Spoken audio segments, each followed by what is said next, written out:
Hi, how are we doing? Good. Thank you so much for turning up to such an early panel on the last day of PAX Unplugged 2019. My name is Johnny, this is Alex, and this is Wheels. We all work for Dicebreaker.com, which is a newly launched site and YouTube channel. Hopefully you've heard of it, and if you haven't, hopefully by the end of this, you'll want to check it out. But more importantly, we've got CubeQuest in front of us, and behind that black curtain, we've got Matt and Quinns from Shut Up and Sit Down. So would you please give them a very warm welcome? Yes.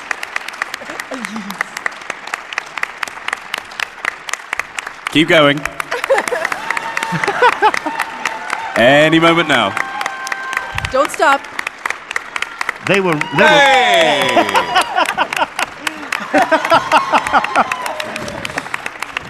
Hello, sorry, we were talking to someone. And everyone started going, woo! And they were like, is that for you? And we're like, nah. Nah, it's fine. Well, thank you so much for joining us. How has your show been? It's been good. Yeah, it's been good. I like how the camera setup and the board makes us really far away from you guys. Yeah. There's a sort of DMZ of plastic. It's like, I'm pretty sure that like there's fogging appearing before I can see wheels. We really like Philadelphia. We have all these restaurants we really like to go to, and we've been to none of them. Yeah, same.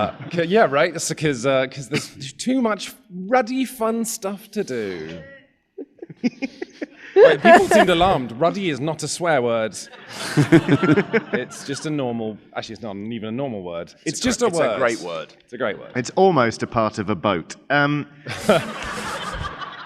we all? At the end of the day. Shall we crack on and play some CubeQuest then? Yay! Is anybody here not familiar with CubeQuest?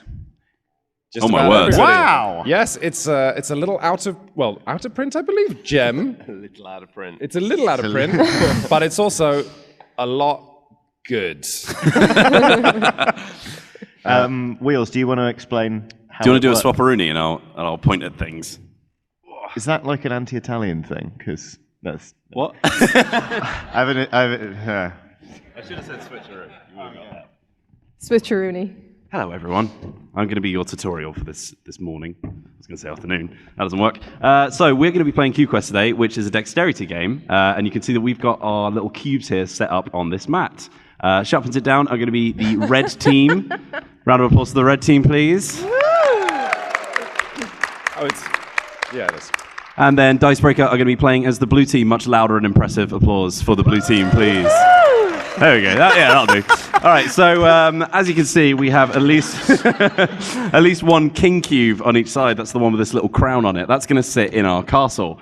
The aim of the game is to flick the other person's king cube off of the mat, like so. Not really like so, because you can't touch the opponent's cubes. But the way we're going to be doing that is we're going to be taking our own cubes, which will be set up at the start of the game, and flicking them at the opponent, and then losing the cubes. Outrage. That's going to happen a lot, so we might as well get the first one out. You kind of designate yourself as ball boy. I genuinely... We've got T-shirts. I think maybe if we have people being cube collectors, we can just give them shirts. We'll pick people out from the audience in a sec. Sweet. Not to mention the fact that you'll also notice that these cubes have varying faces. So here's a full-color orc face. Here's a silhouette of an orc face. If we land one of our cubes in the opponent's territory, which is past this little wall here, and we see this silhouette face up, we're going to have to roll it to see if it survives. If we get a full color, it goes back in our castle. If not, they are captured and killed. No. And that's CubeQuest. All right. Let's play. It's been years since I played this. What about the human? The humans are just The humans just have more faces. They're your attackers, basically. Right. Yeah, Got it. as you all know, humans have variable amounts of faces. Now, if I'm not wrong, we can set up our pieces however we want However behind you the like. line. And we're going to be using this Wits and Wages board, which we definitely weren't planning to play at the start of the panel, to hide the other person's setup, essentially. Got to go 4-4-2, right? Classic. Don't tell them what we're doing. Also, no. 4-4-2-4-2. That is a classic, to be fair. Now, we do, because it's a show, we have to talk on microphones. So while Matt and I are discussing, just do your best to not listen to what we're saying. Yeah. What are we going to do? I don't know. I have no idea. So for the first game, we're going to be doing Team v Team, but at some point we're going to be calling up some intrepid people from the audience to come and join us as well. So look forward to that. Should we set up? Do you want to set up? I mean, you know my technique is Go on. solid. I'll just sit here and be sarcastic. What are you thinking, Matt? What No about change. if we create a distraction and eat some of That's their cubes? absolutely... That's They'll never abominable. know. You tell you what. You go around to their side of the table and then see what you can do. Oh, Loli, so let do them that. know. Hey guys, what's going on? Hey, man! Oh, hey. Oh, hey! Guys, what's going on? No, not I didn't know much. you were at PAX. Yeah, I'm over here. Look over me over here. Hey, Johnny.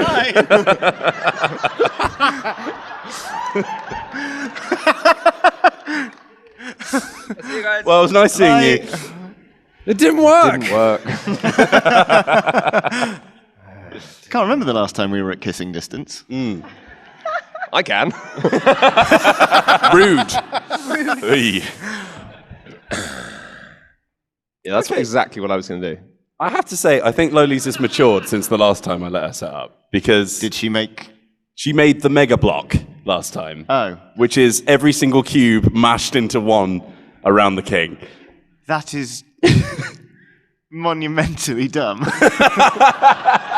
That is Sorry. so rude.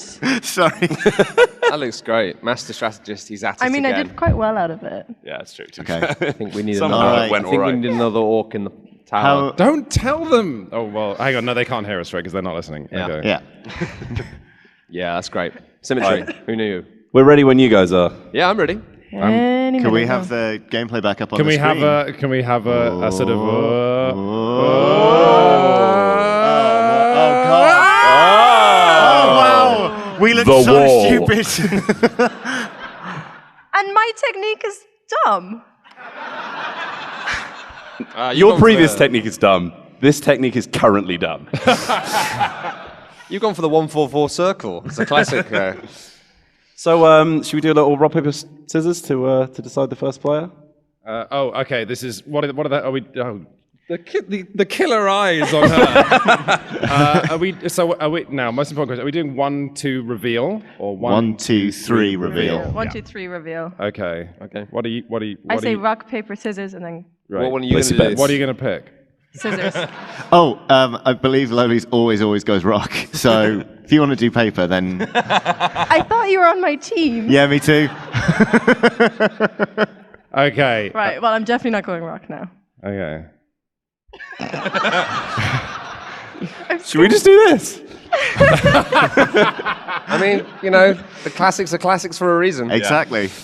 Okay. 1, 2, 3. Wait. She does always go wrong. Rock Fair enough. always No, wins. you know what sucks about that? I was going to go paper, and then while we were doing this, I got flustered and forgot.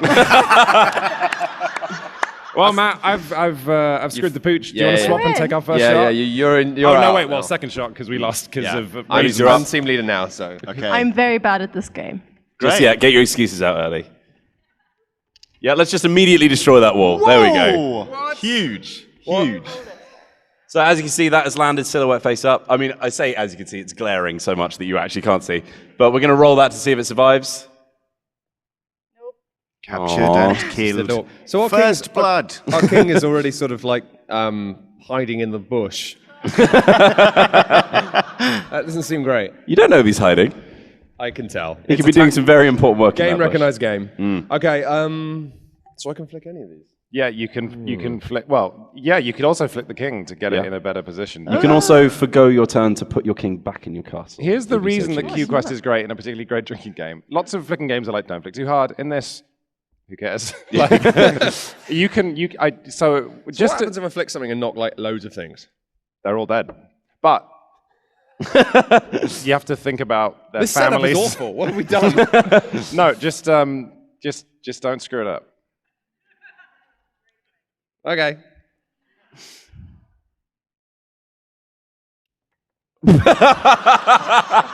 Total mess. I jumped over their army. Yeah, that's a trick shot. That's great. That actually scores us 3 points. Coming in from the flank. You wait for him to come back at a later date.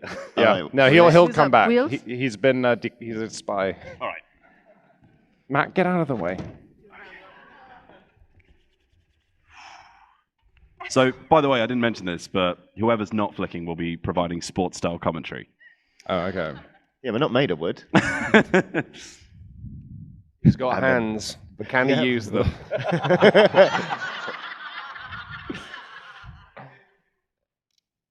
He's gone for a very traditional Oh flick no, there. the man's still alive. But once Is he alive? He is alive, Oh. Okay. as you cannot see.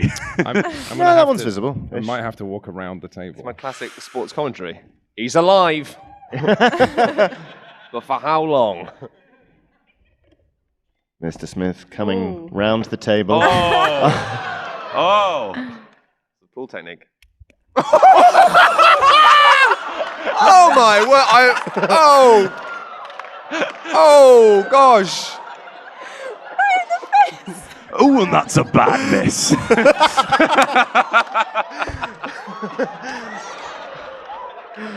I will get my Oh, revenge wow. on you! I mean, the slap from that was audible, even at the back of the room there. You were So- just saying a minute ago, like, the great thing about this game is it doesn't matter, you can flick them as hard as you like. And I think we've just found at least one reason why. So that one's dead, yeah? Yep. Yeah. I'm so sorry. Not as dead as Quinn's gonna be. I thought it was ridiculous that I'd made it jump over a few of the cubes. I don't know how you get that kind of height on these things. Get in my chair. A fun fact about Alexandra Lowley's, she's the former #1 fencer in Ireland. Just thought I'd mention it. You're up, bud. Don't have my sword on me though, do I?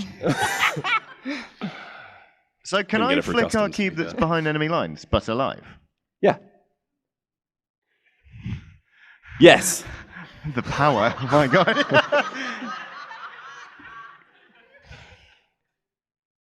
Get him in the face!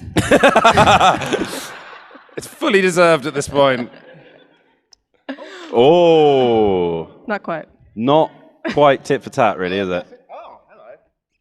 This is like a way less glamorous you version of very people much. catching baseballs. Hey! All right. How can we repair this sort of state of things apart from repeatedly apologizing? No, I honestly, for violence? that board is like electrified now. I don't want to go near it. I feel, yep. Okay. Okay. Oh, I got to face an safe. orc. This guy, not so lucky. But do I get to roll him? Yes. But that one, he just stays there, right? He's ready to roll for next Good. turn. I like the shielding tent. Oh no, it's a dead orc. I like Captured one and person in killed. the audience going, oh. Right, that's all right. You've got an orc over there. It's our orc. Enjoy Quest it. is brutal. Those orcs will never live to see another day. It's good though. It's a game where orcs work together with humans. Bernie and I. Come on. Ooh, that was bad. Complete miss. Yeah, what was I mean, that, unlucky. Now, No. I promise that I'm going to flick it more gently as I approach the shot again. Yeah, there we go. Yeah. Fair if I stand in front of you. I'll take the shot. I do. Fall on your cube.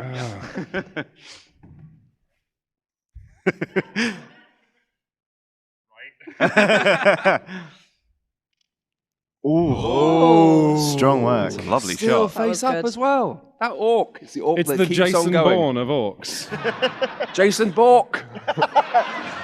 Oh my god, it's I'm really enjoying this Jason conga Bourne. line we have set up, by the way. Yeah, the patented Dicebreaker chair feed system. Yeah, it's really good. All right. Here I come. Right, so we've got a defensive issue here. I just want to point out. What? Go on. Oh. Well, I mean, there's a cube right next to our king. You're not taking a run up, are you? I'm just going to put my face very close.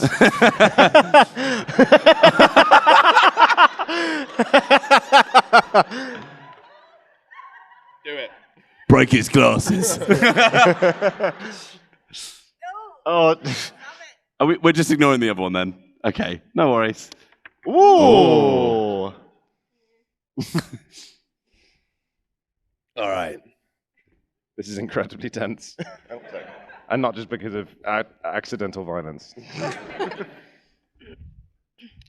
Ooh. Oh. and It's face another up. Right, we face-up really orc. need to clean this You know, up you now. could have flicked the other orc. I know, but I wanted to get another face-up orc in there. This is a worry. Lork, be a lady. Do you know how the game works? Yeah, I know how the game works. Okay.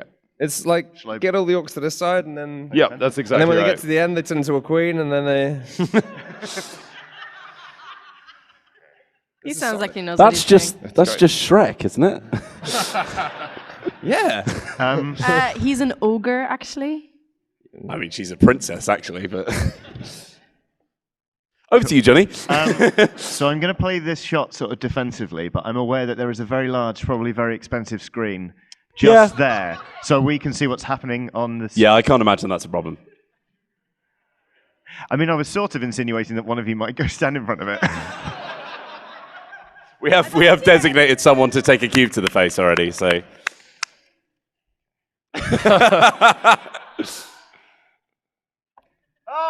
Oh! Yeah, don't worry, it didn't actually move, so you were fine.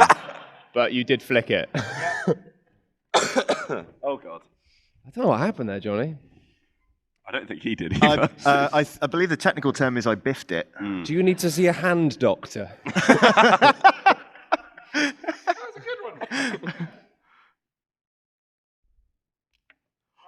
Oh, he sploofed it.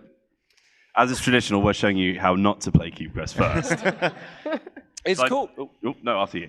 No, I was just going to say the actual box version of this does have units with special powers as well. Freeze units and others. Yeah, it's got a Warhammer point system. Yeah, you where can you can build build, an your army, right? list, which is absurd. But I'm just going to get rid of this, right? Yeah, Let's play I mean, it safe for now. you may, but can you? Ah! Well, No. it's not face up anymore. That's a roller, my friend. Oh. However, Hmm. okay, what's my strategy? Well, you have to here? roll that dice first. That's yeah, that's your right. strategy Oh, yeah, to of begin course. with. Oh, Oh. He did. you had a good go. This is now tense enough that, yeah, I mean, I've been playing hyper competitive. What you going to do, Matt? I'm suffering from PTSD every time you go over there. I know. I really need to buy you like a million lunches. We definitely screwed up in not putting our aggro warriors at the front. That was my mistake. I don't know what to do about that. You know, you flick the orcs from the front, right? You turn them more into agricultural warriors, to be honest. Strong. That was Crushed strong. it. Yeah, that Killed was the well striker done. as well. Did My somebody just God. boo? That was me. I hope so. Oh, yeah. I mean, I'm pretty sure we're the villains after my. See, the clumping formation works. Oh, it totally Should have does. done it. Yeah. Team clump. Team. Oh, I got that. Don't worry. That was a man. As Not the even an old- orc. Oh, God. That was a man. As the old saying goes, if you come at the king, it's permissible to not to miss him. So don't feel bad about it. It's not a classic.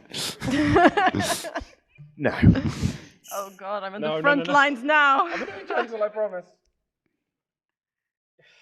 It's on a diagonal. That's What if I go like this? that I think that would be crossing over into the territory of bad manners. Oh, wow. Hey. Oh, he's alive. He's fine. He has to go on the castle. Oh. So just more meat for the clump. What's Yeah, good I for the too clump? prefer- It's good for the. I can't. No. I too enjoy my meat in clumps. Okay. Available now. Matt, I think this board state is what's technically known as a bad one. Because your fingers don't fit in. I know. Yours might. You got skinny fingers. Could go for the old shotgun technique. Ooh. Yeah, I was thinking that, but it involves flicking the king quite hard, which is Yeah. like a No, why can't you get terrible your finger idea. in like? Because that's not a flick, that's a push. Yeah, it's in slow motion. What I just did. Oh, okay, right. It's gonna be like, wow. Uh oh. Oh. Oh my God. I mean, honestly, I thought say we just wait it out.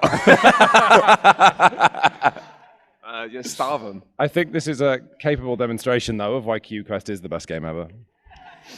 Is it you or me? It's you. Okay. It's all right, I'm going to go around the table, it's fine. Hi. Here we go. Shotgun. Wait. Oh, let's get the. Make wait for the camera. Yep. Go on, son. That's fine. We'll take Strong. it. We'll take it. Strong. Especially Bit if they aggressive keep from you there, picking Matt. their cubes out of the. Don't be fooled by the clumps that I got.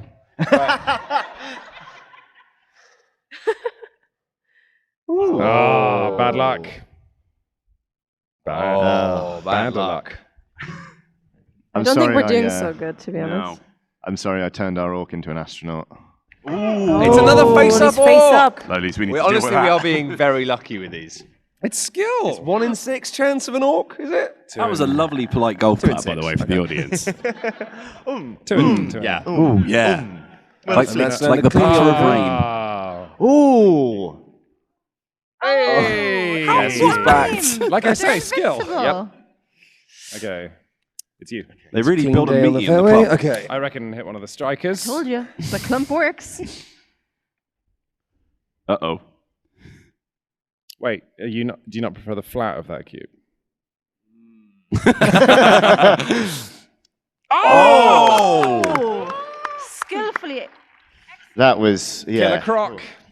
It's not you. It's me. Dexterity. Who knew? What are we saying? Go for this guy or just start? I'm not being funny. I am actually quite good at dexterity games. Just, if only you were Should as we good just- as. I think You you know need to that- go straight for the king, otherwise Yeah. we've lost it. Yeah, okay. You know that bit where we did the Kill video the king. at Shucks? Kill the king. Kill the king. Kill the king. No? All right. It's got a bit of a cult vibe us. now. Regicide ain't cool.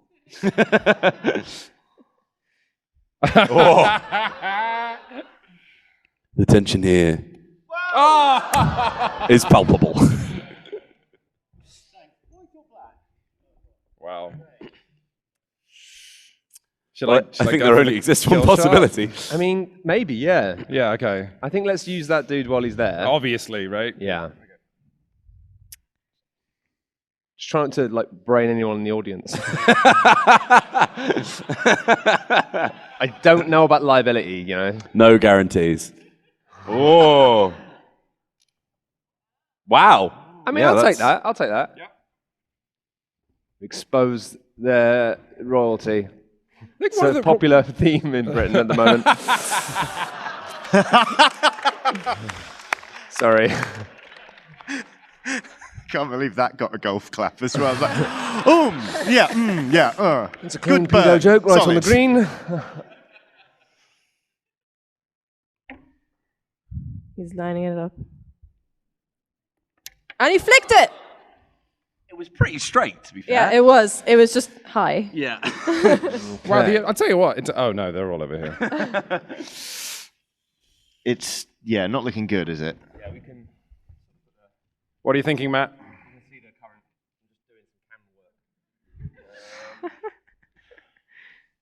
We got this. Sure. Where's Look at all this Yeah, back. good man, good man, good man. Bad man. Ooh.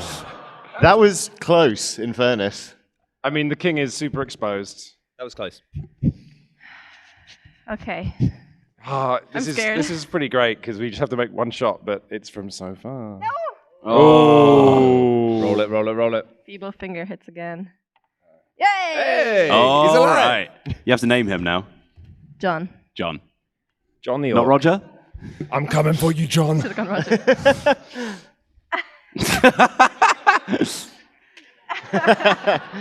Excuse me, enforcers, this man has no pass.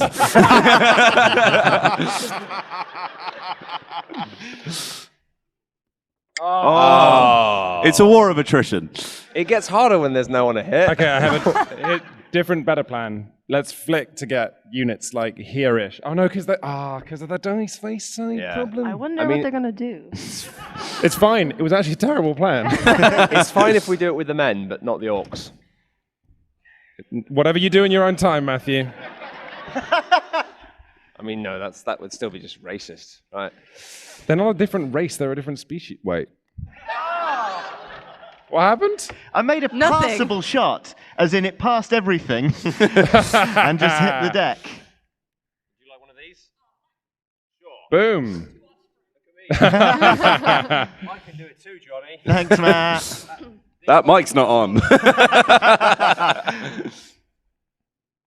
What's your plan? you want to flick a man? Oh!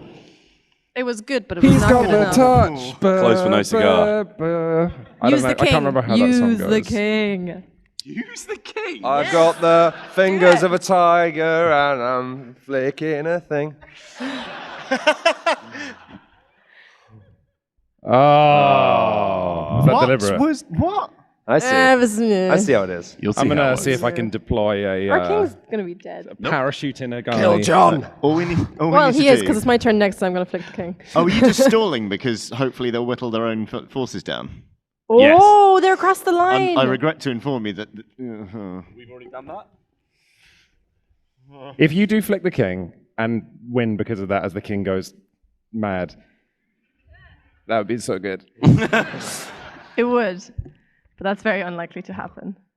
But I'm gonna do it anyway. Oh. Oh, God.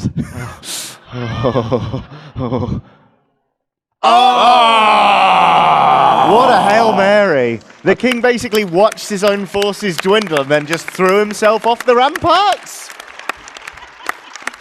That was Shakespeare in miniature.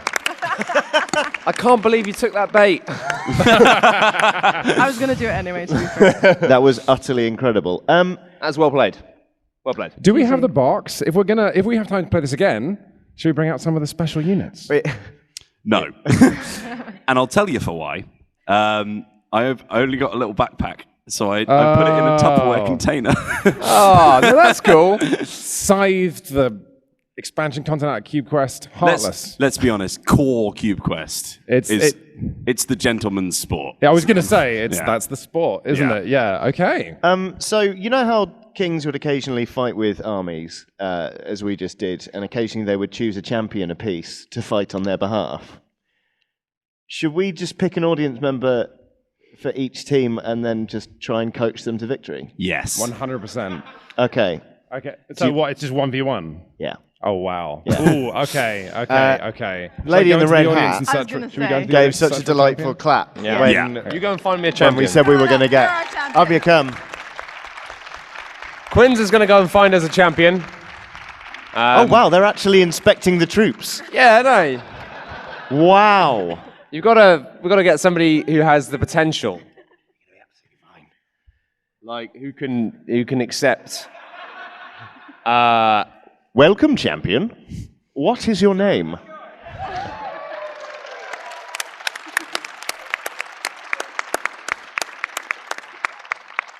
Right, can we have our champions introduce themselves? Hi, I'm Victoria Van Hook. Victoria Van Hook. Round of applause. Come on. Shouldn't have to tell you that. Is that because of the hook? Sort of I'm getting you into the fighting. No, I'm not going to help you become a fighter. They're push to talk, Quince. Talk up.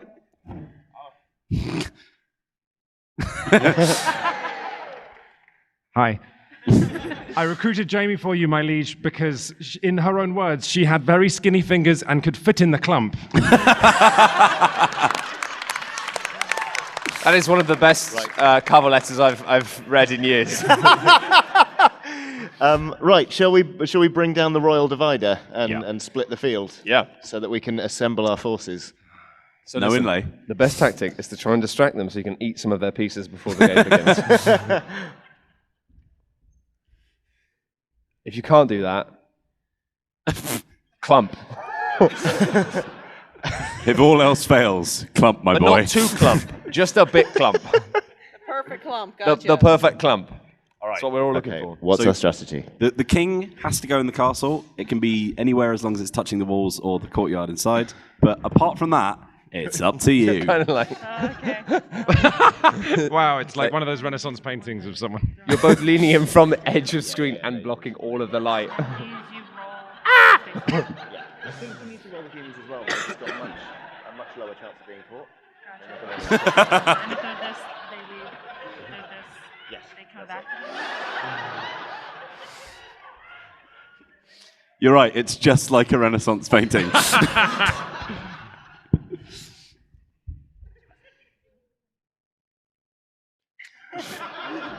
I love this. I feel like we've chosen a great champion. Jamie, you've got a lot of hopes and dreams on your shoulders right now. I'm so sorry. You know what? I regret a lot of things about our last game of Cube Quest. Mostly everything I did in it. I But regret we didn't clump. This deployment is better than ours was. Not to give anything away. I mean, you've given everything away. If you look carefully at the monitor, you can kind of see a two-dimensional spoiler of what's going to happen, which is great. It's like kind of 50% cheating. Oh, it's like Paper Mario. I love the confidence. Hey, Matt, in what year was the first crossword puzzle published? 1948. Is that your final answer? Yes. 20,000 years into the future. Let's tell you what. I'll give you a question you're going to be better at. For a typical dairy cow, how many udder squirts does it take to fill? 8. I know this one. What? What is this game? Wits and Wages. Sorry, he's like this a lot. Wits and Wages Vegas. No, look, come on. This is good. For a typical dairy cow, how many udder squirts does it take to fill a 1-gallon bucket? ooh. 56. 50. I think. You got 56 from Team Dicebreakers. I think 800. I'm with Matt on this one. A gallon is a lot. 256 is a good number. It was 350, so the audience wins it. Right. Can we give her a T-shirt for that? Oh yeah. There's none there. We've There's one here. We've There's got one loads. here. You don't. You didn't have to give that one back. You had it. It was in your hands. That's not how capitalism works. We keep having to. Yeah. Stop talking about capitalism. We have a whole Why? box. We're giving It's away all T-shirts. It's the pinnacle. You're welcome. If you're here, you probably will go away with a T-shirt. Maybe we'll see. I feel like Oprah. Anyway, mate, we've got flanks and everything. This I is know, great. right? Shall we reveal the board? Yeah. Are you ready? Okay. Bom, ba ba bom, ba ba ba ba ba ba ba ba bom, ba ba bom, ba ba bom, brom. Whoa! Hey. Wow, okay. What I did we see do you've there? gone for the tri-penis defensive line. I think you might have tripped over a cable. I did. Quiz. No, the back of my shoe tripped over a cable, and that's cool. Quint has activated strobe mode. It's all right.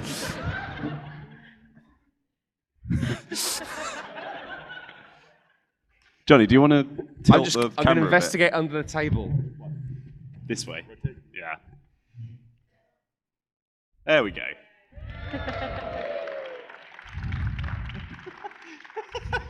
That wasn't me. I didn't do anything. I couldn't find a cable. Someone in the audience went, tech guy. All right. I like the look of this. I like the look of this both for us and as a contest of skill and chance. I still want to say that I think it would be 8,000 squeezes of an udder if the cow was very small. Just want to say that. 'cause I feel Or like, 56 if it was very large. yeah, right? I feel like it wasn't a fair question. So God, that'd be like Exactly. ringing church bells, wouldn't it?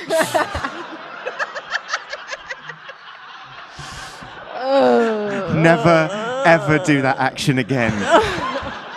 Ever. Right, I shall really, we, really like that wheels.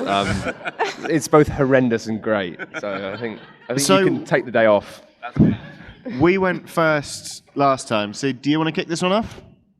Yes. Right, I'm going to give you a traditional convention-allowed hover hand back rub to get you into the fighting spirit. It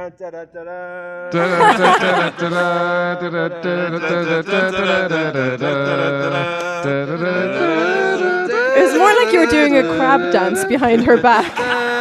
Nice. Wrong theatre. That's Guile's theme, isn't it? It's her theme now. Oh. That's good, though. Going straight for the aggressive tactic. No, that was... She's going straight for me again. I tell you what. I see what you're about. Believe in yourself. There you go, there's your pep talk. That is the place to start. Wow. You can do it. Almost licked that mic. No, Not that one. Jamie, I like what you did. If that had been like an inch lower, we could have won the game immediately. So as far as I'm concerned, you've already won. But in a very real way, you haven't. Let's go. Whoops. All right. Team Awesome, let's Believe do it. in the heart of the cubes. Oh! Solid shot. Excuse me, that is private Do property, you have actually. to roll? Is it on the? Oh, it's He's face up. face up. I'm sorry. Boo! Yes, you leave it there. Lolis, He's can you good. please give her a high five, for the love of God? Boo. Is someone booing? Incredible. Boo. That seems rude. Boo. Stop booing. Oh, wow. It's a roller, though. Oh, wow. It's a roller. Oh, That's a roller. Thank God for that. Oh, he's alive. Face up, man. Has to go in the castle. Back in the clump. Back in the clump. Clump for the clump throne. All right. it's like a man just ran into the royal chamber, fell over, and phased out of existence. Back in the castle, there was just a... All right. It didn't work, my lord. Did you kill the king? No, my lord. Sorry, my lord. I fell over, my lord. Still face up. Tactical play, tactical play. Edges I am forward. absolutely amazed by these skills. We're going round. We're going round. Yes! It's time for serious business. Thank you. Thank you.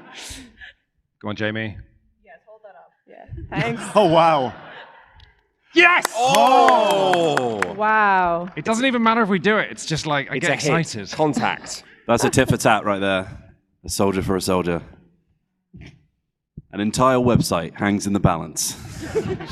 Oh, yeah, we didn't mention this, but Wait, what? Losing side Be on this side for that. Oh, yeah, no, the losing side gets deleted. No.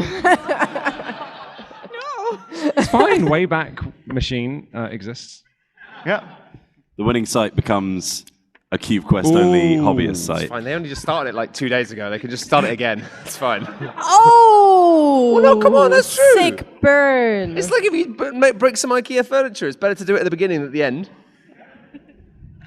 Why? I don't know, actually. No, that's not a good analogy. I'm taking it back. I thought that cube flick hurt, but oh my god. I was just Yeah, being Matt, you're the pragmatic real and monster. cold and horrible. What's wrong with that? Spoken like a man of the clump. Yes! Oh! Our clump. Our clump. Our He's gone clump. Our clump. forever. A lovely cubic clump. Check it out. Wow. I sort of talked over that one for you. It's fine. Sorry.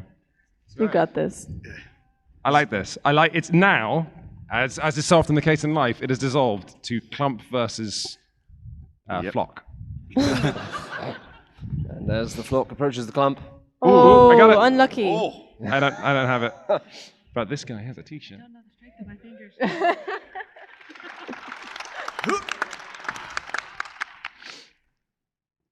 It's really stressful, this. I'd be a really bad, sports coach. Yeah, you've done nothing. Just awkwardly standing by being like, I hope they do well. Nice! Wow. Beautiful. Is it a roller? It's a roller. You've done the clump proud. Oh, I got it. he's dead. That's quite a roll. Wait, no. Reroll. It cracked. Did we get a reroll? yeah. Oh, It's I off the don't know. table. People seem pretty unsure about that. Did we take the result that was on the floor? Okay, well then we reroll. Okay. It's bad anyway. It's fine. But We should do the thing Brad Pitt from Moneyball where we don't even we just go into the other room and listen to it on a radio and then smash the radio. Unless we win. I didn't see the end of that movie. it's kind of long and it's about baseball, right? Yeah. But that baseball's fine. Tactical advance. Right, yeah. Jamie, you've got her right where you want her, sort of. Sure. Let's pretend that's true. We're bad at this. What, being supportive? Yeah! Oh! That's a face-up orc as well. She wasn't lying about being able to fit in the clump. That was just really strong. That was. That's Cube Quest, baby. Oh. Take that right back. delivered it back to us almost perfectly. That's wild. He's just on vacation. Yeah, just come right back. Wow. Did you have a Okay. nice vacation? Yes, my lord. Does this reroll? It's like it's on my side, but it landed silhouette up. Yeah, That's no, I fine. think That's that's It's a only in keeper. enemy territory that you have to roll. Oh, my turn. I knew that. We want to see those skinny fingers get in the clump. Not a euphemism. Sounds so weird. Sorry, no, that's just a reflex. I just. It's like, that's what she said. I said nothing. A bead of sweat runs down my face.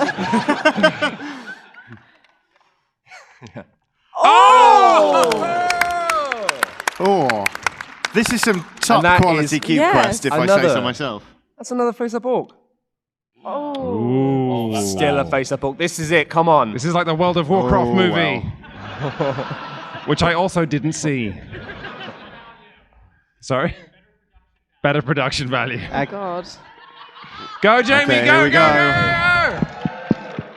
go. Ooh. Face up. Oh, wow. And there's still face-up. You can- Kissing the king. You can smell the king. You can. You really can. Yeah, you literally can. Yes, my strategy for victory is to betroth the king, and then we run off together. Oh, my God. That's like everyone's strategy, right?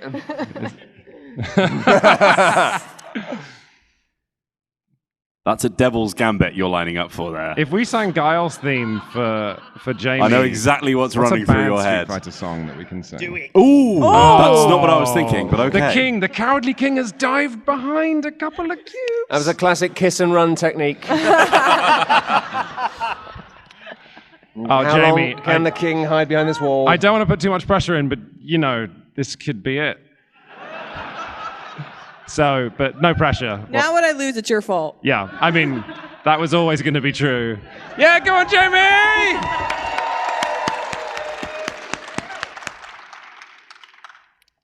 Oh! We'll take it. That's still, that was not bad at all. Was that 2 kills or a kill? It was 2 kills. That was kills. two orcs, I think. Wow. All right, we need some cheering over here. Come on, cheer on. Please, our website's only existed for a week. We can't delete it already. Judy, humans, you will fail. The clump is strong.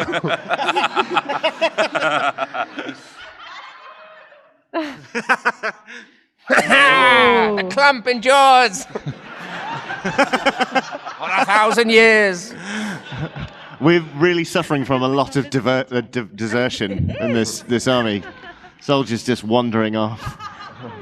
I love Jamie's commitment to taking the shots from the angle that is best. I would be a great sports commentator. Oh, I mean, that's fine. Clump will recover. The clump bites its time. We have reserves. If we just keep this up, then... Oh, it's happening. Oh! My words. Hey, hey! Even the camera fears the approach of our community champion. Yes, yes, a fine shot. A slow approach. After all, the true clump was the friends we made along the way.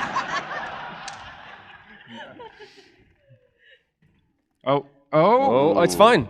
Nice. Right side of the wall. Oh, look, it's even got the right angle on the cube for It's ready. facing the king. Ready for the king shot. Totally on purpose. Also. Speaking of ready I think for you cube need shot. to coach her. All right. Now, that, of course, we're not in control of that, but of course. Yeah, in addition to flicking a cube at Alex, I also tripped on a cable that may or may not have caused board-related problems. Hey! Okay, community champion. As you can see on the right-hand side, that shot has set up the perfect rifle angle for you to smash through the entirety of the clump. Not a euphemism. Now, can I see your flicking technique? Just make her audition. just do a... You're going for the middle finger, yeah? Yeah. That's the middle finger is the laser-guided system. So just keep it nice and low. All the power through the flick. If you lose the finger on the way, it's worth it. And just most importantly, believe in the heart of the cubes. I reckon the one right on the wing. Yeah. Fear the clump, you fool. In the heart of the cube, is that the one with the whale? Ooh, that was a deep cut, wasn't it? A little bit too deep. Sorry. It's really killed the room. Oh! Yes! We're back in the game! I mean, I'll be honest with you, the whole laser-targeted system guidance thing was unbelievably laboured, but you can't argue with the results. Turns out... Hey! Sorry. Kill the king. Oh, that's a man who wants a t-shirt. Black or white? It's very big. Please enjoy the bit at the end of the panel in which everyone swaps because they've all got the wrong size. It's like trading cards. There's a lot of people cheering when our sides gets hit impactfully. Just remember that, the clump remembers and its enemies will be persecuted. A lot hangs in the balance on this shot. Oh, look at that. My goodness. The clump shatters. And he came all the way home. It was amazing. My lord, I did it. I killed the clump. Did you kill the king? Oh, yeah. Yes, you'll have to roll that one. That's a good question. Yes. Yes. Oh. Clump can't save you now. I'm beginning to feel like aligning with the clump might have been a bad idea. They're going to prosecute us after the war. But the only way out is through. Go on, Jamie! Oh, God, this is terrifying. Here we go. Oh! Oh, It's all to play for in the clump round. This is incredible. That was wild. It's all or nothing now. Go for blood. Yes, my lord. So the opposite of Aliens vs. Predator. Whoever wins, we win. Sorry. Literally everything on this stage is statically I just charged. got the biggest static shock ever. You feel the power of the clump. You fool! The clump has Like no force physical lightning, existence. but very Oh, can we wait? If you just wait, we might be able to get the... If you clamp me down, I will clamp back even More clumpier clumpier. than you can even ever... Oh, I'm sorry. Jamie, you know what you have to do. All right.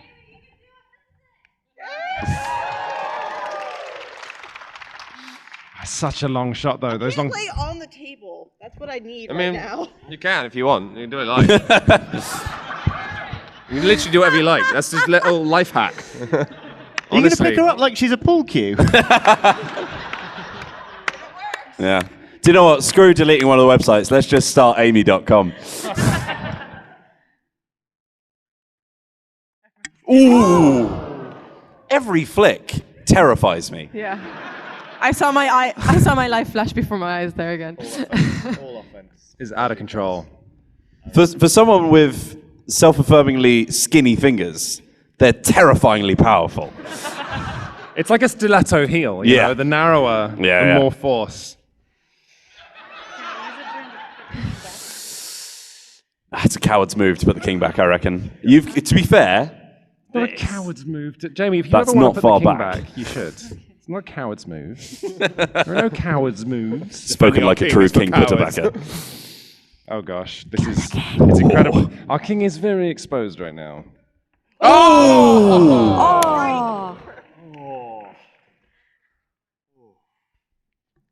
Wow. I am shaking.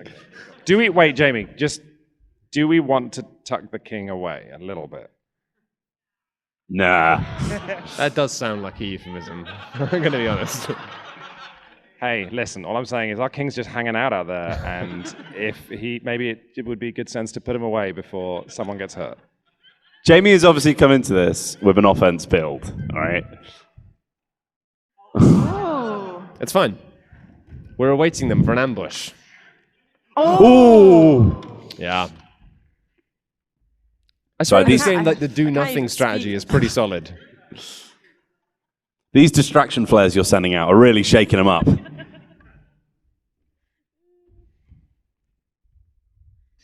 I haven't had breakfast, and I think this game is just too action-packed.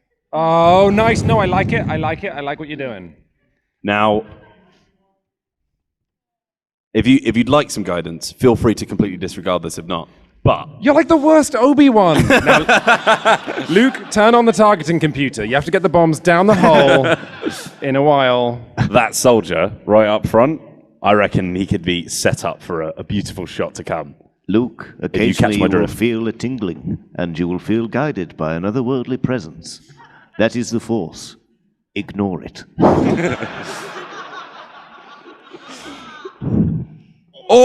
Oh, you're in there. You're in there. Is it a roller? No, that is face up, my friend. That is Okay, face okay, up. now So, let's- man. We got to think about this.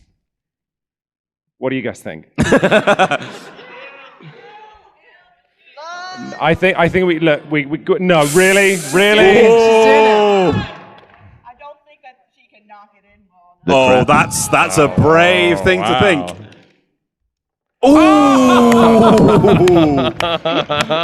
They're out for blood, my lord. Oh. This is Wow. it now. Wow. It's your moment. We believe in you. We always have. Remember the montage at the start of the film? Oh! What happened? Everything went everywhere. Thank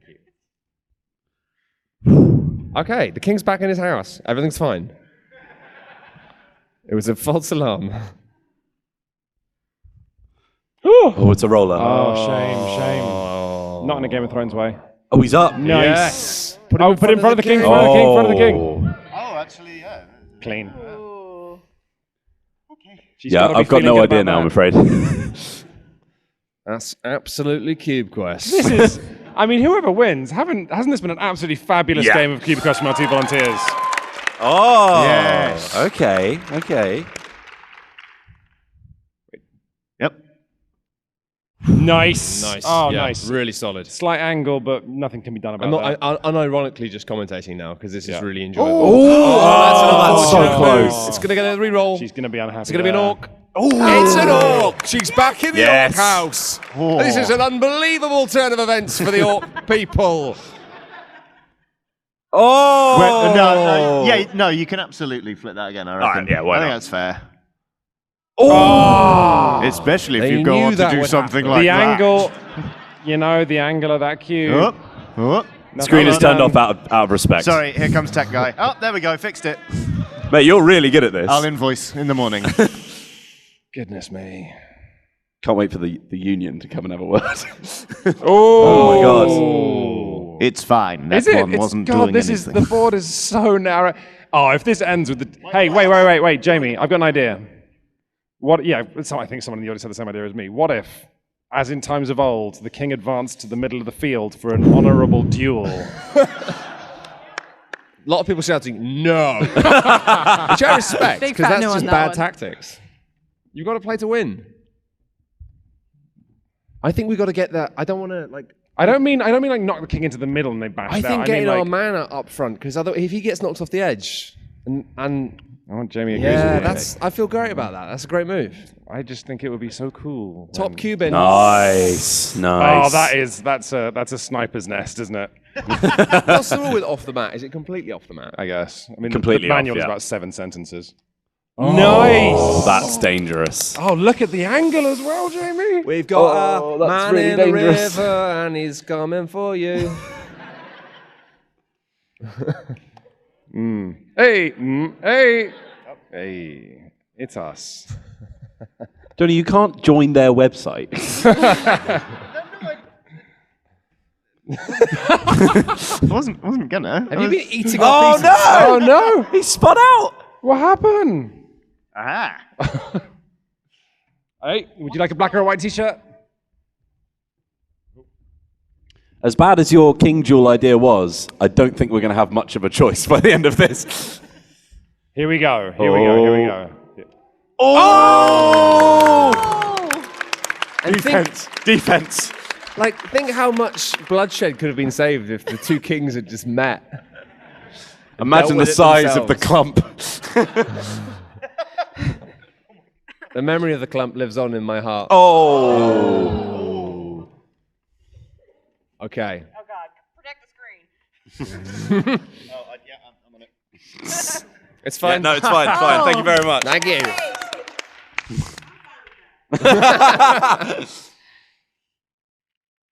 Clear some space. Yeah, that's Wait. Okay. Oh. Okay. Dramatic effect. It's fine.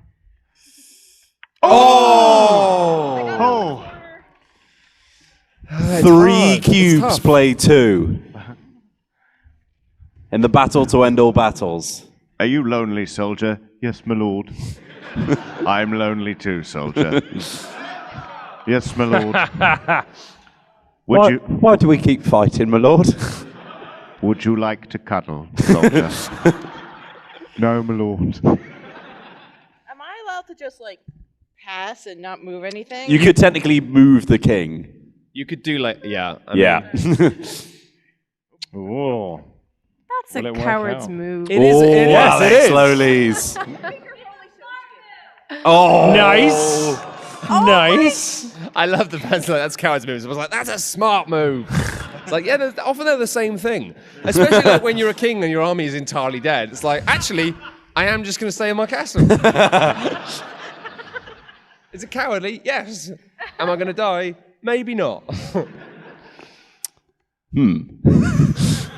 This is, no word of a lie, the most amazing game of Cube Quest. Properly done to the wire. Oh. It'll all be Those over two by orcs, Christmas, two they champions said. advancing into the field. Why? Oh, the king is just going to... Here we go. Oh. This is so good. So annoying me. Pistols at dawn. Oh. The March of the Orcs.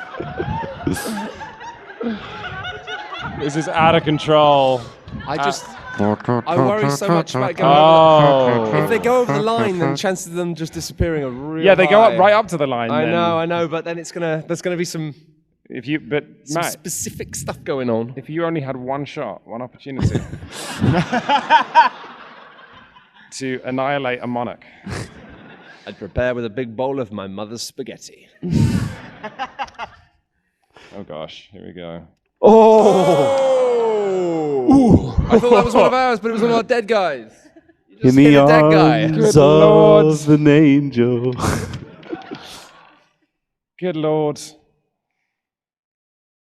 And then there was one. This is going to end up being a Wits and Wages tiebreaker, isn't it? At this point. And to end the war with trivia. Oh my god, oh my god, oh my god, oh my god. Oh. Hold your breath.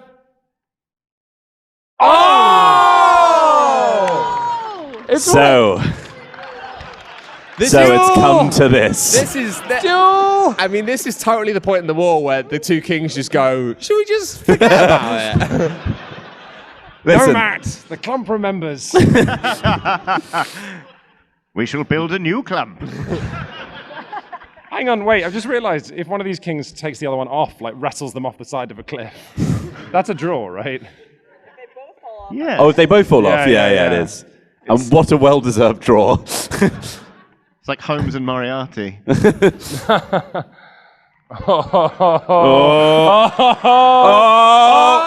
in the game!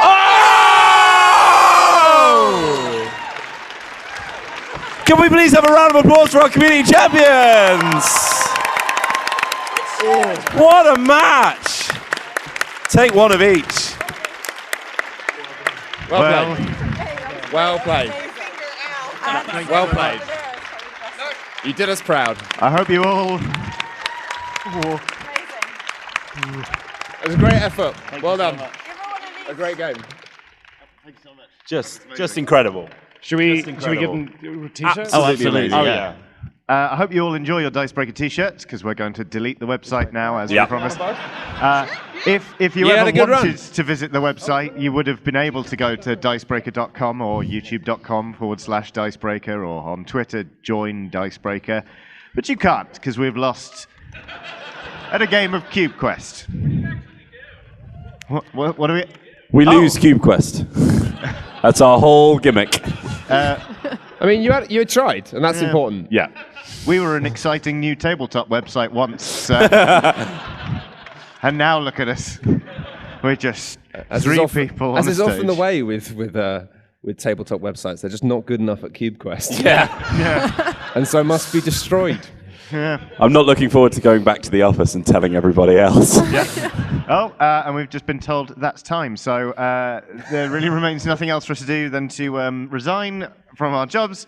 Thank you all for coming, and especially thank Matt and Quinns for joining us for this panel. Thank you so much. Where can they find you? Did you want to plug the things? I'd like to thank our champion Jamie again. She was great. Come get some t-shirts.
Bash the door.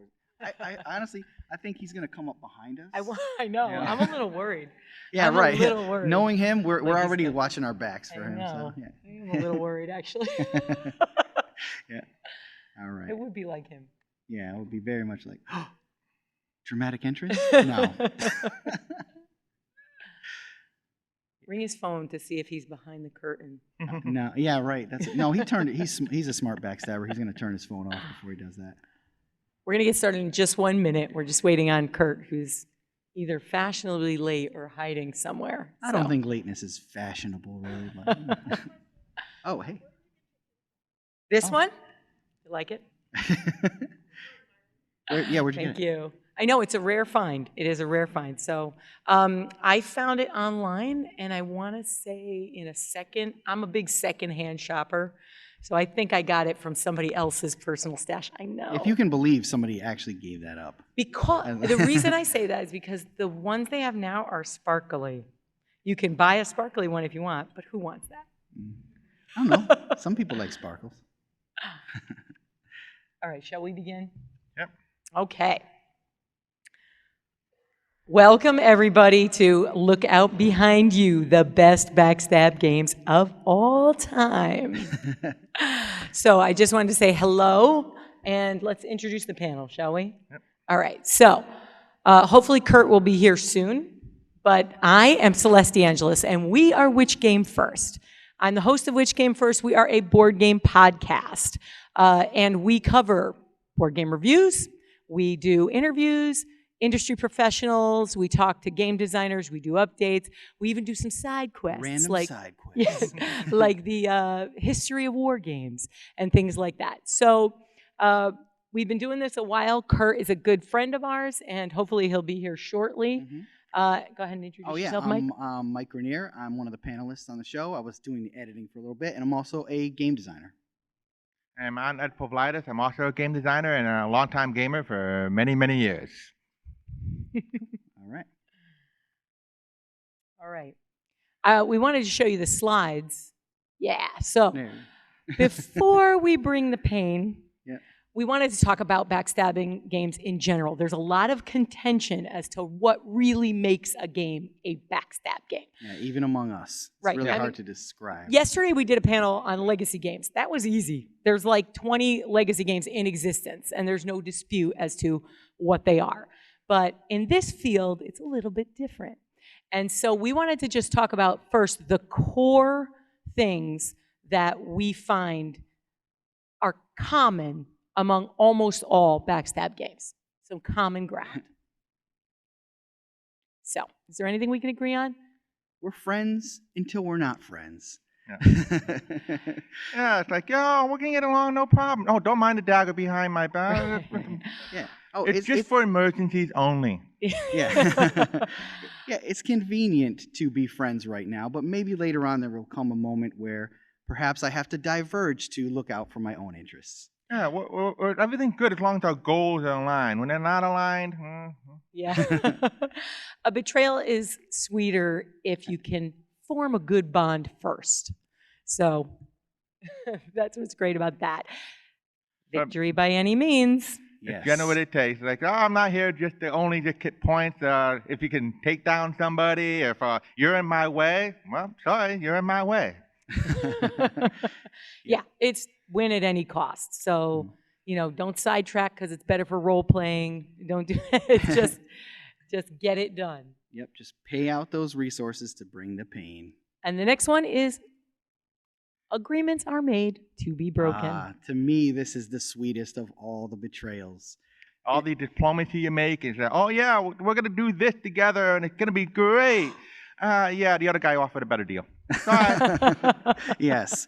If there's an agreement that is non-binding, but you're just really counting on that person to keep that agreement, that is when the delicious, juicy backstabs come, at least in my opinion. Hey, Kurt, glad you could make it. Yeah. Yay, I thought Kurt. you were getting ready to backstab I'm really me over there. shocked. We were worried you were back there. Yeah. Oh my God. We've been all speculating as to where you'd come out from.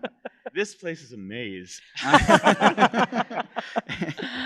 Kurt Covert, everybody from Smirk and Dagger Games, everybody. Smirk and Dagger. If you guys like backstabbing, you already probably know him. So, Kurt, we were just talking about what really makes a backstab game. And I think you have thoughts on this. I do. So for 14 years, I dedicated my entire line to the art of the backstab. The art. I'm out of breath. Unfair. I feel a little safer now because my back is closer to Kurt, and Yeah. it's usually not a good position to be in. One of the things is that there are backstabbing mechanics and there are backstabbing games, and they are not equal things. No, they're not. So there are sometimes a backstabbing mechanic will be misplaced in a game that really shouldn't have one, and it hits you as a surprise, and you didn't expect it. This was going to be a game about how well I played, not how I got turned on. Yeah. Right. So that feels wrong and broken. Yeah. Or sometimes it feels real right, though. Yeah, I definitely have one to talk about later, where you don't expect the backstab necessarily. You don't have to backstab anybody to win, but those games where there is the opportunity to do so and you find just the right moment. Well, and I may disagree with you on that. Oh, really? Because Oh, I really? think the piss off factor of that is so high. all my games, when you sit down to play one of my backstabbing games, there's a social contract. We all know it's coming, right? And therefore, it's hard to feel too sad about it. That's true. I may curse your name and shake my fist, but it's only because I know I'm coming for you next. Oh yeah. You're just mad that you didn't get to do it sooner. Right. Yep. But Jealous. very often, a really great backstab will be semi-cooperative. So you have to work together in order to really win the game. But in order for you to outperform everyone and actually be the single winner, that's where the backstab has to happen. And it's the timing and the richness of that experience where you plan it, you have it all calculated in your mind, your little wry smile perks up, and then you're like, yeah, now, boom. Yeah. This is the time. That's the time. So picking your moments perfectly. Exactly. Yeah, you can't start off the game just stabbing right away. I mean, no, that's a good way to be a target for the next backstab. Yeah, you're gonna be the guy who just waits behind that guy, and then come up at just the right moment. Yeah, in a lot of these games, you don't want to be the leader. You want to be in second place. Very often, that's true. Yeah. Oh yeah.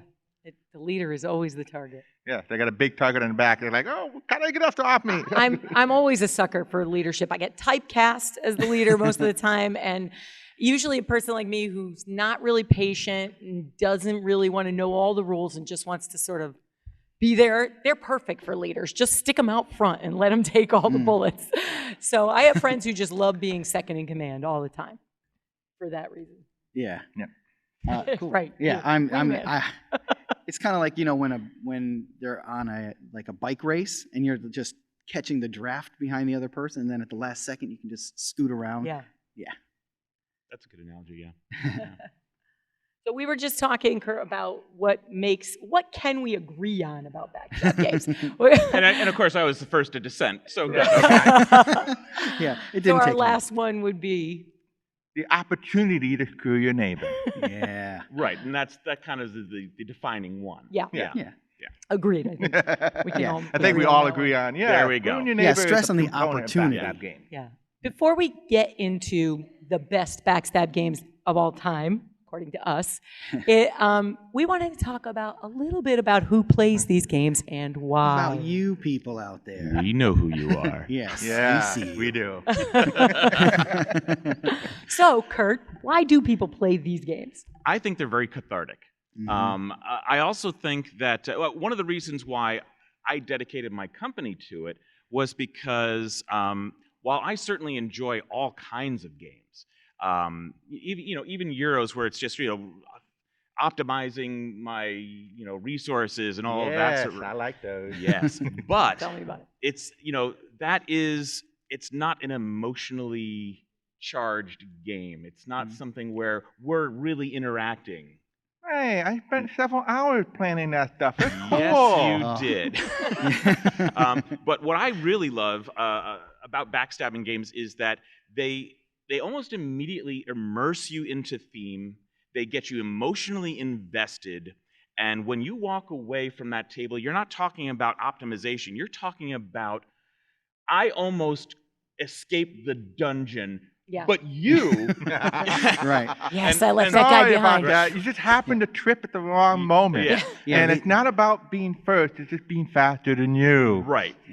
But those are the stories that outlive the game, and we'll be talking about those for like the next years to come, and waiting for our opportunity to get you back. Yeah, they definitely leave an impression stronger than almost any other game out there. Yeah. So we're going to do a little exercise here where I'm going to put my hand up and ask a question, and anybody who agrees with the premise, when I drop my hand, just clap one time loud, okay? Who has almost lost a friend playing one of these backstabby type games? Ready? Oh, really? Oh, really? Okay, so you got some very patient friends out there. Very good. You must have played diplomacy. Oh, yes. Okay, there you go. Yes. That's the one right there. Oof. I can't wait to talk about diplomacy because we're getting there. Because that one. Well, all right, we'll get there. Speaking of which, here it comes. Drum roll. The best These backstab games. You get Here your you go. just desserts. That's nice. Thank you. So, All right. First up, let's break a deal. The granddaddy of them all. He knew it was coming. Everybody out here knew diplomacy was going to be the first one to talk about. All right. So What do you got for us? Who did you lose? So no. Oh, no. Oh. Here's the thing. I won't play diplomacy. Oh. Have you never played? My brother. I won't play it. I will Here's not here's either. the reason why.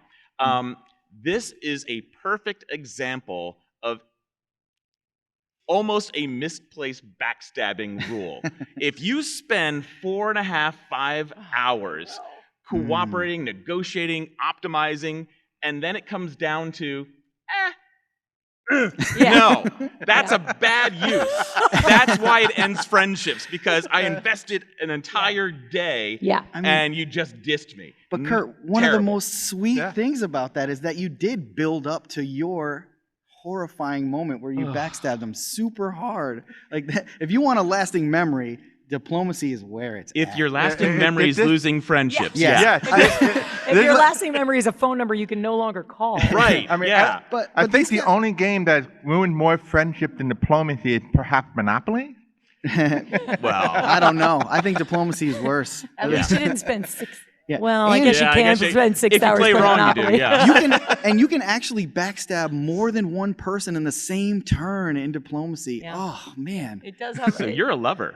Oh yes, You're a I am. lover of I'm diplomacy. definitely an outcast now. No. I want to know. Yeah. Show of hands. Who loves diplomacy?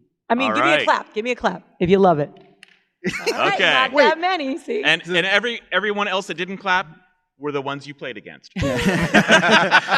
Well, this. I mean, somebody out there clapped because they lost a friend and that they love it. Yeah. Almost. Oh, almost. right, Almost. yeah, Okay. okay, Okay. all right. Good. You put that one back together. The How long makeup did was that so take sweet. you? Yeah. Was it longer to rebuild the friendship or play the game? Yeah. Right. All right. Who we got next here? Another one in the same deal breaking. Yeah. Tammany Hall. Ah, yes. I guess with a single clap here. Has anyone here played Tammany Hall? Yeah. Yep. So you're like a glutton for punishment. This one speaks to the theme that Kurt was talking about. This has a gritty, pervasive theme. Yeah. So how would you contrast this one to diplomacy then? I mean, I think you're playing more of a person than Yeah. a country. You know what I mean? It seems more personal. Well, that's somehow. thematic, but talking about what's the interaction? How does that backstabber change between those two games, would you say? Oh, well, you're sort of making an agreement that you're going to help somebody with their vote, and then all of a sudden you're just not there anymore. Yeah. Your Poof, guys are my somewhere support else. is completely gone from the table. So, and so you know you're planning your next turn already, and then when the votes are revealed, I am not exactly where I wanted to be. And that goes kind of to what you're saying about ruining like several hours of play. It's not as long, which is nice, and it's a relief. It's a much shorter game. That to me is the major difference, is the amount of time and the scope of what you're playing. Yeah. Still a little long for my taste for a backstab. And I think for Tammany Hall, the deals are definitely much shorter term. What are you going to do for me right now? Right. You just happen to be in a position to scratch each other's back, but there's almost an expectation that that's not going to last beyond this turn. It's not world ruining at the very end. Just city ruining. Yeah, one bad backstab in diplomacy and it's a wrap for you. Yeah. You're done. But I am engaged by this theme. It is so dark, and pitting immigrant groups against each other. It is just gritty. It is really gritty. Welcome to New York City. Yeah. but 5 points. yeah. Not today. But I like that in a backstab game when the theme is really dark and gritty. It sets a good mood for me. And I think anytime you have a backstabbing game that is built right, the dark tone comes through because again, it is cathartic. A lot of times, we're all good people. Like, right? We're all good people. What's right? curious is Sure. it's often said of me as a person that I'm a pretty decent guy, right? But all my games are horrible, terrible things.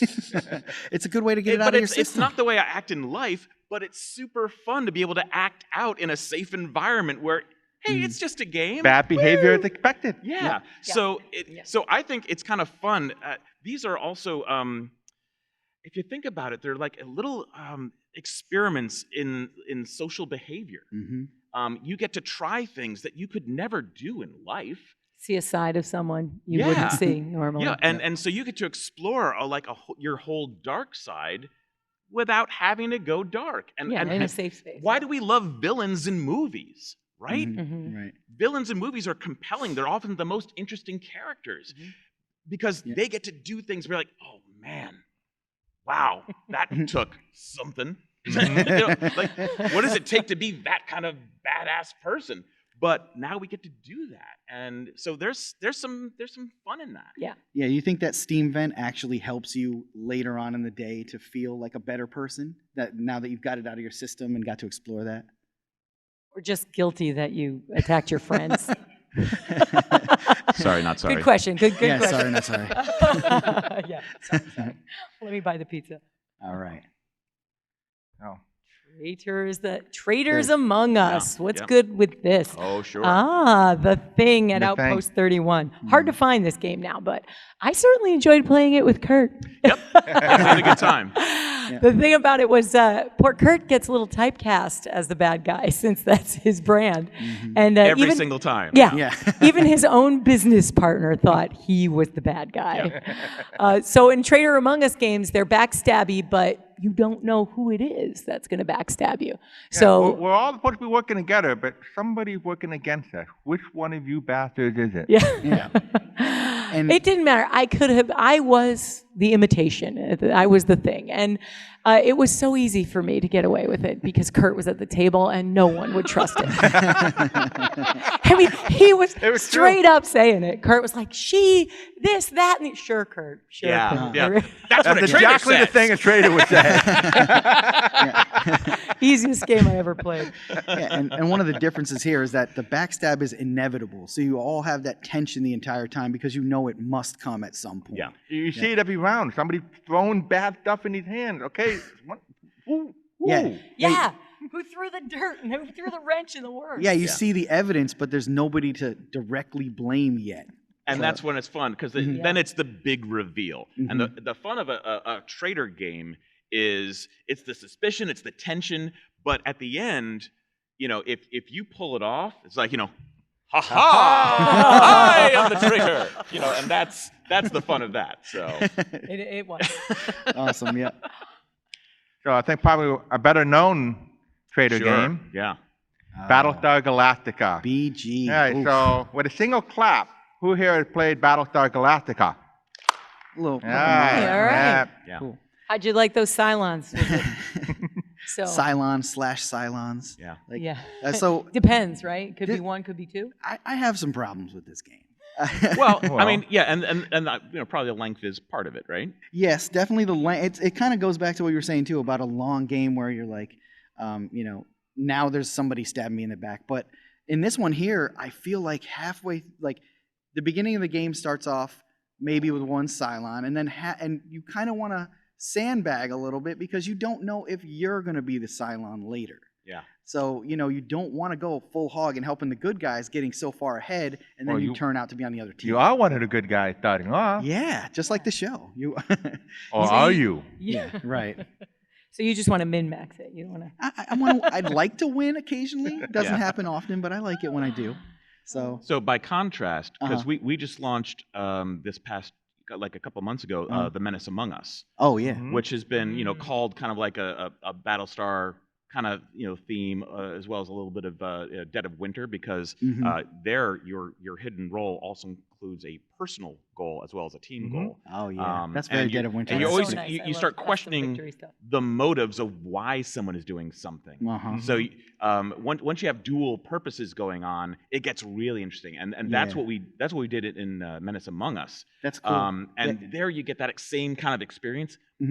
But it's 40 minutes. It's a nice, Yes. yeah. Right? Yes. That's so really that's like nice. the right length for a backstab Agreed, game yeah. because, you know, you're not so invested in this big thing. It's like, oh, man. And it hurts more and feels more unfair in a longer game. Yeah. Yeah. In a shorter game, it's like, you know it's coming, you take the punch, you're like, cool, that was fun, let's play it again, I'm going to get you back. Right, it gives you a better feeling, Right, like right. action, like, oh yeah, that was exciting. Let's now give me a chance to get my revenge. If you play for 4 hours, everybody's exhausted. Yeah, There's you're no like time for studying. By that revenge. time, you're studying a serial You're killer. weary. You know, Yeah, you're weary at that point. You're It's really like becoming. It's starting to Yeah, affect your it's brain. lingering hate instead of immediate revenge a few minutes later. Yeah. All right, let's see what we got here. All right. Oh. So Wiz War. Last this Man is the Standing. game War. that started me on my path. So back when I was a young, out of college board gamer, saw Tom Jolly's Wiz War, spent my hard-earned shekels on it, and by God, it was such a take that action reaction. Magic the Gathering was kind of inspired by this too a little bit, and. Ben, if you've ever been sealed behind a wall in this game and trying to beat your way out with your fists, you will know what kind of backstabbing game this thing is. Yeah. But you're racing around with treasures, blasting people in the face, and it is just mano a mano. This is actually there can only be one. This is direct combat. This is not backstabbing like who is it? This is all we're out for ourselves, and I'm taking everyone down. It's just so highly competitive, and the things that you do to each other are so drastic. I love the language they use in this game. Yeah. Like, they just really inspire you to be straight on attacking, It's, aside from, like, Fireball, Lightning Bolt, Stone Block, you have really funny stuff like Kabong, which is a quick hit, and Anti-Anti, which is spell to you, no spell to you, no spell to you. Right, and that's I think the backstab in this one is like, I come up with this huge plan, haha, and you're like, nope. Yeah, it's definitely leans into the take that kind of thing. Yeah. It's more, and also, why me? Yes, that's what you get with these kind of games. Yeah. What? I'm not the bad guy now. He's close to winning. He's close to winning. He got the treasure. While we're battling him out, he's running away with it. Get him. Yeah, so there's a little bit of diplomacy there, trying to manipulate somebody into going after somebody else. And there's the pig piling, which is like, oh, so brutal. Oh yeah, the leader. Oh, get him. Drag the leader down. Yep. Okay. Another one? All right, another classic here. Oh, Cosmic Encounters. Cosmic Encounters. All right, with a single clap here. Who had played Cosmic Encounters? All right, more should play this game. This is a fun game. Backstab. There can be only one. Is it a backstab game? It's there are agreements that you can't get out of. For me, you can't really break an agreement in Cosmic Encounter once you get into one. Yeah. Yeah, I think there may be one race that can do that. But yeah, I feel like a lot of it is forced who you go after. It's more like a sweet talking somebody to say, it's not my fault, I had to go over there and attack you. So this is a negotiation. This is like this is about relationship backstabbing, not, like before you get into the contract that's unbreakable, it's about we need to do something together, right? Right, yeah. And then so you next feel turn, backstabbed because we're connecting. We're working together and we're working on him, and then all of a sudden I'm like, I'm working with him to take you down now. What? Yeah. Hey. Yeah, and you can sort of claim, I didn't have a choice. The card came up. I had to attack you. Sorry. Yeah. Exactly. Yeah. I mean, I love it because the pace is quick, the payoffs are frequent, and it ends in a reasonable amount of time before friends hate you forever. And everyone loves all the variety in it. The variety in the game, I personally feel like it's a little bit of a stretch on the whole backstab. Well, I don't disagree. Yeah. Ed does. Ed loves this game. It's a great game. I think it's just because you're fighting one. Just like I think a lot of the backstabby game, you can do things to harm other players, and I think that's about backstab games. You're dragging other people down. Yeah. You're not just merely seeking goals to better yourself. Right. Like, hey, I'm hitting goalposts. Right. Yeah. Playing nice. You're dragging them down. Yeah. Just dragging you down. Dragging because I people want to down. be on top. That's an essential component for sure. All right. All right. Oh. We just love hate drafting. Nevermore. Hate drafting. Okay. All right. Well, obviously this one speaks to me. This is one of my creations. So Nevermore is exactly that, hate drafting. This game was inspired by a poker game variant.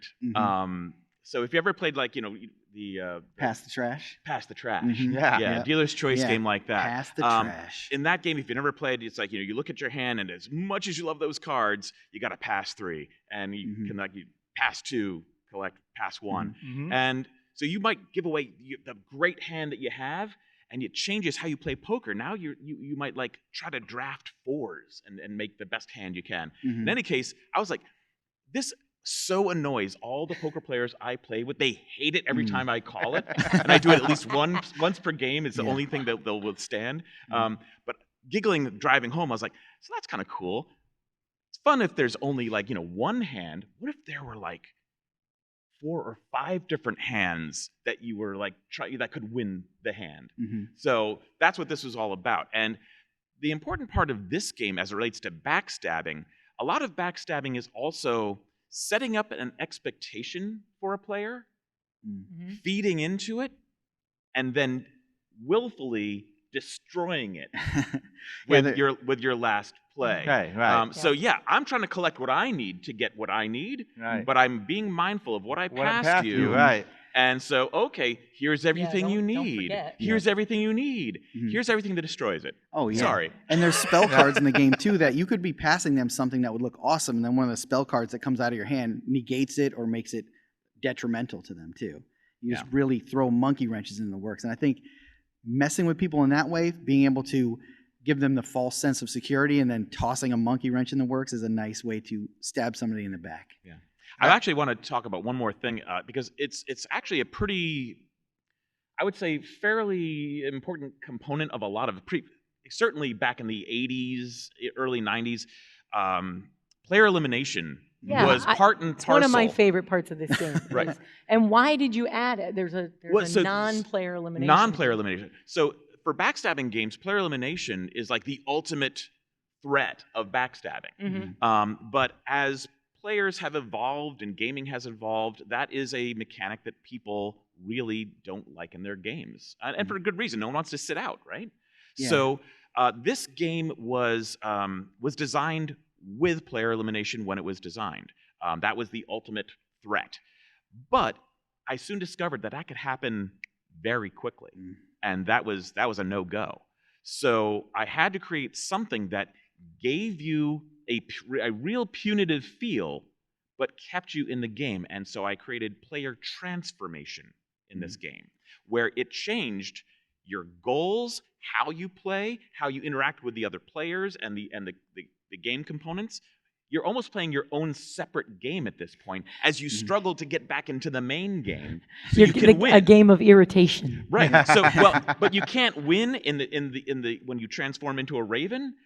But you can peck at them. You can peck. You can destroy their plans. You start pecking people's eyes out. You can try to work your way back into human form so you can win in the end. And that was a way to really, you don't want to be a raven, but it's fun to be a raven. And everybody's like, hey, I can stop get back pecking from me. it. Right. Yeah. So that's what I really love about this game, is because it forced a new way to backstab and stay in a game. Yeah. And I think with a lot of games that have drafting, people do a little bit of the haste draft. And like Seven Wonders or Terraforming Mars even. Like, hey, I know you need that card. Even though it's not useful for me, I can't let you have it. Right, yes. And you know what a good chunk of their hand is already because you've handed a lot of it to them. 3 cards, 2 cards, right. Yeah. You don't know what they got rid of, but you can still give them your garbage. It's a fun strategy to combine with backstabbing. Yeah.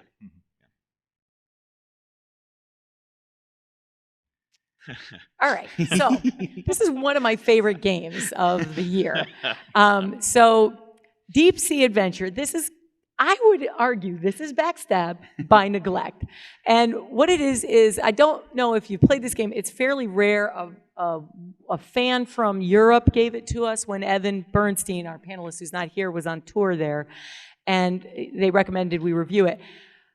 Boy, did I have fun. It's a good one. This game is surprisingly clever, and it's about going down. Everybody shares the same air, and they're all diving for treasure.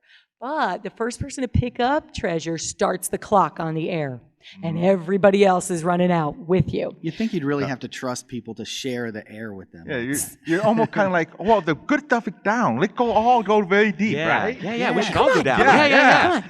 Go deep, go deep. Yeah, go for it. I'm just going to take this home right now. Glub, glub. Yeah, so once the clock starts ticking, it's every man for himself, and everything shifts fast. So you have to, you can say, oh, geez, sorry, I just really got to my treasure, wanted to get back up there.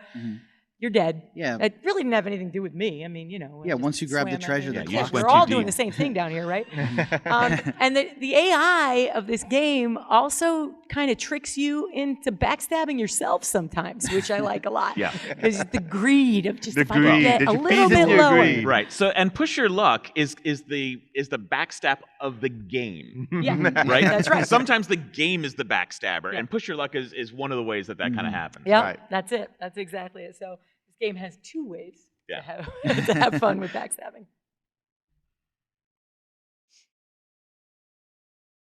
All right, shifting sands. We've got a couple here. This is about shifting alliances, things that change. Twilight So, Imperium. I love playing Twilight Imperium, and one of the reasons is that you'll have neighbors, and in order to do well in this game, you gotta say, right? Sure. Yeah. Yeah, let's you do and it. me. Let's Yeah. do it. Right. We got this. Well, good. Yeah, we're fine. Get them. Right. I mean, yeah. Real soon. Sometimes somebody will fly right past the middle of the board and come across the entire universe just to get to you because you look weak. Who would do that? But Mike, Almost a friend if ending. I'm playing a race Yeah. that has really good ships, Yeah. and you're the weakest guy, Yeah, she was playing. I don't. the let's see obstacle who's of getting played. across the entire universe isn't that bad. All right, who's played Twilight Imperium? Ready?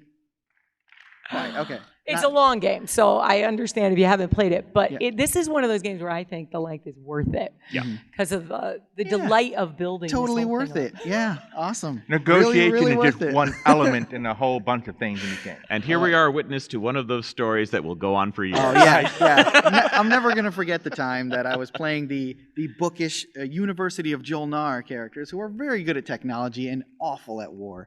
And you were playing the Sardak Nor. Yeah, great. A they're a praying little bit mantis tougher. race. You can are guess, ripe you for know. conquest. So I spent my time building the coolest ship with all my great technology, and she just flew over with one of her ships that self-destructs and blows up everything in the entire territory. Those are nice plans worthy you have there. I'll take sacrifice. those. Yeah. So all that study, I'm trying to make the universe a better place, and here come the bugs, of course, across the entire universe to destroy me. Great. I will never forget. Oh, man. It was surprisingly easy. Yeah. But you know, the person to my left, of course, I tried to form an alliance with him. He's like, "Oh yeah, I won't let her encroach too much." And of course, when it started, hey, that's the warlike race. I'm sorry, I'm just not in a good position to defend you right now. Right. So my back was fully exposed. I think it's a good time to talk about our friend Evan Bernstein, who is a delight to have in backstab games like this because he is completely allergic to conflict. So he will do threaten him. anything to avoid making anybody upset. So in turn, he's delightfully easy to bully and just say, you don't have to do anything here. Just sit right there. Mind your own So business. this turned into a Everything will be therapy fine. session. Yeah, seriously. I needed this catharsis right here. Let's maybe move on to another game. Yeah. Sorry. let's- Sorry. Well, Same thing happened in Doom. Oh, Yeah, you thought this wouldn't be There's another Dune. scab we got to open. All right, go Yeah, ahead. it goes in the same direction too. Of course, it's me getting All right, my now face this bashed time, in. I had no choice this time. You had because plenty of choices. Well, look, I was handed a card. There are always choices. That said, I had a bonus for killing your leader. Yeah. Well, I mean, that's What, am just I part of the not game at going that to use point. it? Yeah. I mean, it just showed Just up. because you Yeah. have a bonus doesn't mean you have to take advantage of it. I think it does actually. I am. Yeah. He wiped out half my I army agree, in turn even one. though- She just happened to be next to me and just close enough to attack me in the first round and wiped about half of my army out. In this game, it's not super easy to replenish your troops. So I spent the whole rest of the game kind of gimping along, trying to avoid her. Yeah. That was These are wounds that Again, don't heal. She's going to say, that was super fun. I'm going to say, oh, that was a It nightmare. wasn't super fun, but it was easy. Convenience is fun, right? I mean, low-hanging fruit. Yeah. Oh my God. Yeah. All right. These are great backstab games. Yeah, Dune is made to be backstab. Don't mind if I do. Oh. Don't mind if Don't I mind do. if I So do. that's why. Now, tell me why you put this as the line over here. I haven't seen the slide, so. You want me to say? Okay.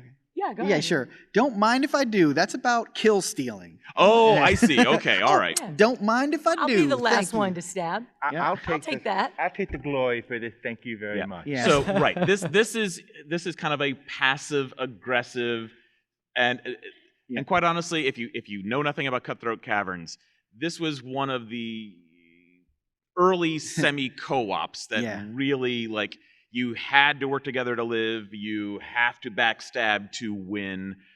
It is about kill stealing. When you're doing damage to other players, it's because they tripped, or you stabbed yourself in the foot, or I'm going to feint instead of actually strike, and now the monster strikes again. Oh, my bad. Every card in the game actually follows the theme and keeps you informed as to like the activities that are happening, where you're not necessarily stabbing them in the back directly. You're just kind of tripping them up by accident, or and as accident a on big time- purpose. as a Sorry, big- not sorry. Yeah, and as a big time D&D player, I felt it because this is how it can be in a D&D game. Yeah. You can be working together until you're not. Yeah. Well, and honestly, that was the inspiration for this game. It came as a result of the horror I felt shifting D&D groups when I was when I was in high school, and this is back in the 80s, so this is pretty rare. I had my D&D group was me and 6 women from my drama club. That is the rarest thing I've ever heard. Right, but it was great, and we were all drama. It's like the Great Unicorn. We were all drama nerds, so it was not about encumbrance and blah blah blah. It was about story and relationships, and they were epic tales. And my God, if you found a magic weapon, it goes to the person who could wield it best, right? What? That was the game we played. So then I go to college, and I was like, oh. Yeah, these guys want to play D&D. Cool. All right, dudes, let's play D&D. Well, about like an hour or two in, one of the players is dropping rot grub on the eye socket of an NPC, and I'm like, what kind of horrors? What kind of monster? I have nothing to worry about from the DM. These bastards! Oh my God! I'm traveling with. And when I created this game, Who are the companions? Yeah, exactly. I was like, I have to watch my back with these guys. That is the feeling of terror that I wanted from this game throughout every moment of the game. That, sure, we have to worry about the monsters, but I'm more worried about you guys. And that's what this game is all about. And thus began his training. Yeah. That's why it's best to trust no one. Trust no one, that's right. At the bottom of every character card, that's the last thing it says. Oh yeah, and the Trust no characters one. in this game. So you warned them, fair warning. Oh You yeah, gave no, everybody fair this warning. is definitely one of those, social contract. We know what's ahead, and if you lose friendships, it's because you didn't understand the concept of the game. Fast and Furious. Right. You did everything you could. Yeah. Yeah. Guillotine. Guillotine. Yeah, you're like, it's just awesome. Yeah, I mean, Tell us about it. it's a simple card game, right? You're marching people down the line to lose ahead. To have their head chopped up. And It only takes 30 minutes. Jockeying for position and moving people ahead and jumping back, and it's morbid. It's silly. It's a lot of fun. You're trying to collect the best heads for yourself. There you go. Yeah, the most wretched people to you, like governors, and Marie Antoinette is on there. She's worth 5 whole points. So the people they hated the most are worth the most points when you collect their head. And you're trying to shuffle those ones into the line where you get to collect their head, but everybody's playing cards that rearrange. So you're playing cards basically to, I want to make sure I ruin your plans and take the best one for Of myself. course, So yeah. it's all about wrecking other people. Right, and maximizing the heads that you get. Guillotine.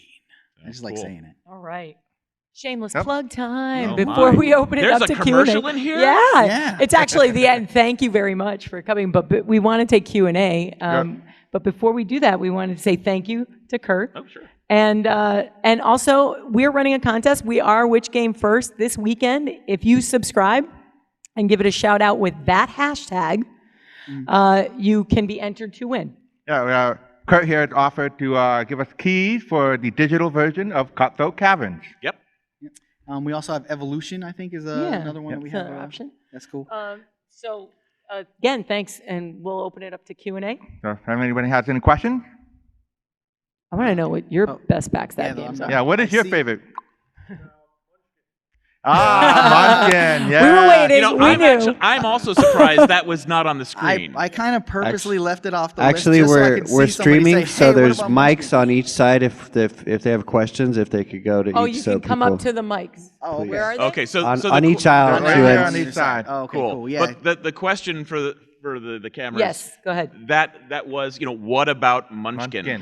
When we were putting this slideshow together and discussing this entire presentation, Mike literally said, we're going to leave Munchkin off so that somebody can say, what about Munchkin? Prize to you, sir. No, I mean, Munchkin is a great example, though Yeah, there's a little frustration in the, it's a kingmaker. Yeah. And Yes. that is a little bit different than a backstab to Yeah, me. I kind of put it slightly off to the side, although, there's definitely argument amongst the Yeah. groups about Yeah. whether that is.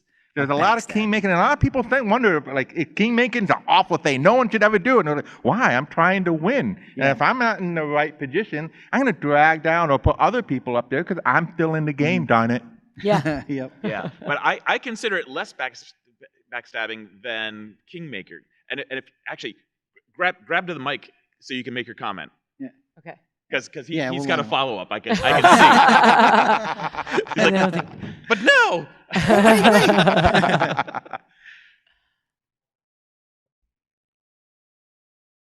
Oh, is it on? Nope. There we go. Try again. There we go. Yeah. Well, part of it is, like, actually 2 years ago, there was a tournament for Munchkin here. Oh, okay. And I actually won by Oh, snap. pushing, there was 2 of us were at level 9, or I might have been at level Here it 8. comes. But the idea was to push everybody to use all their, counterattacks against the guy who went right before me. So that when I come in, it's like, oh, I killed this monster. I get 2 levels. It's the winning level. I've won the tournament. Right. Yep. So you manipulate people into being wasteful. So Right. you can Exactly. sneak Yeah, in It's like behind you them. try and basically push it helped the other guy a little bit, but not quite enough, to you make them the target instead of you. You're right, and that is a good use of it. Yes. Yes. Yeah. And any game, I think, Munchkin included, that you can bring pain to other players has a little bit of. Well, and there you're negotiating for their pain, right? You don't have to do it yourself. You're like, oh yeah, you guys should totally do that. Yeah. All right. Who's next? Actually, one little other thing. No, I usually end up being the first target because since Munchkin allows you to have this swag, which gives you little extra advantages, I have a sweatshirt that starts off as +4 armor. I am coming after you, sir. Yeah. And I have the signatures of John Kovalik, Andrew Hackard, and Steve Jackson, which makes it +7 armor. So, of course, I wear it at a tournament, and I am automatically the first target. Yep. See? Dress for And success this when is you're trying to why murder your Munchkin boss. is what Munchkin is. Yeah. Yes. Did you say that Smirk and Dagger had a new game that is a backstabbing game? Oh my goodness, we have A new one that you just mentioned during this panel. The Menace Among Us. Yeah, Menace. Yes, so it just launched last month. It is a hidden role game on a starship. There are players on board that look like the crew, but they're trying to bring down the ship. Your energy is at 0. You have only limited air. You got to bring the energy up before you suffocate to death. And they're trying to do the exact opposite or kill you outright. But this is a game where, yeah, we're trying to ferret out who the imposters are. But this one it's Meteor. You can't just you winked funny, I'm going to vote for you. It's not that kind of game. You must play well. And if you vote for someone to be secured in the secondary hull too early, there are all kinds of horrible penalties, and it's really devastating. So you have to be as sure as you can be. But everyone is counter-purpose. Like, I'm the doctor. I should be like a really good guy. Hey, I could heal you with that wound. I look terrific, but it costs 2 air. And if I'm the menace, I'm trying to suffocate you all. So you never know exactly what my motivation is for what I do. And that's kind of the fun of this game. Yeah. Thank you. Thank you. So my question is, what game would you recommend to introduce backstabbing to a game group? First backstabbing. Introduce it. You know what? It was not on the slide, but I might introduce it with Survive. Survive. Yeah, because one, it's a casual weight game. It doesn't take very long. Yeah. It has almost like a family feel, so no one's gonna get so emotionally involved and hurt by that. But they're gonna get the concept and the feel of what it's like to suddenly make someone's land disappear and do all the little backstabby things, but in a almost family friendly way. So I always start with games like that have components in it that are more casual. So speaking of family friendly, how about Bang? Oh, that's another great one. Yeah. So you can start them off real young with that one. As long as Start 'em off young. Yeah, as long as you're comfortable. My son. Right? As long as you're comfortable allowing people to shoot at each other, which my son had no problem with. Being the sheriff, pow pow. That's a great one. It's very simple, fast, 30 minutes tops. Yeah, By the way, you said start them off young. I just half a second on this. I have obviously demoed a lot of backstabbing games. For 14 years, people have been coming to my booth and just letting go. The most vicious backstabbers I see consistently, year to year. Oh, yeah. Young girls. Yeah. Oh, yeah. I don't know why, but and it shouldn't be like. You know what? I find they take it really well. They do. Oh no, They no, just love- no. they- They just really engage. Yeah, and then they just and no one really suspects them because Yeah. they're sweet just little like girl. I'm just playing and ha ha ha. Yeah, I think one of the key Yeah. things you're going to look for in general is a shorter time frame. Like, just look at the box's time. You don't want to get somebody started with a longer backstab game because you'll get that. Yeah, I short is better. Don't recommend diplomacy. No, we're not recommending Not a diplomacy good as a first starter. step. Right. We maybe go back and forth. How about one over Oh, here? Oh, snap. Sure, I was just going to just comment the defense of diplomacy. Funny that you mentioned that just there. We were speaking about the social contract earlier. In diplomacy, at the start of the game, it states you must betray to win. To get the 18 supply centers, it's a requirement. So everyone should know when they get into the game that betrayals must happen. But You are right. Yeah. It comes so hard, though. It, Like- And it takes the emotional so long. impact is But you But should be able to also be able to recover from betrayal as well. I've come back from 2 supply centers. We all should be able to recover. Nice from it. job. Yes, in a perfect world, that's correct. So I just wanted to make that little So- comment that it's not. And let's face it, a lot of people. all the love to diplomacy. yeah. Diplomacy is a great game. I mean, And let's face it, a lot of people play these games for the tears. They want to see the tears Yeah. of their friends. Yeah. go Let's back go to back to this side. Sure. So you just mentioned Bang, and that's one of the first games I started with as a backstabbing game. But I wanted something that was similar, but didn't have elimination in it, and had around like the same amount of play time. So I found the Resistance Avalon. Yeah. Yeah, Oh. and I think that was like one of the best ones I've ever played. as a Resistance Yeah. Avalon. Yeah, I enjoy that one as well. Mhm. That's when I can get my family to play. Curiously enough, I make games for a living. My family are not game players. Yeah, they're- so come on, I another one. have to go. I have to go elsewhere yeah, to play no my free games. play testing at home. But yeah, I've been able to get them to play that game, and everyone engages on that one. So yeah, that's a great one. I think it's a great one. Thanks. Thank you. Thank you.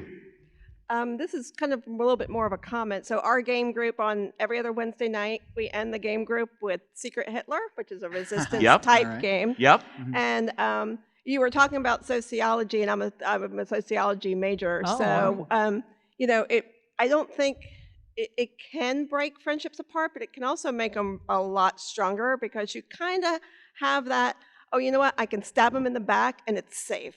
Yes. True. Or and I'm always Secret Hitler, even if I'm not. They're always like, she's just Hitler, because I kind of look guilty, or I'm the one that's always screaming at somebody. Guilty. Yeah. Yeah. And so I'm like you. I'm always flagged, and I can say, oh, I'm a liberal. No, she's never a liberal. Like there's some like non-randomness of the cards here.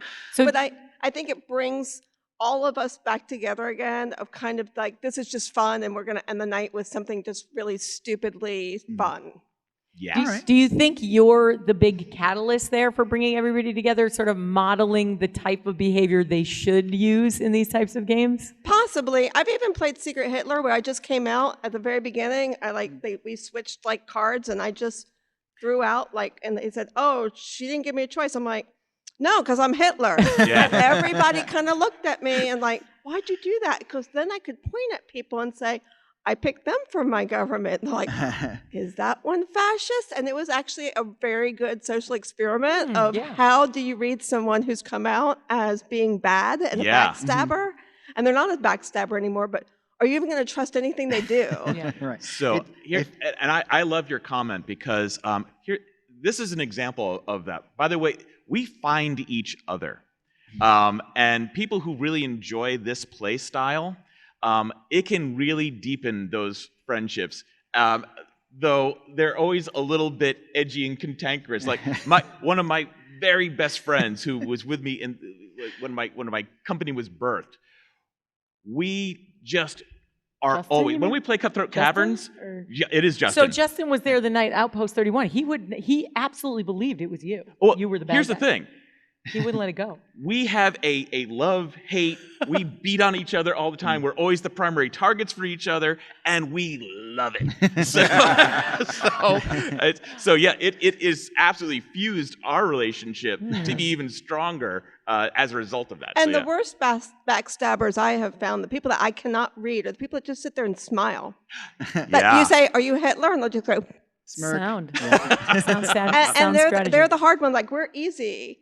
But the people that are just sit there and smile and go, and then you find out it's them, that's the ones you're like, "Oh, I It's- never know. I never know. It's so rare to find a game where you can gleefully exclaim, "I'm Hitler."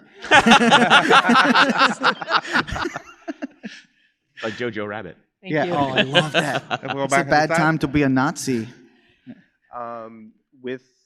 Would you consider the mechanic of the robber and knight in Catan to be somewhat of a backstab mechanic? The robber and knight in what? In Settlers of Catan, would you consider that a backstab mechanic? I don't know that I actually put it on that level. It's a slowdown mechanic. It's a chip away at the leader, but there's no emotional investment necessarily in that. There's It feels bad to get robbed on. Yeah, Right. It's definitely dragging people down. Yeah, it's there to bring grief for so sure. you got that. But I don't put it up to that level. It's not a That's gotcha. a mechanic, not a backstabbing game. Yeah. But it is one that works well enough in the game. I've seen some games where the backstab mechanic was really misplaced and it actually hurt the game. That one doesn't hurt the game, but it doesn't make it a backstabbing game. Okay. Yeah. Thank you. What about games where basically as you add more players, backstabbing becomes more necessary? I think of Risk as being really common, where you are going to have alliances. If you have a lot of people, they inevitably form, and then you will betray them at some point. Yeah, when the area gets crowded and then you're forced to step. I think there's an expectation that they're going to have to be in conflict with you at some point, but it's just the point where you choose who you're going to push out of your way. Yeah. That's really where the stab comes. But I absolutely put that on the list. Yeah. But I'm asking, do you have other examples of, like, if you're playing with 2 or 3 people in Risk, everybody's going to be out for themselves, but if you have 6 people, it's a different game. Right, and actually, it's a lot like again, it's a social experiment. When populations get more crowded, there's more violence and more competition for resources. But is there another game specifically like that? I'm just trying to think. I mean, like History of the World. It's another Risk-like game. Another diplomacy-style game I like is Here I Stand. It's a game about the Reformation. It's kind of diplomacy, but you got cards that tell the history, and everybody has a different goal, which make that game, I think, works well, because you're not all just taking strictly territory. But does it change on player count? And that was really the I question. think, I know we mentioned it, but not specific to player count. I think Twilight Imperium changes significantly. Well, depending on how player many count players too, there are. though. Yeah, anytime you're pushing the borders more because there's more pawns on the board, the tighter the resources get, Yeah, any which area is control. space and area. Yeah. the more likely it is that you're going to have that kind of conflict. Though, quite honestly, as a game designer, I often seek for my designs to be consistent regardless of how many players there are. I try to scale those things so it's always consistent. So I almost see it as a little bit of a weakness of a game if it changes how the game feels and plays with different player counts. So for me, that's kind of an interesting point. Oh, you like it? Yeah, I kind of like that actually, because you don't have this person that has a set strategy every time that they're going to go for. If you're paying attention to more things because there's more players, and you have to change your strategy because of that, it gives the game some replayability. Okay, all right. Oh, we just have a couple minutes, so maybe we can get the Make last two one guys last in. question? Okay. All right. Morning. You spoke earlier about backstabbing misplaced in games, and I think you spoke to it just a moment ago. What would be some examples of where you've seen it misplaced as a mechanic and why? Examples of misplaced backstab mechanics. You know what? And I should have done my research, because it's honestly very often I see it most often with some games that get pitched to me as prototypes from particularly new designers. So I won't mention any of those. But what kind of balance issues do you see there? When is it wrong? Very often it's wrong if it's really trying to be like almost a Euro. It's a resource management. It's the type of audience that you have, and the expectations when you sit down to play one of those games is, this is about how I am approaching the management of those resources. I get rewarded for the engines I build, all of those kind of things. That's why I came to sit down to play this game. And a backstabbing mechanic in a game like that is never welcomed. It feels like, hey, that's not cool. I mean, I'm trying to build an engine here. And it's not the point of the game. If the point of the game is, we're gonna do this to each other, then that's well placed. If it's, I want to do this thing and create a thing, and now there's this one rule that's in the way, that is a thorn in the ointment. Yeah, I mean, even though I put Tammany Hall on the list, I think that if you are going to make an example where what Kurt's saying is that you've worked a long time and there's an expectation of the manipulation and getting people to work together, and then you just stab somebody in the back, even though I love that game, I think maybe that's what he's talking about, is when it's kind of misplaced for working for a long time at something, and just one horrible, critical, pulling the rug out from underneath somebody ruins their entire day. Yeah.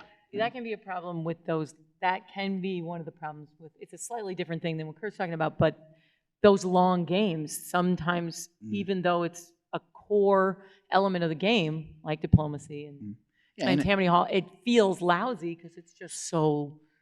you can feel like it's ill-placed because it took so long to get here. If that's what you're sitting together to play, though. Yeah. and quite honestly, it's all about expectation.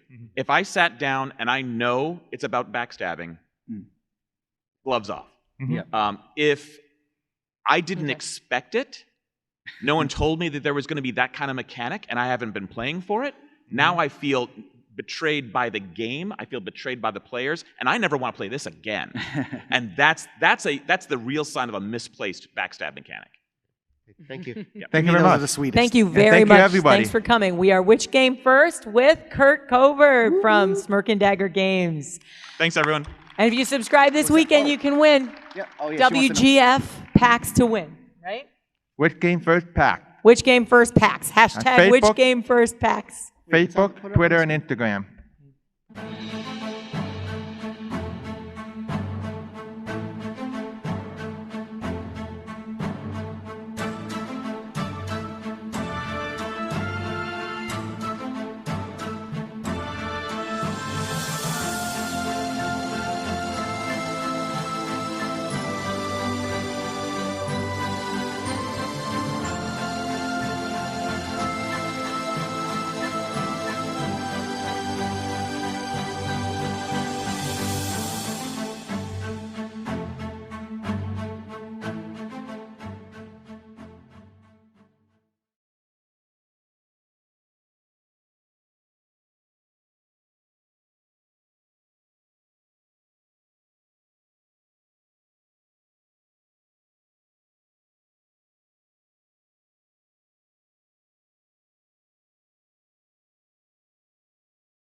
and introduce all of our panelists.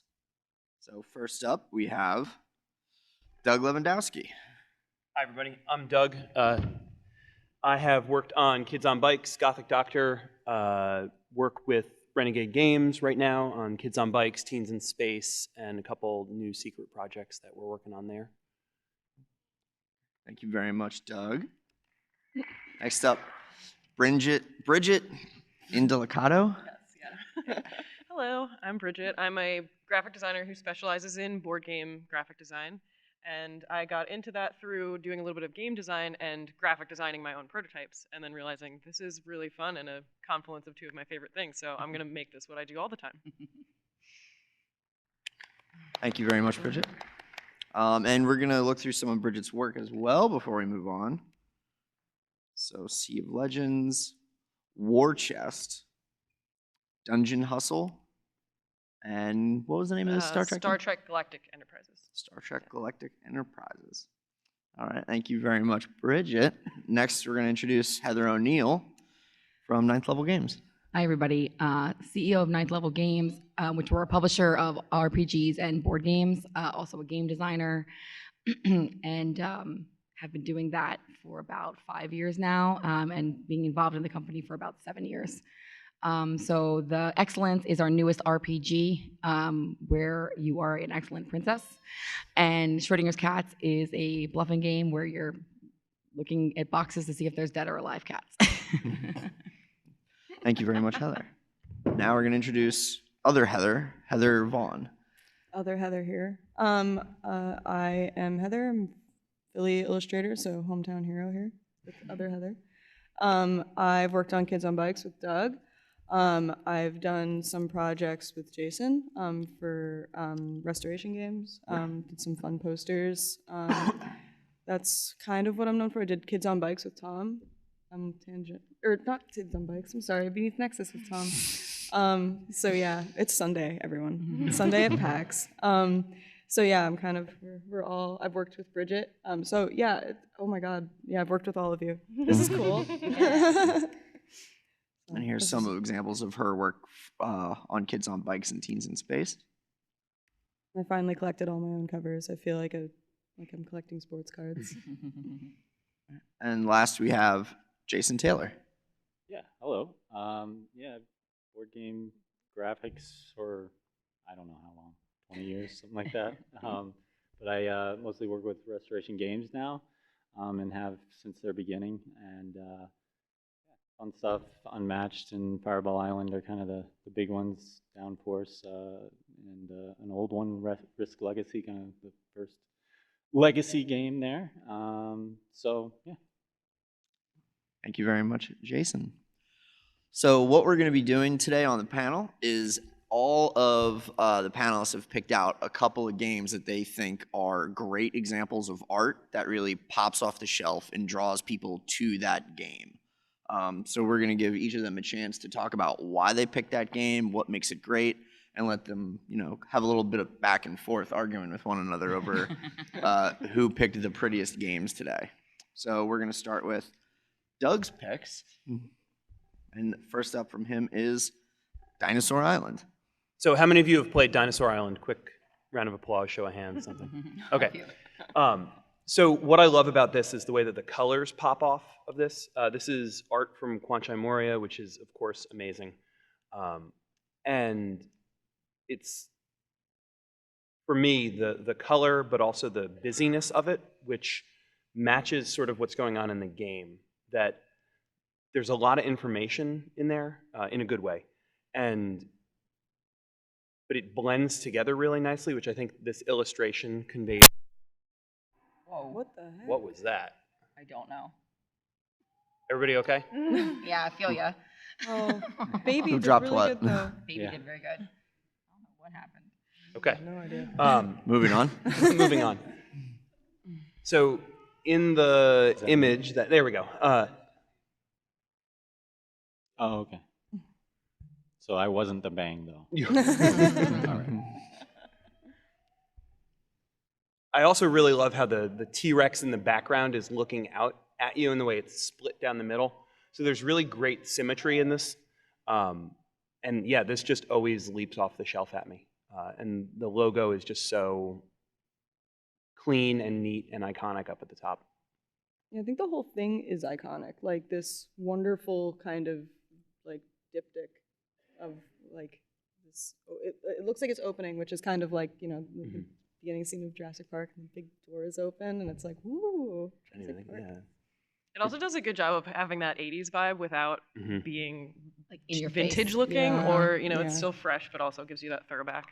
Yeah, the symmetry too, I think, is what part of it is. It's like the more you look at it, the more you see. But also, if I just quick look at it on a shelf, I see a really cool design. And that makes me look at it, and then I start looking at the little details, and it's like, oh, this is really cool. Yeah, and I think you said an interesting thing, like the busyness of it, and that's something we usually try to stay away from on packaging, but because of the things you mentioned, like the symmetry that's going on and the cleanness of the logo, kind of make up for that busyness and actually make the busyness work for it. I think that's a really interesting take on it. Yeah, definitely. And that big shape of the T-Rex in the middle really anchors it. It very well could be straddling the line between too busy, but that big pink shape of the T-Rex in the middle really anchors it, so you're not like totally confused and bouncing all over the page. So it's like fantastic design.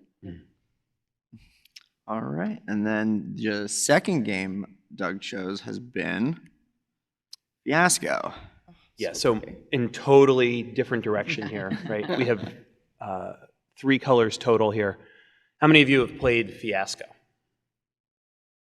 You should. Yeah, you should all. It's a storytelling game, so if you're not a role player, it's a good way to ease yourself into it. And what I love about this is the way it's a sort of framework for what's going to be there, which is what the Fiasco system does so nicely. It creates the framework for you to tell the story inside of. And I think the art conveys that idea that it's going to be an outline to create your own thing out of it. But it also indicates how poorly things are going to go here, right? So you have the guy shooting himself, you have the person, cutting the lines here, the guy falling, and the visual consistency across of all of their stuff works so nicely to show, I think, to give it its own feel that is incredibly consistent. And also incredibly minimalistic, managing to do both of those things so nicely. Yeah, and I think the fact that it's minimal, like you said, it kind of mimics what the game is. Yeah. You could do so much with it, so it doesn't want to tell you what you're doing. It's just going to tell you you're definitely going to have a fiasco, and that's about it. Yeah. I think like the big shapes and stuff like this, it really tells you what you're going to get in the box. Like you said, it's kind of like paste your own ideas onto this framework, which I think is wonderful. Also, the consistency between the editions is, I'm a sucker for that. Like put boxes together and make them make a bigger picture. I'm yours. All right, now we're gonna take a look at Bridget's picks. So Bridget, your first pick was Fog of Love.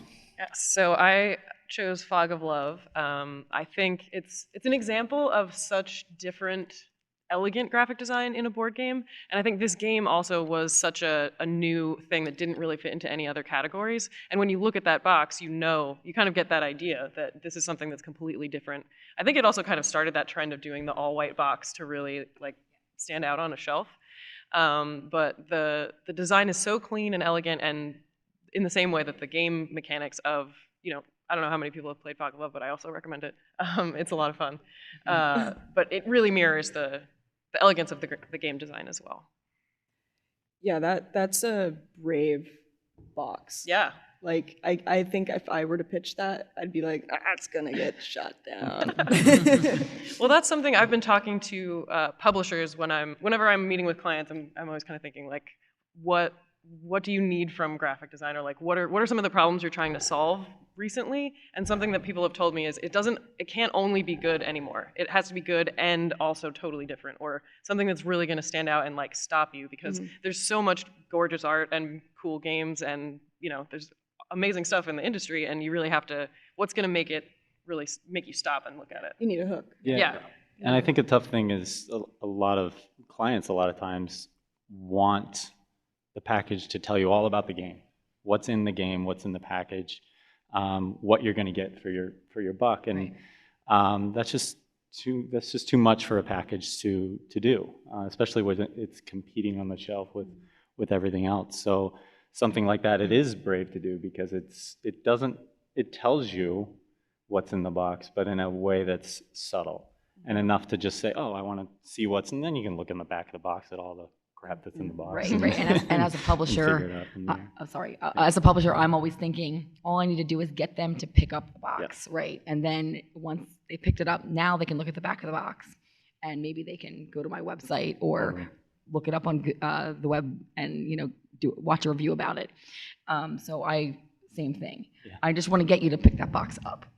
Right. I think the other thing is like the level of trust there. You see a box like that's like really wild. Like there was a box on the floor that I saw the last 2 days that was like, it wasn't just a square box. It was kind of like hourglass shaped. And like that was another one where like just that design decision alone got me to like want to stop and look at this game, because I was like, wow, okay, so that's cool. So this game company or this publisher is taking risks. And if they're taking risks with their packaging design, what's their game like? Are they taking risks with their game design, and is it going to be something I haven't seen before? So Yeah, that that's could really be good really point. cool. All right, and Bridget's other pick was Space Park. Yeah, Keymaster games in general are all amazing and beautiful. This is kind of on the other end of the spectrum from Fog of Love, which is these really rich environments that create this kind of like whole story behind what you're playing. Because Space Park and Campy Creatures and Parks, they're all like the actual gameplay isn't super complex. They're great games, but like all of this art gives you this richness that you can really feel like you're in this world. Also, specifically with Campy Creatures, there's like on the border of the card is blank, and then the creatures like poke out ever so slightly on the border, and it's just such a like really great simple decision that just makes it look amazing. And it's those tiny details that you can consider that make it look, that really show the care that you put into the game and into the product and like the production of it, which is really important. This is another one that does retro in a really refreshing way. Yeah, that's a good point. Like this is definitely like the Jetsons. This is, Campy Creatures is, pulp covers, Mhm. and none of them seem tired. Even the decision to like make them pop off the frame can be super duper cliche. And like, I don't know, Tom, you remember in art school, everyone would be like, don't do that. Everybody does that. And it's like, if you do it well, Yeah. it's really nice. I think the other thing too that is typography as the art. I mean, the typography for Keymaster is always, to me, is actually one of the most impressive things. It's something you don't always notice, and that's kind of the point. It just makes you feel like, oh, you're feeling that kind of retro vibe, but you're also, the way it's treated and the way it's just always done well, and in a system too. You can see right there, like all the different varieties of typography, but they all work with each other. So it is Keymaster does a great job. Yeah. And those could have easily all just been a font or the same Yeah. font, Yeah. but they went that extra step to make this something like And now it's world building. right. Like you're exactly. looking at this and you're automatically, your brain's whirring. You're like, pulp, like, this is like every pulp monster book. Yeah. Which is wonderful. Yeah, and you've got the other one, Space Park, has this travel poster Mhm. vibe, with the typography and the art. So All right, now we're going to move on to Heather O'Neill's picks. And your first pick, Heather, was Burgle Bros. Okay, so Burgle Bros, the box itself, just the style of the box is really interesting. It's just a rectangular box, but the way that they designed it, it looks like a corporate building with a helicopter pad on top, and you stand it on its side. So immediately, that's going to stand out on a store shelf, and I'm going to want to know what the heck this is. Then it's also got a retro vibe that does it well. It's like the 60s heist movie. It's got the blueprint. It's got the kind of like monochrome cards where it's a computer room there, but yet it just like fits and feels really engaging, and you get right into that heist and right into that world. It's like the box itself is an art piece too. It is, Like yeah. you feel good about, not only does that lure you off the show floor, but that also, you put that in a nice spot in your house. You don't just hide that. It doesn't go like in a box. on your Right, shelf. that's not in the bottom of the bin, Yeah. right? Yeah, that's like a display game. I mean, Yeah. you talk about brave. I mean, Yeah. honestly, I think about my days at Hasbro. I would have never been able to get that approved. Like, there's no way. That's the I would beauty of have- making the game in Yeah, I yourself. would have loved. Yeah, I would have loved to have been able to do something like that, where like, hey, there's no logo. It's just a building on the shelf. Like, and I would have been laughed out of there. Come on. Right. Yeah. But it works, and it's again one of those things where it's like, if that was a couple of those on shelf, and it's a little bit of air that might stop someone in their tracks and go, wait, what is that? Yeah, I think that's part of it. Sorry. That's okay. Not only do you need it to look good for someone to find it on the shelf at a con or in a game store, but you need it to be something that someone wants to show off on their own shelf. Mhm. As collectors, that's Right. kind of part of it. Is this is a thing that I'm displaying. Yeah, and that's exactly what I was going to say, that this is actually on one of my 3 like public shelves at home. Me too. Both because I play this game as often as I can, and also because probably half the time when people are browsing my shelf, this is one they grab and pull off. So like, it absolutely works. I can't imagine the pitch about like, yeah, the logo's not going to be visible. It's gonna be great. But it, Yeah, hear me out. my God, it works. Trust me. Yeah, Exactly. It's a toy. Like, look at this. I want to like pick it up and open it and look at all the blueprints on the inside. The amount of work that probably went into this is insane. Right. And the 3 floors that are visible on the box are a core element of the game. Oh my I mean, God. it's Right, just right. And it's I- form and function. I haven't necessarily done it, but I've seen people use that box as part of the game while they're playing. It's in the middle of the game. They're playing, or at the table, I mean, they're playing it, and then it's a visual representation of what you're doing as well. It's not over here on the ground. Yeah. To have it as a prop, I think you achieved it. You win. And Heather's second game was Herbaceous. So then this is again, kind of a contrasting style. This is really just the actual art itself. It's just really eye-pleasing and pretty, right? So the box is a standard box. It's just got a logo. It doesn't say much, but it doesn't not say anything. It's got the herbs. It's telling you that's the style of this game. And then as soon as you look at the cards, we're used to seeing, action features and little boxes at the bottom that say all these things you're going to do. It's like, nope, just a picture of a flower. That's it. Or a mint. That's it. And it was so different. Again, also the white box, the simplicity of the game, but it's actually a really tight, awesome strategy game, but it's in this really neat, modern, pleasing package. And I'm hoping we see more of this, and I think we will. That actually occurred to me when I was walking around the first look area. I don't know if anyone got a chance to look at all those, but I feel like that was a recurring trait, is that a lot of them had this like very different art style, like modern illustration or like minimalist, or it seems like people are really pushing kind of what styles are being used. And I think because as you probably all know, there's so many more games coming out every year, and the market is getting saturated with games, that you need to stand out. It doesn't matter how good your game is anymore, unfortunately. It does, but I'm saying it might not matter. It needs to be, does it look good? Is it conveying what it's supposed to be conveying? Am I reaching the audience? There's so many things now that you have to do for your game to be successful. Yeah, it's not just game art anymore. It's like, this is beautiful art. You could stick these in teeny frames and like have them in your house. It's pleasing, and that's like, I mean, I don't know, like there's not a lot of games that are just like, oh, this is like just so beautiful. Right. Like a little thing to hold. Exactly. One game that is similar that comes to my mind is Skull. Oh yeah. Has anyone seen the game Skull before? It's just little coasters.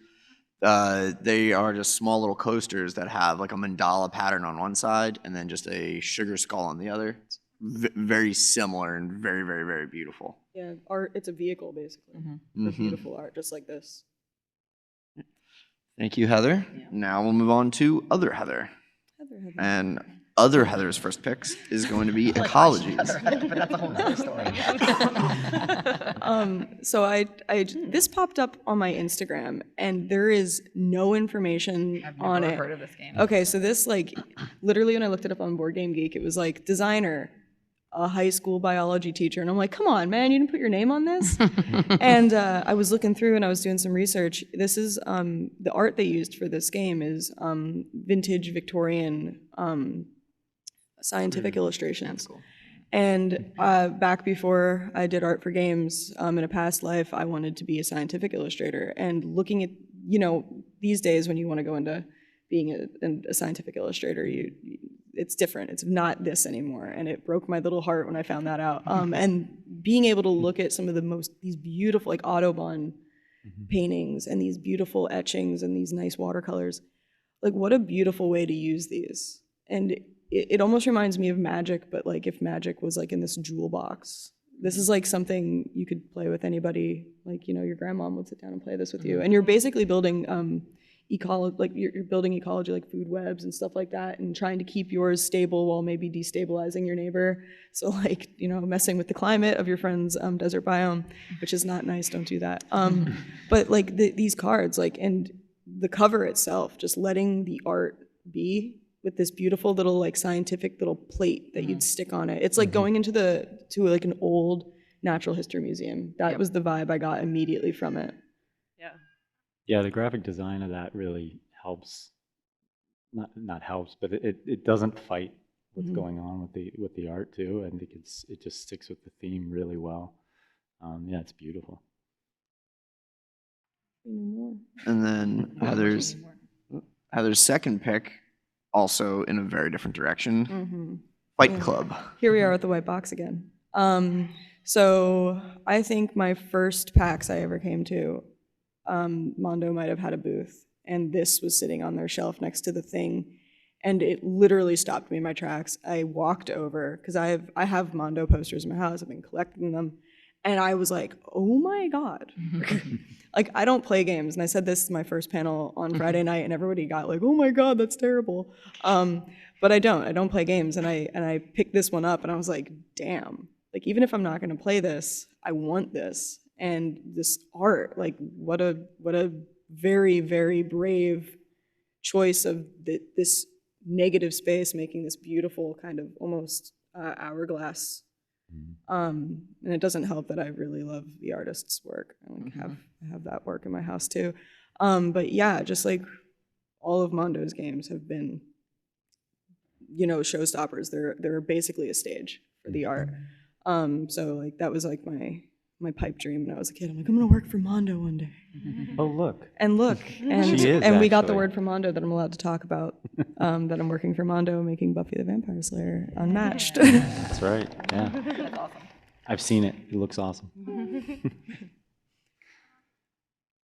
don't know if anybody else wants to talk about this beautiful book. No, I mean, similarly, like you said, the negative space, it just pops. It looks cool. You want to know more about it. And that's enough right there. It's going to get everybody to pick it up. And I feel like everybody did. Like even the blood spatter. It's like, oh, where's this jacket? Where's this shirt ending? Right. Yeah, Mondo's use of color too. They're artists too. Like that, the minimalistic. It's not just that. It's whole package. Yeah, it's great. One thing that I think that this cover does really well is it utilizes the fact that it's a known property. Yeah. So they don't have any kind of big title. They let the title be really, really small, and then they cut Ed Norton's eyes off because you don't need as much information because everybody knows it. Now they just let the artist make a very striking composition and let that be the immediate hook, followed up by and it's also Fight Club, that thing that you probably love. Right. And they didn't do the obvious pink soap, Yeah. which was like, thank you, because now I want to actually know more because I just came over and saw this. And I'm like, oh, but that's Fight Club. Cool. Yeah. Or is that subverting client expectation, like buyer expectation by not doing the soap? Taking the thing you thought you knew. All right. Thank you, Heather. Now we're going to talk about Jason's picks, and we're going to start with Suspicion. Suspicion, yeah. This one I just saw in Target, and this one to me, it did what a package should do. I was walking the aisle, and I turned and looked at it, and we were always taught at Hasbro, like, you have 3 seconds, tops, and that's it, for someone to be drawn to a package. And this did that trick. I mean, a lot of it is the negative space. It's in a sea of packages. You've got this little breath of fresh air, and you've got a very clear logo. But then you've got this, again, that kind of spot of busy illustration going on, but it's black and white with really, really genius use of color. Again, like beautiful color spots that, and to me, the other really cool thing is you pick up the box, you look at what's inside, and it carries over. Like the game board is black and white, and there's just really interesting use of the color and illustration. So part of it is the art, and a really big part of it is just the graphic design, and the way the art is used becomes a really important piece to that. Like even the logo itself is another little spot jewel. Yeah. Which is a nice integration. It's not just smacked on there. It's part of the larger theme, Yeah. which is really nice too. Like little surprises in there. Yeah, so something I like about this is that the style of the illustration is clearly going for a vintage look, and they're able to match that with the logo while still keeping a very like clean. It walks the line of modernist and vintage very, very, very finely and nails it. And for a game that you're probably going to be picking up in Target, like I kind of expect this when I go to PAX. If I'm walking Target, I don't expect this. And this would stand out in like the corporate pack. Like letting a game that's going out on Target or Walmart shelves look like this is like, oh, Yeah, okay. I expect this don't step in poop games. Yeah. At Target. Yeah. This helps. All right. And then Jason's second pick, Risk. Yeah, this is in particular the 2003, I believe, Risk. I have a little bit of background with this one. I didn't work on it, but I worked next to the guy who was doing this at the time, Bill Concannon. He was the art director. I remember him pitching this, and at the time, this was actually a pretty big leap for Risk for Hasbro to kind of do what the package before this was doing. Have the illustration come down, because before it was really, all right, full bleed illustration of some kind of war scene. I remember he coined it bubblegum Risk, which I thought was really funny, and it was hard to get it past, but for me, this really was kind of the first one that made me go, oh, yeah, I can see how graphic design can make a difference with great illustration, and the combination can make for this 1-2 punch and really turn heads. The one thing I will say, I mean, Risk is a really well-known brand, and you know, Hasbro does that every 5 years or so. They'll refresh their brand because part of it is they can, and you know, the numbers start to slide. Okay, let's just redo something.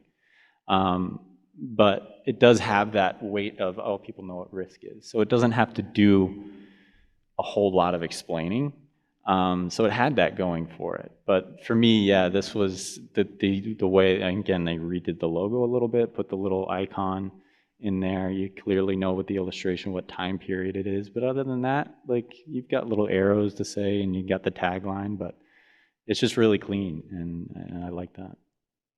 Yeah, and like, I think there was somebody the other night talking about like, will your art style hamper you from working in an industry? And I think with this bringing up the end of our picks, it was like, what a fantastic illustration of like, you can be a fine art oil painter painting like these epic like history book war scenes and still find yourself doing game art. Like, I don't know if I can think of a game, and this might just be my own ignorance. Is there one out there that has like just this beautiful like an oil painting, no stylization, just this straight up oil painting? And it's like, I don't know, maybe in a couple of years that'll be the new hotness. Like, everyone's gonna be like, oh yes, it's shipping off full just barely dry oil paintings to get scanned to make into games. Yeah. So that's it's in its own way. Even though this is an older game and it's a refresh, it's still a big risk to kind of retro in a very different way. Right. Yeah. Which stands out. Right, and thinking about like the time period of like games in the 90s to the 2000s to now, like obviously now it's all about the graphic design and the art and pop and all this stuff, but it really wasn't, as you probably know. So going from the Milton Bradley, Parker Brothers standard, and then not knowing what to do with it, and then doing something like this is kind of cool. It's like the next step up from where that was. And I think, to me, and I don't want to harp on it too long, but one thing that was interesting too was thinking about it as a brand and how that could be taken forward into licenses, into other pieces. So for a little bit, and in my opinion, not long enough to let it last, they actually did like a Star Wars Risk in the same way.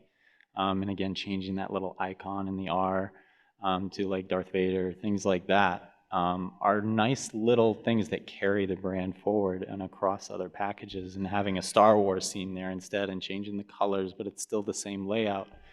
That's a really cool thing, and I thought it was a great way to kind of have years to go with the brand and carry it forward. They didn't do it long enough, in my opinion, and you know, they were brave to do it, but in my opinion, not brave enough.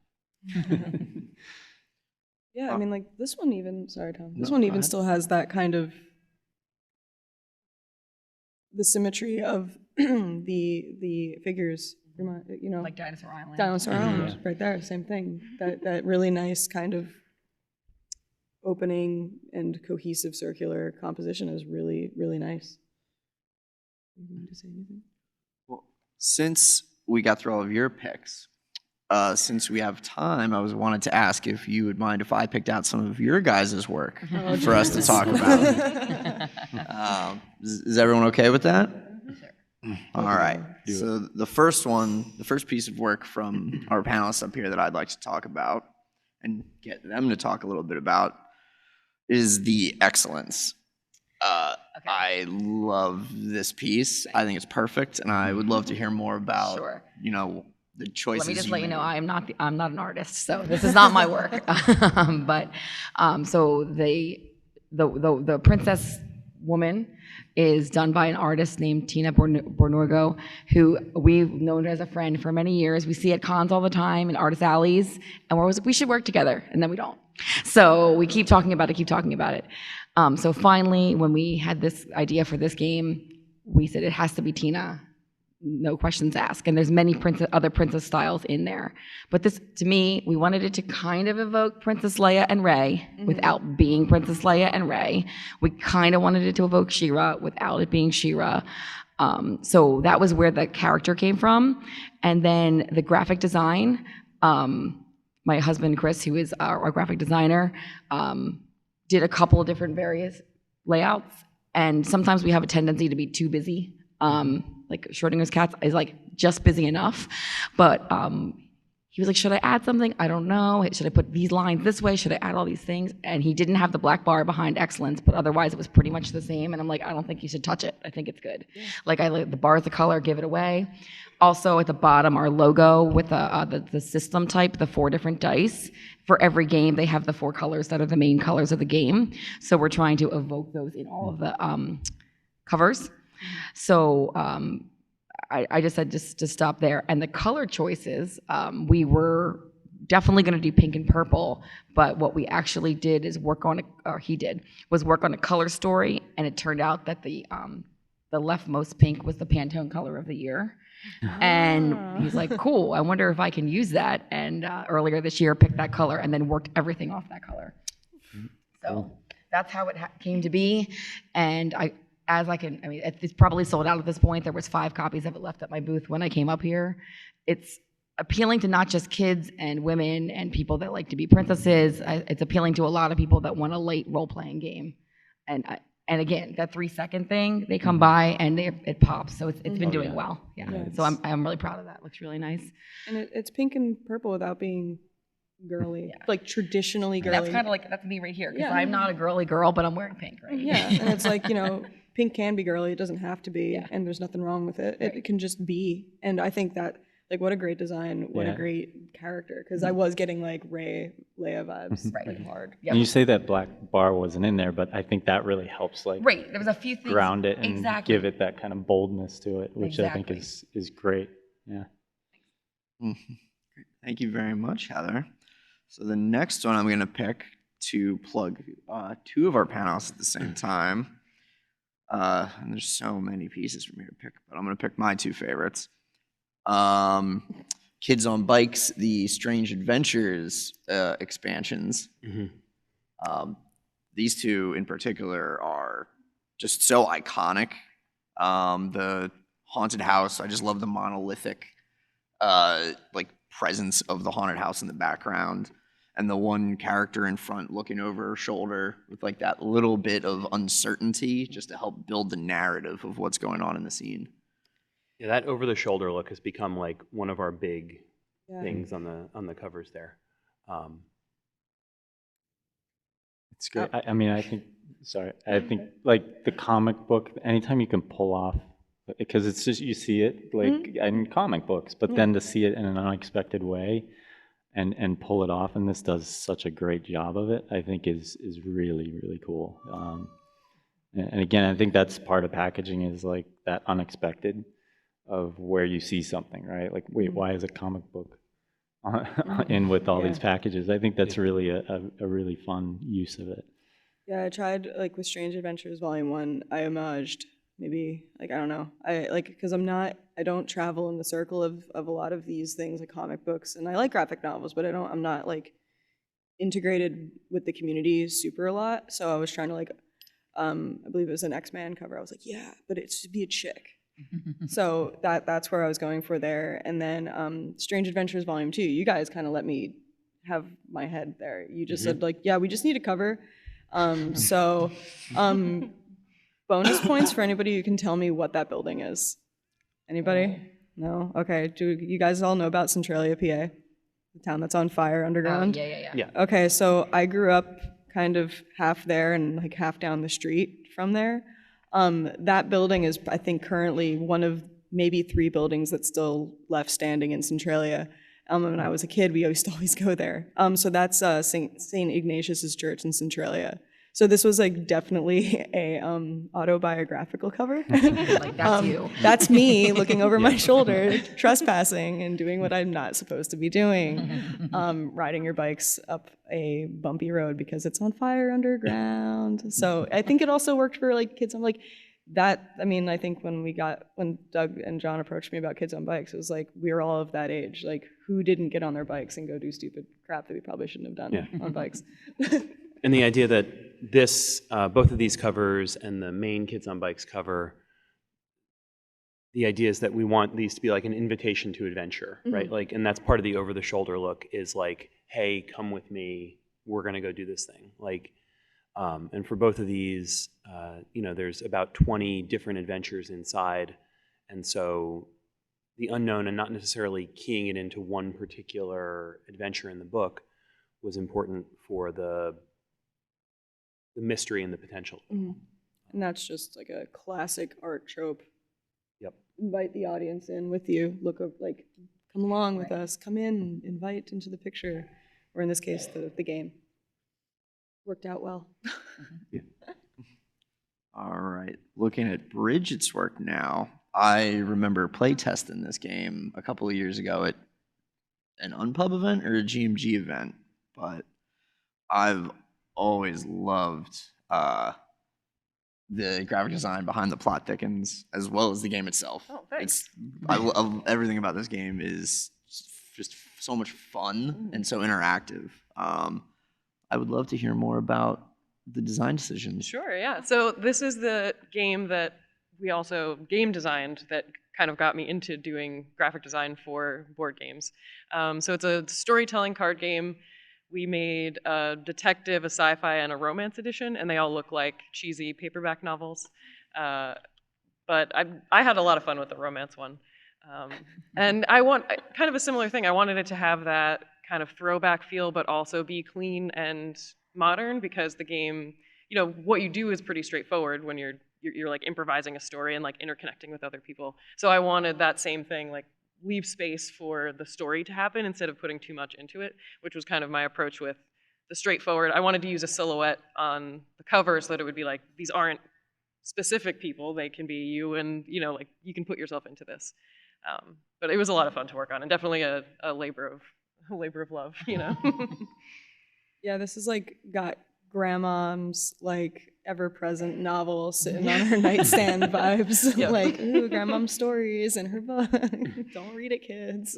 Right, yeah, and that's what the words are. Like, you can see the one there, glistening pool boy. There's like, you know, yes. heaving bosom, like those really cheesy, like paperback romance novel kind of words. So we wanted you to be able to get that right from looking at it. Oh my God.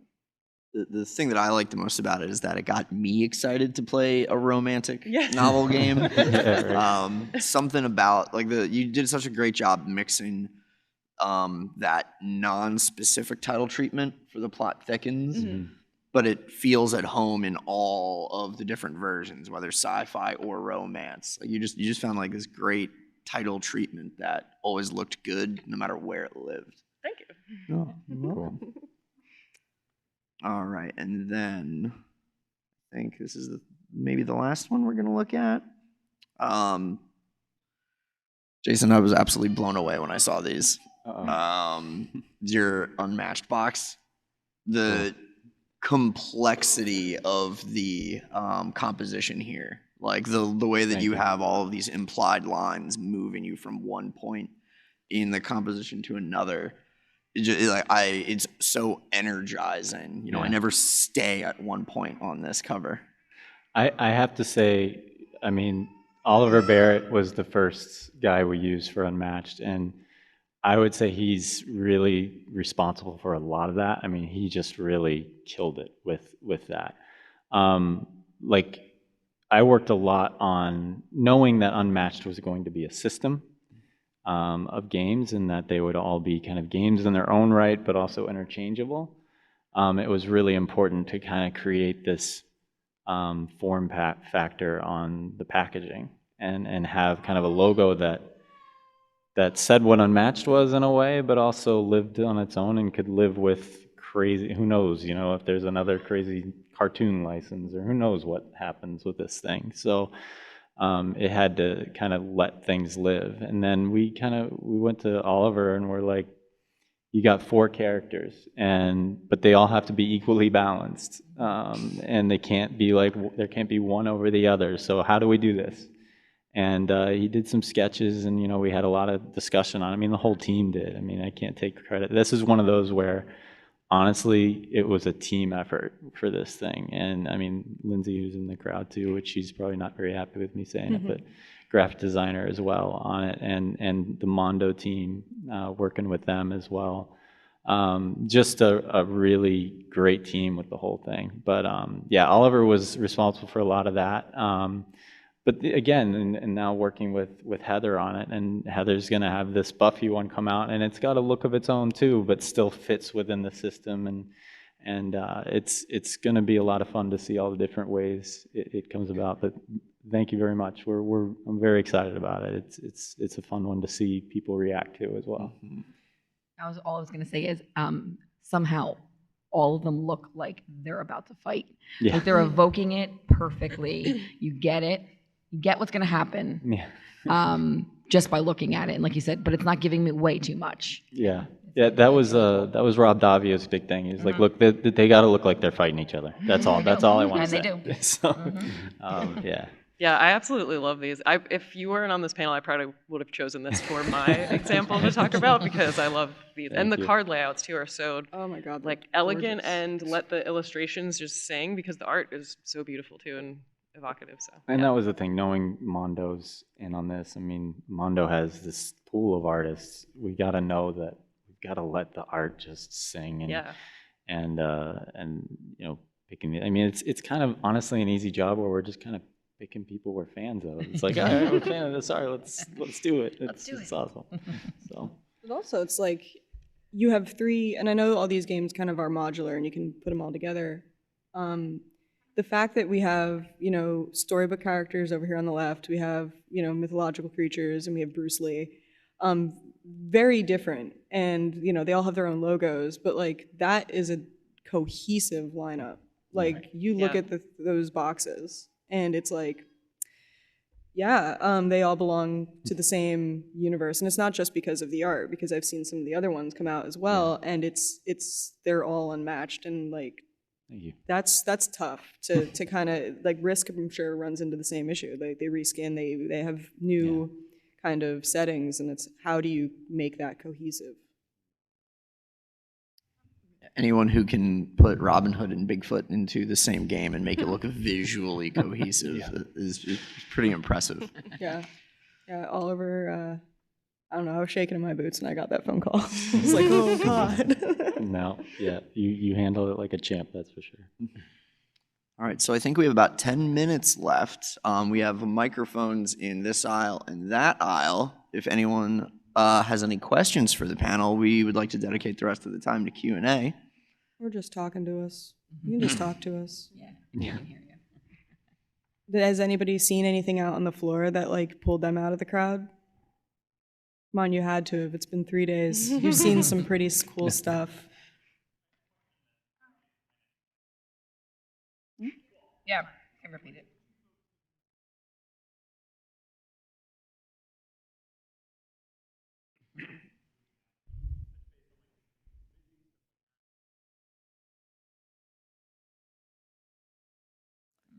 I think visual hierarchy is probably the main stumbling block.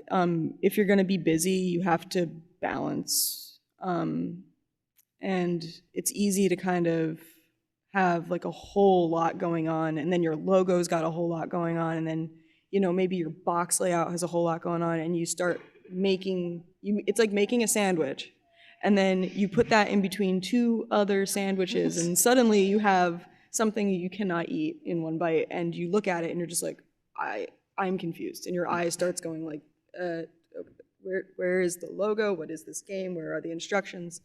So I don't know, you kind of know it when you see it, when you see something that's just like almost like word salad, but with graphic design and art. Yeah, I think it's definitely that, trying to do too much. I think part of it is just not having a graphic designer a lot of times. A lot of the times you can tell, like, oh, they just hired an illustrator and said, hey, just do some art. Mhm. And then it's without that graphic designer to have that eye. And it can be the illustrator who's the graphic designer, but it's just giving them that job too, which a lot of times gets overlooked. It's okay, we just need the art because people think art.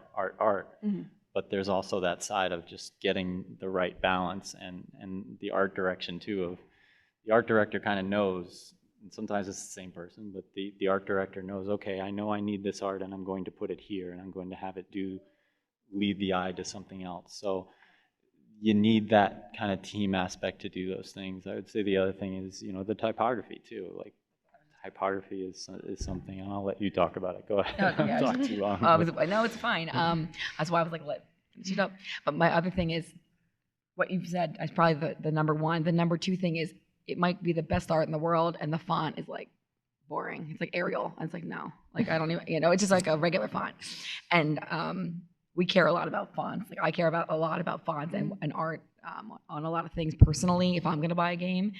And if I see that the font for the logo of the game is not matching the art or not engaging me in any way or lost because the art's too big, it's like, oh, that's a shame because and then you play it, it might be a cool game, but you're missing that 3-second chance when it's like that.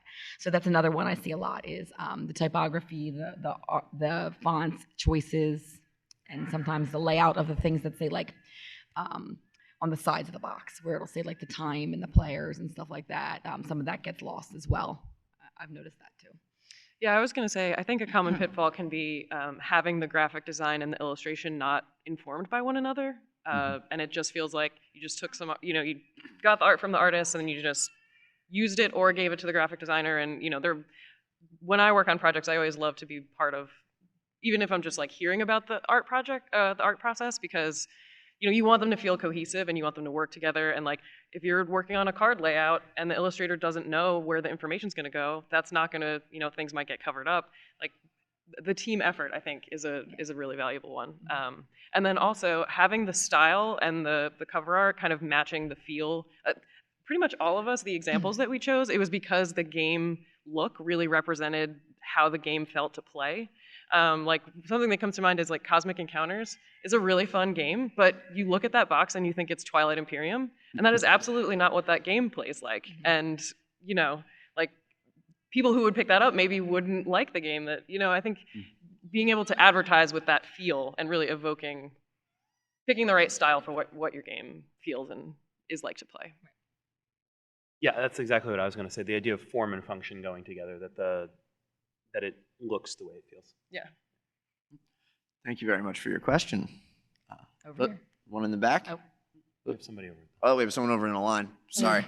Line first and then in the back. Okay. I can also attest to being an avid purchaser of games. When I look at the box, I do expect, and I purchased Twilight Imperium because the artwork later on the box cover, whereas I always stop at Cosmic Encounter because I feel like I'm seeing something new, and the artist was amazing. Whenever I turn around, I'm like, oh, it's not that. Right. That's right. Never mind. Yeah. And I just put it back. And I say that, being a consumer, right? I digress.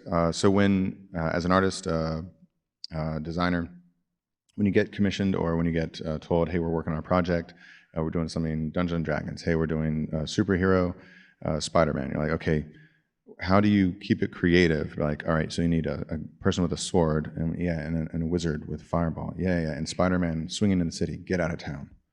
All those things, I don't know, I've never, 1,000 times. How do you keep it original and fresh? And then when ultimately the producer or the designer is like, hey, I need you to do it again, how do you negotiate and talk and then work out those differences? I think that your pool of references. I think a big pitfall of a lot of artists that work in a specific industry is they'll only look at references from that industry. So if you're working in comics, you're only looking at other comics. If you're working in games, you're only looking at other games. And I think the broader the pool of reference, either stuff you're physically actually saving or stuff that you just consume as an art person, helps with that. When I did Beneath Nexus, one of the big things we talked about right off the bat was we don't want to make this Western fantasy. There's 1,000,001 people out there like being like Knights of the Round Table, King Arthur, da da da. There's a lot more interesting stuff to pull from. And I think the first thing we did when we talked, as I sat down, I said, National Geographic, I believe, has a photo essay called Before They Pass Away about different tribes that no one's heard of. And they went and documented it. And I was like, what a beautiful thing to try and take these very underserved and underviewed pieces of culture and, make something with that in mind. So that informs me. It doesn't have to be a broadsword. It doesn't have to be Glamdring. It can be, these crazy improvised weapons that, somebody's making out of bone or, rocks or heck, like hide. We went everywhere with it. It was really interesting, and it keeps it fresh for you because I don't want to keep drawing swords. As far as like back to the drawing table, that's the kind of stuff you talk about first. That's like conversation one. When you make an agreement, you say like, okay, well, what's your deadline? What's your budget? And okay, we need one cover. I'm going to give you 3 sketches. From those 3 sketches, pick one that we think is going in the right direction, and then from there, I'll refine it. And then, time permitting, I think we're going to have time for 2 minor revisions. And then after that, if we need like an overhaul, maybe there's a redraw fee that goes in there because I have to totally redraw it. But usually it doesn't happen like that. Usually it's like, here's an assortment, here's what I'm thinking, and then, Doug will get back to me and be like, more bikes. More kids, more bikes, and several more monsters. So, we'll go back and I'll take the sketch that, kind of closest hits that nail on the head, and we add more kids and bikes and monsters, and he's like, oh, well, maybe we want it more pink. So we make it more pink, and then usually by that time it's like minor tweaks, like, hey, can we make sure we're really highlighting this character and stuff like that, and that's that. But you always want to have those conversations first, so it's not a surprise at the end, because that's not fair to you as the artist. It's not fair to the people on the other end doing the graphic design and the layout and trying to hit print deadlines and stuff like that. So. Thank you very much for your question. One more over here. On that, what is the most number of pitches you've made for a box cover in your career? What was the nightmare that you just kept going over and over? Did you have anything like that? I specifically did. It's one of my favorite stories. Is I worked on Vampire Hunter. I don't know if any of you are familiar with that one from Hasbro. We went all the way to final with 5 different covers. Yeah, everything from full illustration to more of like a Saul Bass look to photographs of children, which they went with, unfortunately. And it really came down to a lot of what the last question was before you, the marketing people not knowing really who their audience was. And if you can't tell me who the audience is, I'm kind of at a loss, and it's really up to me to try and search that. I went through actually 3 different marketing people during that, so that was kind of another part of the problem, is changing that. So it went through some really weird changes, but I think it really does come down to what Heather was saying, is really knowing where you're going before you put pencil on paper. And that comes down to not just us as artists, but actually having that conversation with the client and saying, okay, well, wait, where are we going? I've learned since then to really have that conversation of, all right, what is your theme? Is that theme really where you want to go? Because there's 100 other of them like that out there. So, yeah. I'm not sure which one I would have gone through the most drafts and revisions on. I've probably like repressed that memory. But the story that comes to mind about that is War Chest, the it was one of the pictures in the slideshow was it's like the game, it's pretty abstract, so like the graphics were abstract, but it's supposed to look like, you know, a wooden chest. And it went all the way to print files and at the printer, and they started showing the sample at, you know, to manufacturers, and they were like, this is not, you're not gonna be able to see this on the shelf because it's mostly brown. And it was brown with like green accents because it's got this kind of like Celtic vibe to it. So then we went back and we added images of all the units on it. So there's kind of like some rainbow accents on there. And it actually, it looks much better, but it was like, it took showing it to those manufacturers who were thinking about what's it gonna look like on the shelf, that any of, you know, the whole company had been proofing it and drafting, and then, you know, we made this very last minute change, and it did end up helping, but now that's something I think about is, you know, is this box just brown? Because we probably don't want to do that. But it ended up with a great, you know, a better end product, but it was definitely a last minute, whoops, yeah, let's change that. Thank you very much to all of, oh, wait, one more, last one. We got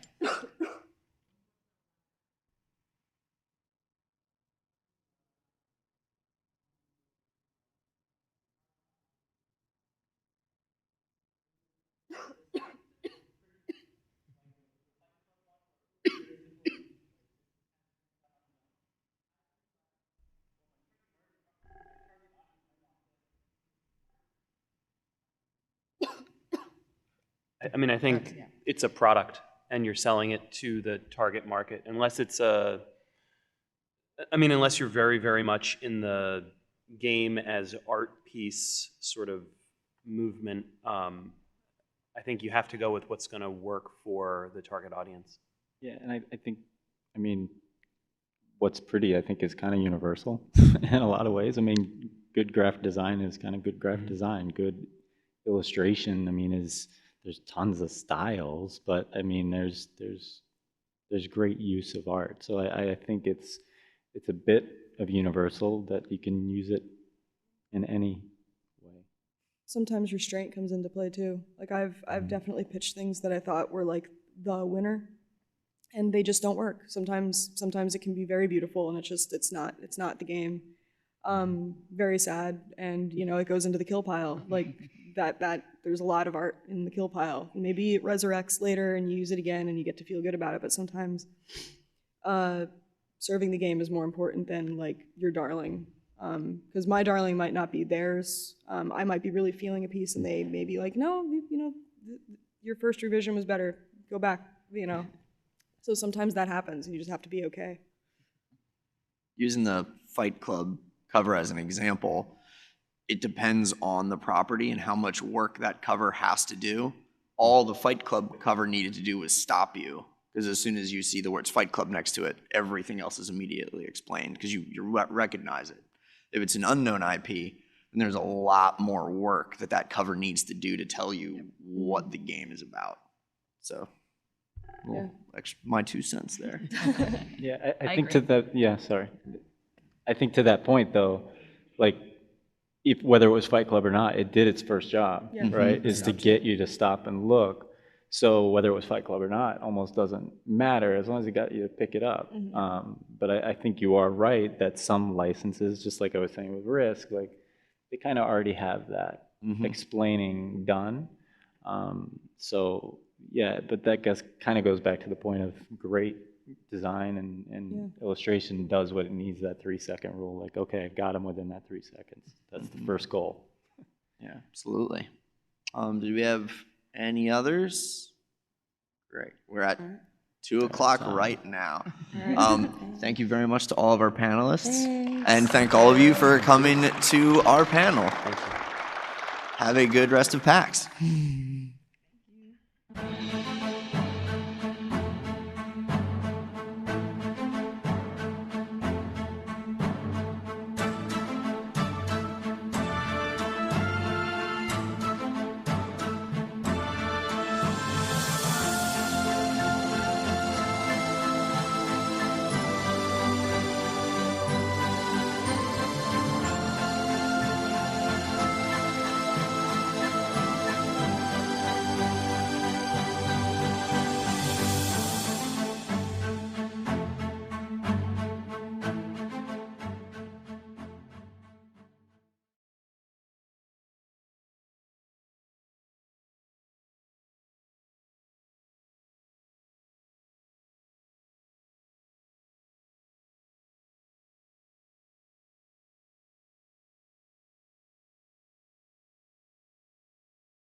Sorry, guys. Oh, hello. Yeah, it's 2:29. Good start. How's everybody's PAX going? Wait. I saw this last night. Philadelphia. Oh, so that's what you're supposed to do. Pandering, yeah. Welcome to In a Campaign Built for Two, Duet RPGs with your SO. If you are here, you are probably interested in Duet RPGs, which are RPGs that you play with two people, either made that way or hacked to run that way with different levels of success.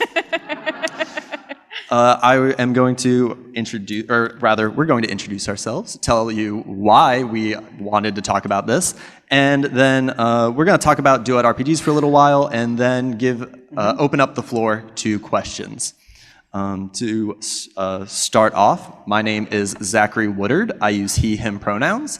I am the usual GM of the podcast Heart Points Pod that I play with my lovely wife. My name is Diana, and I use she, her pronouns, and I am the usual chaos maker / player of Heart Points Pod, where I derail all of his lovely plans. Is that it? Did I miss something? I probably did, but I think I'm done. Hi. I'm Ben, he, him, they, them pronouns. And did you guys see that there was a 13+ panel? Yeah, okay, so I don't know why. I think they know what kind of priest I am. And that's Wait, hang on. We need to give you your moment. Go ahead. no, I'm not going to, because I realized if I say that, there might be 13-year-olds. I don't want them to hear me say the F word. So. Everyone has heard fire truck before. Anyway, I am one of the co-hosts of Pot of Love, which is a romance and relationship actual play podcast. It's basically like the rom-com of actual plays. Our stories tell the tales of people who live in a fictional town called Charity, Maine. This season. And I'm a co-founder of the All Ports Open Network, which is a podcast network that mostly features podcasts about games and gaming. And I also happen to be an Episcopal priest right here in the Philly area, and my church, Incarnation Holy Sacrament in Drexel Hill, runs a weekly, completely open and inclusive gaming club called Saturday Night Strategists. We have strategists here in Upper Darby, and yeah. Hi, everybody. My name is Mel. Disappointed because I thought SO was for Squishy Otter, not Significant Other. I thought we were getting an otter out of this deal. Just kidding. Although now I've actually disappointed myself. I also just realized that we can see ourselves down there, which is also terrifying. Yeah, that's going to be distracting. But what's not terrifying is that it is kind of terrifying that you're all here, but I'm thankful that you all are. Thank you. So thank you. And if you don't already know, I'm the other part of the Squishy Otter podcast, Pot of Love. If you listen to our podcast, we told you if you find us, you get a special prize. So come find us after the panel because we brought the prizes. Hi, I'm Mackenzie Lane DA on Twitter. I am an independent tabletop role-playing game content creator, so you may know me as one of the writers for Matt Colville's tentatively named Player's Guide to Capital, as well as a frequent guest on Scraticus Academy Twitch channel. However, most importantly for this panel, I am the co-producer, co-creator, and current DM for the podcast One-on-One, a D&D duet campaign, which I do with my lovely partner, Dennis Aldea. Dennis was supposed to be here today, but, and these are his words, I have permission to say this, he is a wizard with garbage hit dice, and he was knocked out by a CR25 Chem final in a surprise round. So he will not be joining us today, but I have a picture of him, and I'm going to I'm just going to prop that right here. And, and there we go. With us in spirit. Welcome, Dennis. Awesome. So yes, all 5 plus Dennis are we are podcasters, content creators who produce shows about duet games played by couples. It is something that is definitely growing. RPGs have long been considered a large group activity, something that you need a party of people. 5 to 8 players. And a lot of people feel a lot of stress and pressure trying to get that kind of group together, but there is a burgeoning... Uh-oh. Am I still... There we are, thank you. There's a burgeoning group of designers and people who are interested in hacking to make games run well for duets, because a lot of people want that option, especially if you were like me, a Philadelphian who is an introvert and doesn't want to go out and meet people. I just want to stay home and play with the people that I know and like. My wife. So, aiming for those brownie points. Well, I guess we need to leave, guys. Come on. So, one question that I had for everyone here on the panel is, what got you started? What got you interested in duet RPGs specifically? What was it about the duet format that that intrigued you, interested you, engaged you? Let's start with Mackenzie. Okay. Hello. So Dennis and I are actually in a long-distance relationship. I am Southern California based, and he is based in New Jersey, and we've been long distance for about 4.5 years now. Part of the reason why we started this podcast was because we loved games, and he had a gaming group at his university, like a D&D group, and he just told me all his stories about his campaigns, and I was like, I want to join. Let me in, please. And I tried joining the gaming group at my college, and they were like, nah, we're full, sorry. So I had no one to play with, and I was lonely, and so I was just like, you want to play? Let's do something. I've seen people can do like one-on-one things. We can DM something, or you can DM for me and we'll work something out. And then I decided, you know what? In order to make sure we actually follow through with this, let's make it a podcast. Let's put it out on the internet. So we have to be accountable for it. We actually stick through our plans for once. And then, of course, we took a break. So we took a big hiatus, and now we're back. So, I mean, it sort of worked. But a lot of it was just to be able to say, I created something with my significant other. And so not only did we create a podcast, we created a whole D&D fantasy world that means a lot to us, and that really helped bring us together as a couple. Thank you. Yay, love. What was the question? The question is, why you were interested in duet RPGs? Like, why was that something why was that mode of role-playing game appealing to you? Oh man, okay. The short version is I was married for a long time before I was married to Ben, and then I wasn't married, and I didn't know how to be in the world with normal human people for a while. But I've always liked playing games, and when I met Ben, that was a common interest that we had, and I was like, hey, like, I want to play a thing. So actually what he did was he started a D&D group, which, you know how they go. It fell apart, and then we started a new one, and it fell apart. But at some point, we were like, we really both like podcasts a lot. I mean, like games. And then we were here at PAX. Was it the first year we were at PAX? And we found Fog of Love, which I said fog instead of pod. No, you did it right. Yeah, you did it. Yeah, good job. Do you guys know what Fog of Love is? I'm getting there. Do you guys know that it's basically a role-playing game? It's sort of a role-playing game, board game hybrid before anyone comes at me about that. But did you know it started as a role-playing game? Oh, I did not know that. And then it migrated to a board game for marketability. Ben, what's Fog of Love? I just told you. You should go see it. Where can you go see it? Yeah, definitely go see it out there. I don't know if Jeff is here, or Jacob, I mean. I don't know if Jacob is here. But go see it out on the expo hall floor if you haven't. Just look for the balloons. I see you walking in. Yeah, there's a big beautiful arc of balloons for the Fog of Love booth. Definitely check it out. Anyway, to get back to my answer, we both really, really liked that game. We heard Shut Up and Sit Down talking about it, and we were like, we need to leave this show right now and go play it before the con is over and we never get a chance to. So we did, and we loved it, and we bought it, and we were like, we're going to make a podcast. And here we are. You can't play that game. I mean, you probably could hack it, but you can't play that game with more than 2 people. But our love of that game and the fact that both of what we do for a living, what both of us does for a living is so relationship-based. That's another interest of ours. So we were like, okay, we can start with this game and then kind of branch out. And it's grown into this much bigger thing that is fun, collective storytelling, which is what I am assuming. So please forgive me if I'm wrong, but I am assuming that we are all here because we enjoy games that tell good stories. Yes. I didn't even mean to pander that time. Thank you. I've been playing role-playing games for almost 20 years, and I remember like the beginning of that time period, it being kind of easy to get like our game group together. Like I'm looking at some people who I've been playing with for that long, and like it seemed easy back then. I don't know, does anyone else agree that it's harder now to get your game group together than it used to be? Am I crazy? Honestly, I want to know if other people feel this way, because I think it's harder now. I don't know if the world has gotten busier and crazier. I think it has. Hi. But Hey. Yeah. We have kids. Yeah. Even if I didn't have kids, but yes, I think that's a big factor. So life circumstance too. But like, I think it's just harder to get people together now. And so, we started playing that game. We found other role-playing games we wanted to play as 2 players. And then like other duet opportunities just kept opening up because I realized that, well, like I might not be able to get 4 people over to my house on like a Wednesday night anymore.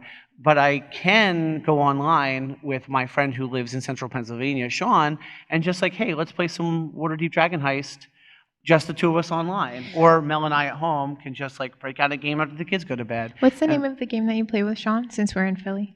I just said Waterdeep Dragon Heist. What kind of deep?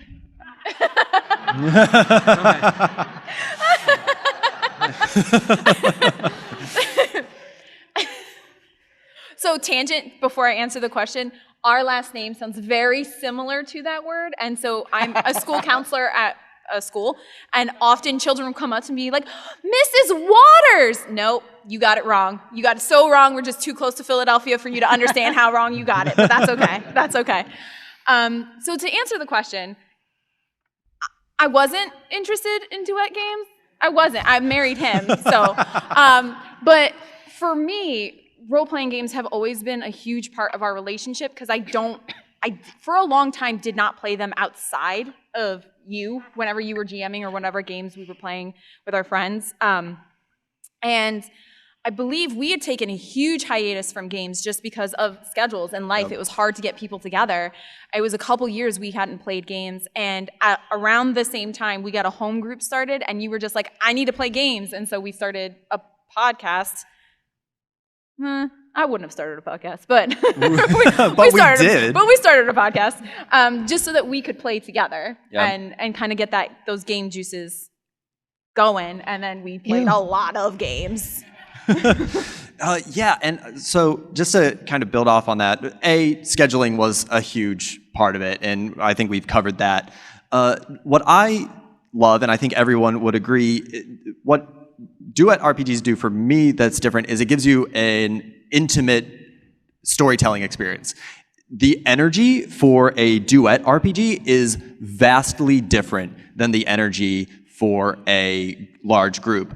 You don't understand how much RPGs are collaborative in ways that you didn't really consider until there's only two of you collaborating, and it becomes this exercise in understanding, in collaborative world building, like Mackenzie said, that is very personal in a lot of ways and becomes this very powerful emotional experience. I think continuing along those lines, I think we've talked about the games that we've played, but I would like to hear a little bit more about what your favorite game is for duets. We play on Heart Points a lot of different games. We had 60 episodes of Dungeon World. Has anyone played Dungeon World? Yeah, everyone who didn't raise their hands or whoop should play Dungeon World. It's a Powered by the Apocalypse game. Very simple rules, very straightforward. And because of its fictional positioning, because fiction takes a lot of weight off of mechanics in a lot of ways, it is excellent at being scalable for things like if you only have one party member. And for a long time, that was our favorite duet game, even though it is not made for duets. You gotta be real careful when you hack that game, otherwise you end up with like 60 NPCs. Yeah. Which is kind of what happened. Yeah, we had a lot of them. Yeah, we had a lot of NPCs by the end of that campaign. I love NPCs if I'm not the DM. Yeah. Just Just saying. It's great to interact with them. Right. It's great if you're a listener too. Sorry.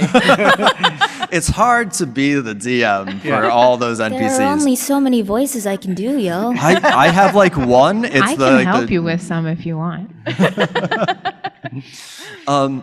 So Dungeon World for a long time was like my go-to, and I'd like to hear what, or actually any PBTA, I'd like to hear what you guys like. I mentioned Fog of Love, but Mel and I both have Starcross t-shirts on, and Starcross is probably it might be my favorite role-playing game. It's really good. It is really good. I really like it a lot. If you haven't played it, it's a romance role-playing game for two people using, it's sort of it evolved out of Dread, the horror game with the Jenga tower, and it's like a romance tension. And in some ways, it is still horrifying. Yeah, well, yeah, so it plays off the tension of a star-crossed love relationship. It's a super good game. Which, if you don't already know this, is Blaine here? I can't see anybody. No, Blaine's not here. Our friend Blaine found a new version of Scrabble that adds to the horror. Would you like to describe? Not Scrabble. That's not what I said. I said Jenga. Can you describe this new version of Jenga that is not Scrabble? Yeah, well, you could use it for Starcross. I guess it's where you have to pass the tower. It's on like a little stand you hold with one hand. Nope. And you have to hold it. But no. Pull out and then hand it to the other person. So And it does not come with Xanax. We have to use it. Nope. We have to use it for Starcross sometime. It seems like it's amazing. It's Absolutely not. No. High school Starcross or something. Sorry, did we say how Starcross works, like the basic mechanics? Okay, so the way Starcross works is You just sit there and you go, no, I don't want to touch the tower. you play as two people who want to do it but can't. So, okay, good, glad we're 13 plus. You play as two people who want to be together but cannot for whatever reason. Diane and I played a game where we were a ship's AI and a space miner.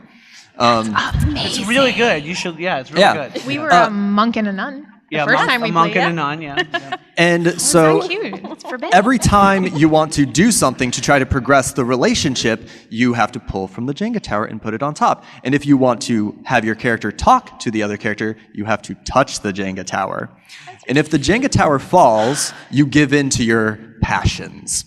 And depending on how far along you got determines how well that ends up turning out for you. Yeah. It is an excellently stressful and anxiety-inducing, like, beautiful game. I will tell you that every time we play it, I get about halfway through the game and I'm like, I'm just gonna knock this over. This is terrible. I don't like the stress of this. This is awful. This is not fun for me. I also did not like dating for the same reason. This is not, I don't wanna do this. This is stressful. I just wanna knock this over. Not interested. Ugh. Anyway, I'm sorry, Star-Crossed. No, yeah. So that's a game that we really love. Do we play But games? We also, I think we also really love playing though. There's a lot of really good itch.io games. Oh, yeah, for sure. For two people and we love that. Yeah, especially like if you're bored at the airport, like you can play these games anywhere, which is amazing. But I mean, we've played so many. We've even played I don't think we played it on our podcast, but in order to create the story for the season we have this year and the setting, we played The Quiet Year quite a few times, which was really fun. Yeah, you guys have done that with two people Yeah, too, we right? have. Yep. Yeah, we have. Should we talk about The Quiet Year? Wait, no. Oh, no, Mackenzie. you're right. You're right. Hi. Sorry. So here's the thing. Dennis and I have only played D&D together, and that might just be because we found out, like, D&D was our first TTRPG, and then I was the quintessential DM's girlfriend for a hot second there. But then I sort of I started finding more games and exploring it on my own, and I found a lot of games, and he stayed with D&D. So the only game we play together is D&D. So, I mean, I guess the answer splits in two for me. The favorite game for us to play is D&D because it is something that we both understand, and it's very easy for us to play because he gets it, he knows it like the back of his hand, which means I know how to mess with it. Yeah. And as I'm the DM, so I'm like we can respond and we have that sort of quick back and forth, and it doesn't feel like there's any like downtime. It feels like we're like actively engaging in something and creating something, which is awesome. D&D is not built for two people. It's just not. We've hacked it a bit and we've twisted some things around. I think one of my favorite game systems that I think would work really well for duet play would be Cypher. Just because Cypher system itself is so flexible and scaling, it's pretty easy because everything is just built based on tiers of difficulty, and all you have to do is roll a d20. And I think with the point system, as well as I love the critical success and GM intrusions that just add such a dynamicness to the game, which I think with two people would be like can completely change things. It's not necessarily built for two players, but I think it is a little easier to just sort of pick up and play with just a DM and a player than like, D&D. Yeah. I do like D&D 5e for two players though, I'll say, and I know it's not made for it, but I've enjoyed playing it that way because I guess I'm the kind of GM naturally who likes to let players sort of have fun fulfilling whatever it is they want to do, which is so much easier when you only have to worry about one of them, and like letting them fulfill all their hopes and dreams as a character, as a player. Especially if I'm not that one. No, I don't know about that. I don't think that's true. It's all good. I know who I am. But you do have to kind of, like you were saying, like stock in NPCs, adjust a lot. It's just more of it's like D&D story, like telling a story with like D&D and like being able to have that character central storyline. I love that is amazing, and that is something that D&D does really well because of its mechanics are very experiential and leveling focus. And so having just one character be like, you just do this and you get levels and stuff. However, the way that the game is structured for you to gain those experiences is very combat oriented, and combat with a single player, that's a time. Yeah. But I do think so. I do think another point in D&D's favor is that so many players love it. Like you said, like Dennis feels comfortable with D&D and likes D&D and wants to play D&D. A lot of people just want to play D&D. And that's totally fine. You don't have to branch. Like a lot of people put a lot of pressure to be like, you should branch out. But like if you enjoy D&D and that makes you happy, Do it, yo. Yeah? Yeah. Word. I also, so this is maybe a little personal. I don't care about rules, so I think you can just, I Hey, really me don't. neither. So I feel like you can just take a system that you both are comfortable with. I know. Maybe we should switch seats. No, I feel the same way. I feel the same way. Fuck rules. Yeah, I mean, F them. But you can take a system that you're both comfortable with and just kind of like, obviously you can't just like, fuck all the rules, because then what game are you playing? There you go. See, The game of life. I listen. But you take the game and you take away the rules that just are like, no, I'm not rolling for initiative. There's one person. I'm fighting the thing. I'm not rolling for initiative. I don't have to do that. Like, I think you can just, you know, throw away the rules you don't want and keep the rules you I think the want. two game designers on the bookends of this panel are right? dying on the inside. I can't tell you how excited I am right now. F the rules. I'm Yes. What is Playing rules? with you is so fun. I do think 5th edition is a pretty easy game, though, to fudge. Like, I think you know, especially if you have a screen or something, you roll that d20, and you can kind of like, I just don't tell, the player doesn't know what I rolled. So I like make on the fly adjustments that I have to make to keep the person alive. And now there are, though I guess. Who did I invite on this? Who are you? Maybe Making but, it all up. But maybe the answer to that is that there are games that just do that better. Right, yeah. Well, and so like, and that goes back to choosing a game to play with your significant other is a matter of what is going to be interesting to you and how much work do you want to put into it. Yeah. And the truth is that there is a boom of duet RPGs coming out, especially on itch.io is a treasure trove of beautiful, artistic, wonderful, personal duet RPGs. But your partner or you might just want to kill goblins. And if that's what you want to do together, you can hack Dungeon World or you can hack Dungeons and Dragons and you can make it work. I want to kill some goblins. Listen, I'd be so for stabbing. These two are gonna leave and I kill love goblins. stabbing things. I love stabbing things in my games. Just stab, stab, stab. Can everyone tell which one of us are the DMs and which one of us are the players? In some ways, I'm a DM all day long because I keep my kids alive. So when I'm playing a game, I want to mess with someone else. I'm going to ruin your world that you have created for me because small children ruin mine every day. Also that. Yes, every day. Sorry. So we talked about favorite game. In your opinion, what do you think is the most challenging part of RPG's duet style? And we might have touched on this a little bit, but I think we've mostly been singing their praises. I'm interested in hearing what is challenging about playing duet. I would like to go first. Oh, okay. I would like to go first. I raised my hand. Please go 'cause first. I work in a school. I've raised both of my hands, but it's okay. You can go first. I'm sorry. So I think the thing that's the most challenging for duet RPGs, specifically with your partner, like this is a specific with your partner thing, is that I know your personality very well and you know mine very well, but when we get to the table, I am supposed to be somebody different, but I'm still me, which means that we get into a lot of arguments because you're the GM and you love these rules and you've created this world for me, and I go in and I'm going to talk to that NPC that you had no plans for, but my character would do it, and now I'm Diana and now I'm stubborn about it, and I'm gonna go talk to that NPC, and I don't care about the magician who's in the corner with my quest. I don't care. I'm talking to that one. And it just, so that intimacy that comes with those one-on-one, those duet RPGs, that intimacy is wonderful and you create these beautiful stories, but it also creates this space where there's gonna be a little bit more conflict, and it's good because it means that you're comfortable.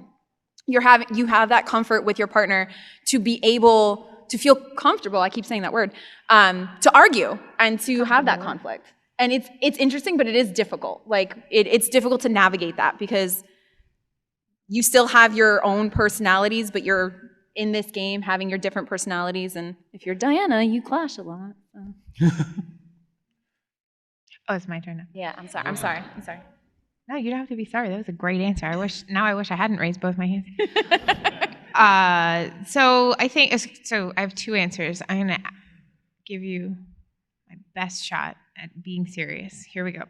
I think that playing with just 2 players, especially in a game that is narrative heavy and driven by narrative, for example, Starcross, but that's definitely not the only one, is difficult if you feel like you get stuck. Like, especially if it's a new game. Like, the first time we played Starcross, we probably had, did you have what, like 8-9 hours of silence you had to cut? Or us Probably. going like, I have no idea what happens next. Like, we can't do this because then technically the tower falls, and you can't do that because, like, I'm not going to describe to you how I'm, like, looking at the floor. That's not fun for anyone to listen to. But through practice, I think that gets better. And the more that we work together just one-on-one, and the more that we play new games that are in along those lines, and the more we just continue telling a shared story together, the better we get at it. I'm pretty sure I have a long way to go, but it's fun. And I think that goes back to what Zach had said about, like, how much work you want to put in it. If you're going to put the work into telling a good story, then you're going to tell a good story and have a really fun time doing it along the way. And the reason that we record it is because we hope that other people have fun listening to the story that we're proud that we were able to tell. Is that a good answer? Yeah. Thank you. I think the biggest struggle that, at least personally, I've experienced with trying to play duet TTRPGs is conflicting play styles. Because if you have 2 different play styles, there's no one else around to help soften the blow. There are 2 different play styles at the table, and you have to work that out. And that's something that you have to. It's something that, well, Dennis and I had to learn, unfortunately, the hard way. As we were playing the first arc of One-on-One, we're currently in the second arc, which is in the first arc he DM'd, and then in the second arc I am currently DMing. The reason for that switch around was because when we were DMing the first arc, I found out that my play style does not match with his DM style as well as we hoped. And there is that expectation that we really wanted this to work. We wanted so badly to play D&D together and have fun and make this story. But he created he was very much a, here's your quest, here's what you do next, here's step 2, here's step 3. And I was like, what if I did step A instead? And he couldn't, he had a difficult time sort of being flexible around that. He had very much a very linear sort of mindset, and that works really well for traditional dungeon crawls. It doesn't work well for people like me who are absolute chaos gremlins and are just bad at like following instructions. If you tell me to do something, I'm immediately gonna go. But what if no? Yes. Yep. I don't, like, you tell me not to push the button, I'm gonna push the button. So that ended up being something that it was just, we wanted it so badly to work out, and we loved each other. We love each other so much, but it was just so hard to be able to have to sit down and be like, I'm not having fun. Yeah. Having to look my partner in the eye and go, I love you, I love this world we've created, but I am not having fun. And I want to fix that because I love you and I want to play this game with you and I want to have fun. And it's that happens in larger D&D groups and larger gaming groups overall, but it's a lot easier when you have a larger group and it can be a conversation when you have to confront, like, when that one-on-one space and be like, this thing we're creating, it's imbalanced and our play styles aren't meshing and I want to make that work. That hurts. That sucks. But it's something that you have to do if you're not having fun, and being able to breach that communication and sort of step out of that game space you're creating for a minute and just make sure that the players, that you and your partner and your relationship are doing okay and that you are having fun and this is something you enjoy as people. That's the hard part, especially when it's someone you love and someone you're dating or married to or having a long-term relationship with. That was the hardest thing for us. Thankfully, we were able to figure something out. It took us approximately 6 months of us setting the campaign down and not touching it and finally going, and me finally getting the courage to take up the DM's chair and go, I can try DMing. I'm chaotic and you're very linear. What if I took up the DM seat? Because plans? No. You want a plan? Like, I'll give you something and, you'll have your steps and you can say, like, I think I should do this next. And I'll be like, yes, that is entirely what I planned. The entire time. Yes, of course. And we're working on, like, making it more of a conversation where I learn from his style and he learns from mine. And thankfully, we were able to communicate that and make it work. But that's challenging and it's hard. And that's something that a lot of people are like, it's going to be fun. It's going to be fun. It's going to be a break. It's going to be great. And then that roadblock comes up and no one knows how to broach that conversation. That's was the worst part of it for us. Yeah, then when it's your SO, you could exacerbate fights that you may already have Yes. out of the game space. No. Oh, I'm not. Nope. I'm gonna be honest about it. I have a Like, if I'm question for you, already mad at Benjamin. you and we sit down at the table, it's not gonna go well. Well, there have been times where we've sat down to record and we've gotten 5 minutes into the recording. We've like introduced ourselves and we've started to set up the session. And then I just kind of like look down at the dice. I look back up and I'm not in a headspace. I can't do this. Yeah. And then we go, okay, we'll table it. We'll play it. We'll check back in a couple hours, and then we'll see if we feel like playing then. And if not, we put it off even longer. We do it the next day, and then we end up missing schedules. But it's all of that is 100%. Like, you are playing with someone who you care very much about, and that changes the relationship of your table. I think in some ways it does make it harder to have those conversations, absolutely. As an introvert who hates talking to people, I am much more willing to like come to Diana and be like, hey, I hated the tone of that session. Can we talk about why our tone didn't mesh up? Like, what was I aiming for? What were you aiming for? In a way that I very rarely do with like large groups, because I'm too anxious to tell another GM like, hey, I hated that. That sucked. And I would never say that to anyone or Diana. But because you're so close to this person, it's hard and it's painful, but hopefully you should be able to have those, like, in a way that, like, for other people, for me, it's a non-starter. For Diana, it's just painful. So, sorry, that was a joke. It opens up possibilities. I'm just gonna say, I'm gonna say, I think that this would be an interesting exercise for new couples to build that communication, to build that trust. I don't know how well that would go, which is why I hesitated saying anything. But I think it might be interesting, like, to facilitate those conversations because they come up, because you put me in front of my enemy who I was not prepared to fight, and I didn't want to fight her, and you put her in front of me, and I wanted to run away, but you kept making me try to fight her, and it was a whole thing. And if we had been a new couple, that would have turned into a huge fight, and it only turned into a moderate argument. I think that's because of the relationship we had and the communication skills that we had. But I wonder, that's neither here nor there. I just think it'd be interesting. I know we're talking about the potential downsides to two-players RPGs, but it's okay if I build on that. Oh yeah, we can start moving to talk about because one of the things I think that playing an RPG with your significant other can do is you can purposefully use it to enhance and build your relationship, to make your relationship stronger. I think that it offers a ton that can do that, and you can be many degrees of intentional about that, from like playing Dungeon World and just using it as an opportunity to share a creative space and communicate and learn how to communicate better, which is always hugely helpful for a relationship, all the way to like finding games that specifically can sort of tackle issues that couples have.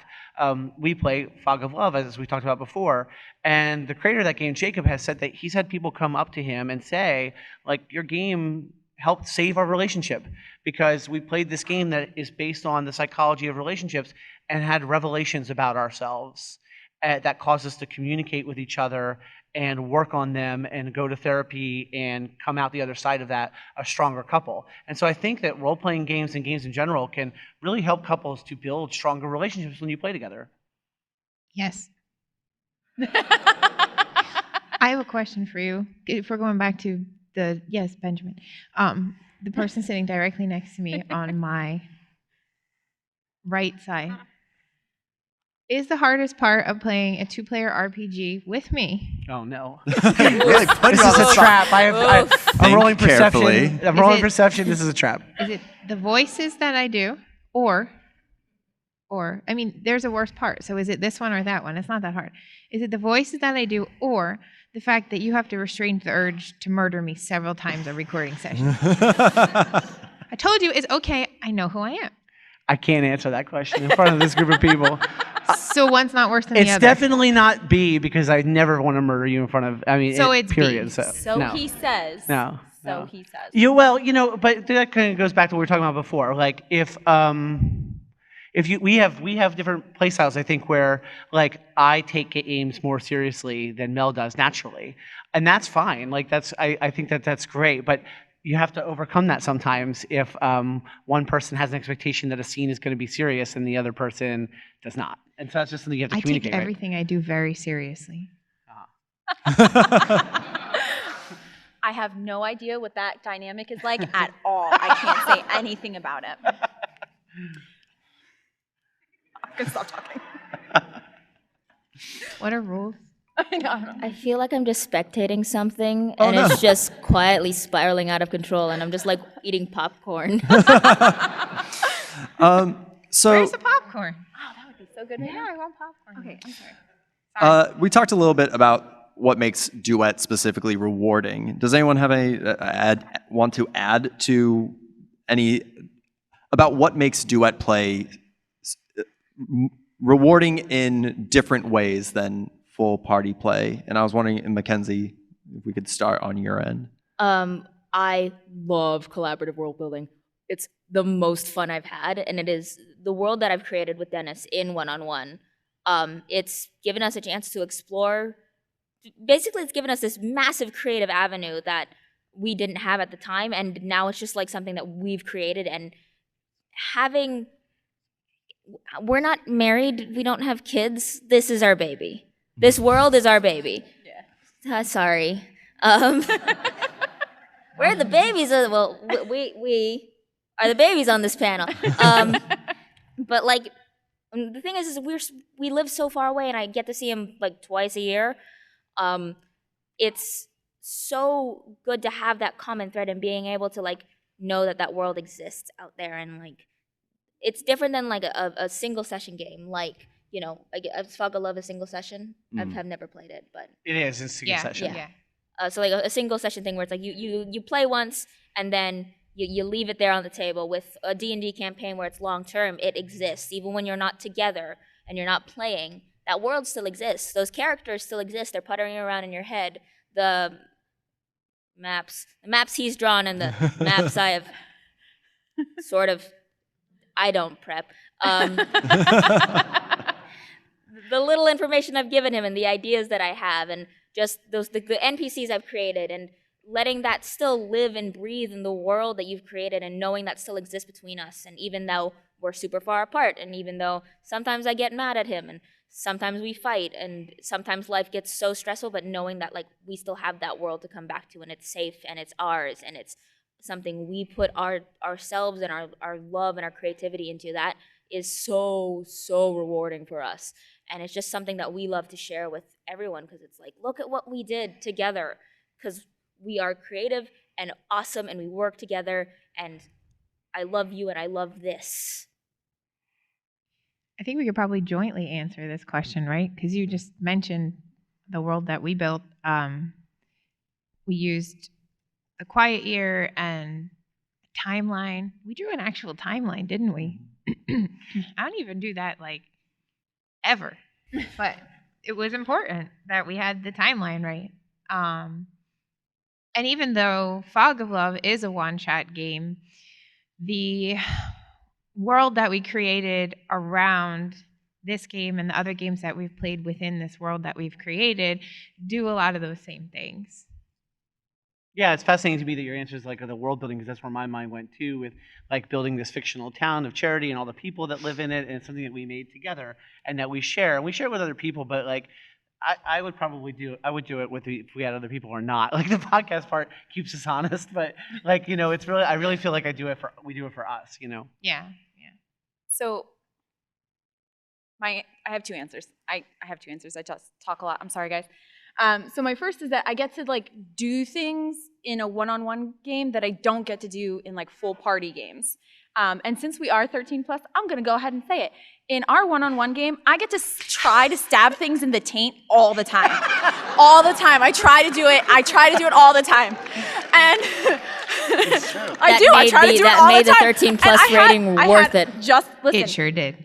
it's so good. I have justification for it. I try to paint the picture for it. she It doesn't. never. And I do.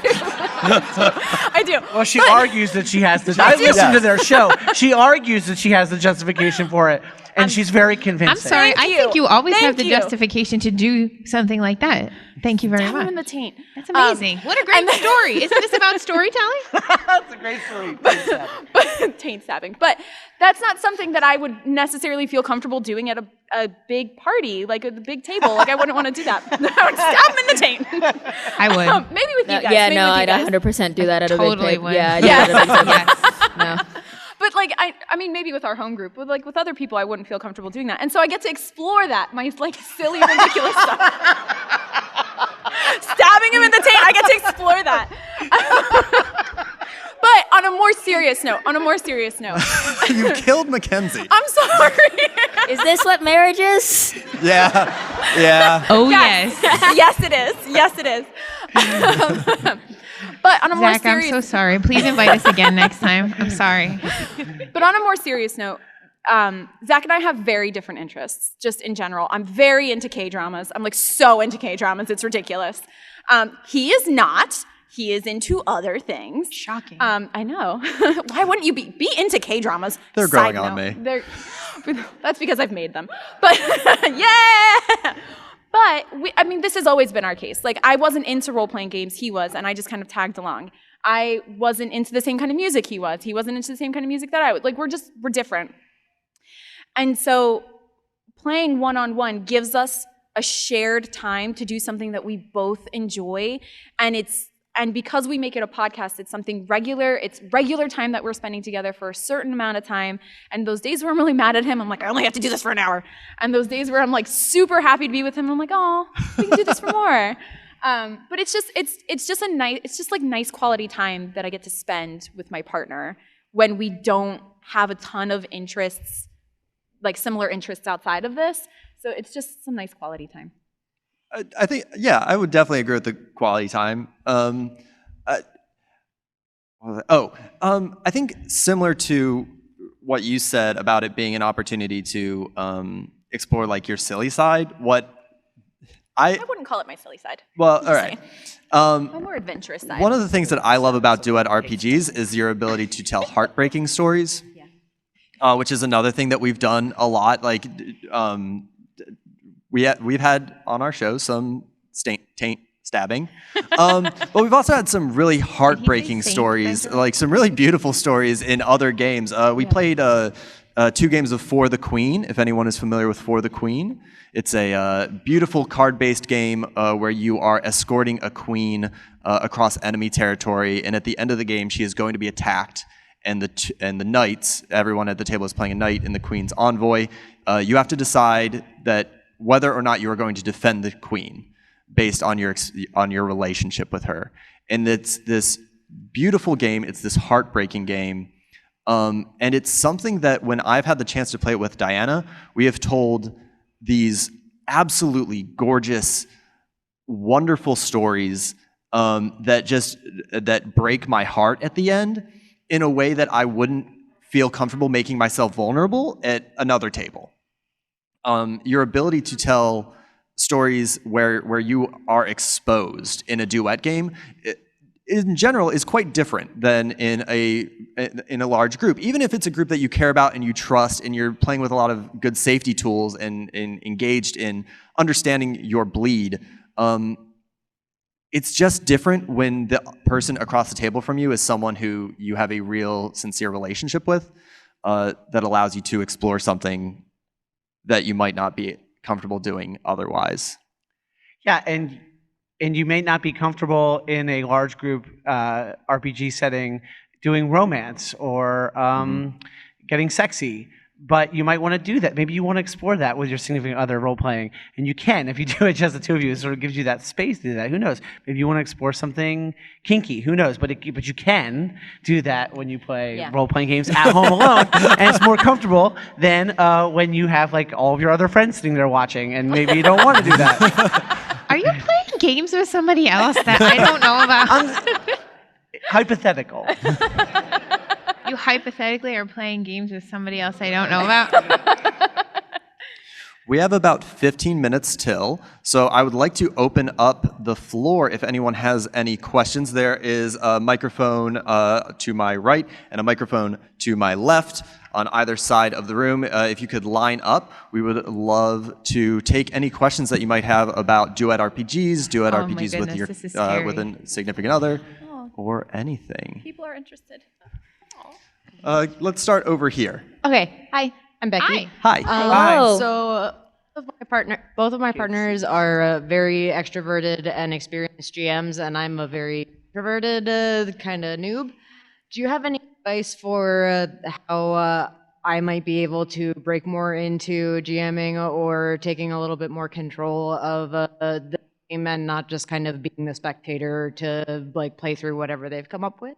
Oh, Ben, you just read something great on this, didn't you? I was just thinking that I've been reading Monty Cook's new game, Your Best Game Ever, which is a fabulous book. I highly recommend for anybody who wants to read about GMing a little more. It's a really, really good book. So I was in your position 7-ish months ago.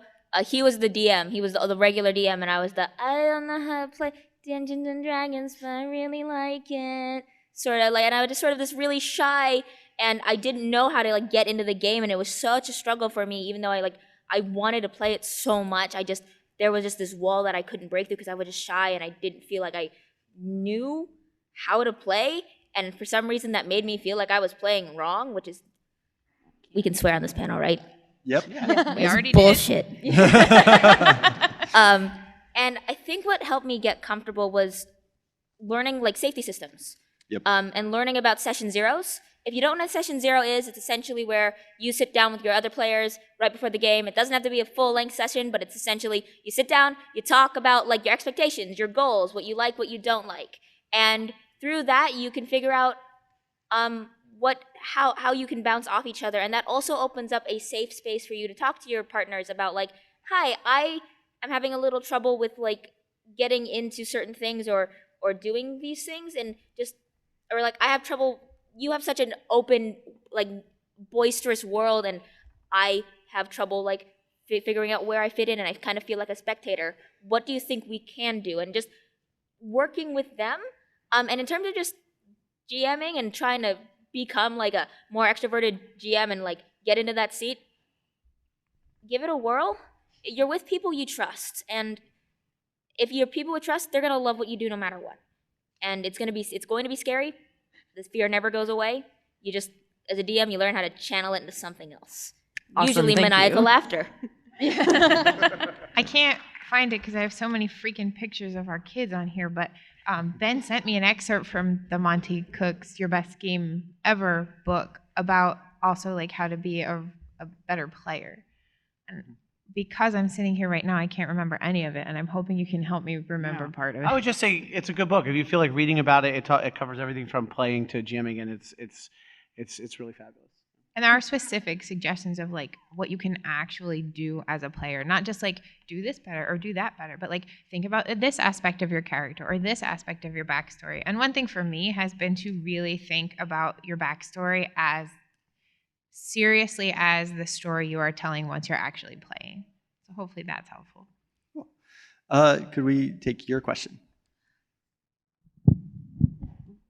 Sorry. So my husband is very much into gaming, and it's actually something that we are very into. However, I'm the chaotic person, and I like to. He is not. But I also like playing the same game over and over and over again, and that drives him insane. You said Fog of Love was a really good game, but you also said, correct me if I'm wrong, that it was a one-time thing.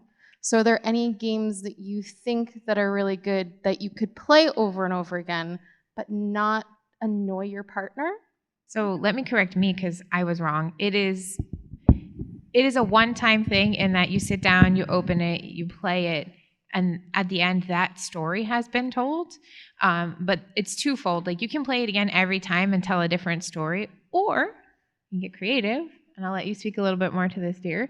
Like we did, and we built this world in which we play Fog of Love and some other games, but primarily our podcast started with Fog of Love, and we have gone back and revisited like NPCs, for example, as player characters when we open this game and play again. So, it blurs the lines between like a board game and RPG because you can get so invested in it, and it is telling this story about a relationship, and but at the end of the day, it is still a board game with cards and chips and pieces and stuff like that. So, I think it's perfect because, especially in the situation you're describing, you can either play it over and over and over and have a different experience every time using the same game, same mechanics, and have the same feel, or you can mess with it a little bit and then say, there's a card called Gorgeous Alex, and I won't ruin it if anyone's never played the game, but like you can go back and play Gorgeous Alex as one of the two people in a relationship later on if you want to, and it's still the same game. The box comes with like 4, I think, different like stories in it that you can play through. So, you learn how to play that game, and then you could play 4 different stories. But of course, you could revisit them with new characters, tell new stories. The outcomes will be different. And then there's like 3 or 4 expansions, which are even more stories. I think there's 4. Yeah. So there's some good replay value, but it is sort of a one-shot experience. It's not like you're going to be building a long-term campaign or something. Yeah, and you should also, I strongly recommend, if you have a chance today, go up there and ask them about it, because they have some really great insight into like the way the mechanics of the game work as well. Thank you. Hi there. Hi. Hello. I'm really excited about the idea of doing the kind of one-on-one RPG because we've talked about a safe space where you can kind of improve, right? Improve as a player or improve as a DM. My personal weakness as a DM in kind of the 3 pillars of role-playing of D&D is kind of the role-playing side, and specifically with kind of generating NPCs on the fly and kind of creating and dropping into a person very quickly. I feel like you might have answered this a little bit with some of the games you recommended, but I was wondering if you had a suggestion for specifically a game that would help me work on generating NPCs and creating those kind of quick NPCs on the fly in kind of the safe space of a duo game. Oh, interesting. question. A good game for learning how to generate NPCs. Do you have an idea? Well, yeah, I'll tell you where I learned how to do that, which was playing Savage Worlds, which I played for a long time as a group, but it is the game that taught me how to just spit NPCs out on the fly, because in that game, it's just so nonlinear, and the players would go all over the place in places I could never expect. It was chaos everywhere, like it was chaos all the time, and so I just had to like fly NPCs out. But that game is so sort of easy to do that. It like helps you do that because you only need to know a couple of dice, and so I think that other story games are probably good at that too. But that was the game that taught me how to do that. I love random tables. It's something that I adore random tables. It's such a useful tool, especially when you are trying to like come up with something on the fly. Just to build something up, give you a really quick sketch that you can build off of. And one of my favorite games that use random tables to build characters is a game called Space Post by Jason Morningstar. It is a game where you are a courier in space, and you're going around to your 3 planets on your route, delivering packages to people. And all of the characters are randomly generated. So you're just rolling dice on these beautiful, really interesting, wonderful tables about people, what they're like, what their personalities are like. And I think it is a great jumping off point to consider what makes a character and what is important to a character in a game. Thank you so much. Thank you. We have 5 minutes left, so probably only 1 or 2 more questions. Hello. I just want to thank you for doing the panel first. You're welcome. Thank you for coming. Yes, thank you. Sweet. Okay. I have a question regarding about turning D&D into a 2-player game. You had said that it's not necessarily the best system for it, so I was just wondering what are some of the quickest and easiest changes you can make to kind of fit it. Good question. So, when Dennis and I sat down I'm going to try to do this as really quickly as possible. When Dennis and I sat down, there are a couple of options. There are the sidekicks, which were just released, I believe, in like the Essentials kit. And I know for a lot of people who play Duet D&D, sidekicks are a really easy way to keep combat somewhat balanced while also like just having one player. And so just like either having the player control their PC and their sidekick are having what's called a DM PC, basically a player character that is controlled by the DM, so technically an NPC, but functions as another party member. However, Dennis and I did not want to do that because we were like, our characters are alone. We want them to feel alone. And we're very mean. Wow. Yeah. It is really dark. Yeah. No, we were like, their characters are alone. We want them to learn how to figure stuff out on their own because sometimes that's what life is. Yeah. We were very angsty teens when this idea happened, okay? And so what we did was what I found for the hardest thing for D&D is balancing combat. I realized that not every combat you don't need to kill the thing at the end. Sometimes a combat is just running away from guards, or you have wizards that just cast a fireball and move, which is I hope Dennis isn't listening because that might be a spoiler for next session. Oopsies. It's just like understanding that experience isn't necessarily come from defeating the thing and killing it.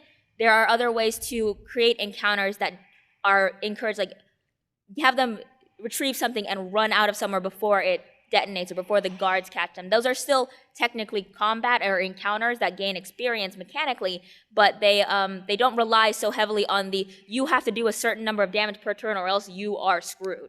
And that was what helped me. Thank you. Hi. So I know, like, usually there's a DM and then there's a player, but is there any rules-based systems that are already created that are just the two of you without a DM? Oh, yes. Oh. Some of my favorites are what we played recently. We played Shock, which is a social science fiction game, which is available here. It's a game of anthology stories in a science fiction world that you come up with together. Questlandia is GM-less, which is a high adventure fantasy game. No GM. Quiet Year is a map-making post-apocalypse game, a community-building game. Any others? We mentioned StarCross already. There's no GM for that. We mentioned for the Queen, and it is you're just answering prompts on a question from cards, and it's easy with an asterisk, and there's no GM, and it's rewarding. What is it? One of my friends designed the Land Whispers, which is a card-based prompt game about leaving somewhere and building a home together. And you can play it with, you can actually play that with 1 to 4 people. So that one is entirely GM-less, and it's based on drawing from different decks. So there are a lot. I would suggest look on Itch.io. A lot of indie RPGs are up there that are GM-less, and those are super fun. You can find some real gems on there. Yes. Thank you. Thanks. And I think that's all we're. Sorry. We've got 2 minutes. I just want to say that we did hack Dungeon World, where we ended up both being the GM and both being the player. And if I had been slightly more confident, that maybe would have worked out really well. I was just really excited about corgi butts, so I threw in corgi butts a lot. But Powered by the Apocalypse actually does work quite well if you're looking for something that's more like adventure campaigny. One of the good things about Powered by the Apocalypse games is that the GM has a clear list of moves and agendas, like guiding principles that the GM should follow, which makes it quite easy to kind of divvy it up. And when your character's acting, your partner is making a GM move. And that is, I think they work quite well GM-less. It's time. So, we got a minute left. Can we say where people can find us? We don't. That's why I was going to say, can we say so, they cut us off? No, okay. Oh, no. So we are Heart Points. Our podcast is called Heart Points. You can find us on Twitter at HeartPointsPod. You can find me at ZWGarth. you can find me at IC Diana. We'll also be kind of like hovering a little bit afterwards if you guys had questions or wanted to write it down. That's what I was going to say, those brave folks who stood up to ask questions. I will gladly answer them for you. Yeah, we're Pot of Love, and you can find us at allportsopen.com and on podcatchers, at Pot of Love on Twitter, at Benjamin Wallace on Twitter. And if we have free swag, we'd love to give you stickers, buttons, coasters. So I don't know find what us Twitter afterward. is, so Pot of Love, at Pot of Love on Twitter, and then he'll tell me what you said. That's usually what happens. You can find One-on-One, a D&D Duet campaign on Twitter at OneOnOneDND. You spell out one, so it's ONEONONEDND. You can find me at Mackenzie Laneda on Twitter, MAKENZIE LANEDA. I'll be sticking around for a little bit, but I do have to run to another panel. However, if you do find me on Twitter, my DMs are open. You can shoot me any messages you want, and I'll try to get to them probably while I'm waiting in the airport. And if you want to ask us a question you didn't want to get up and stand in line, please email us at potoflove@gmail.com. Thank you so much for joining us. Have a great rest of your PAX.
I wouldn't remember to do it. Yeah. If he didn't say anything.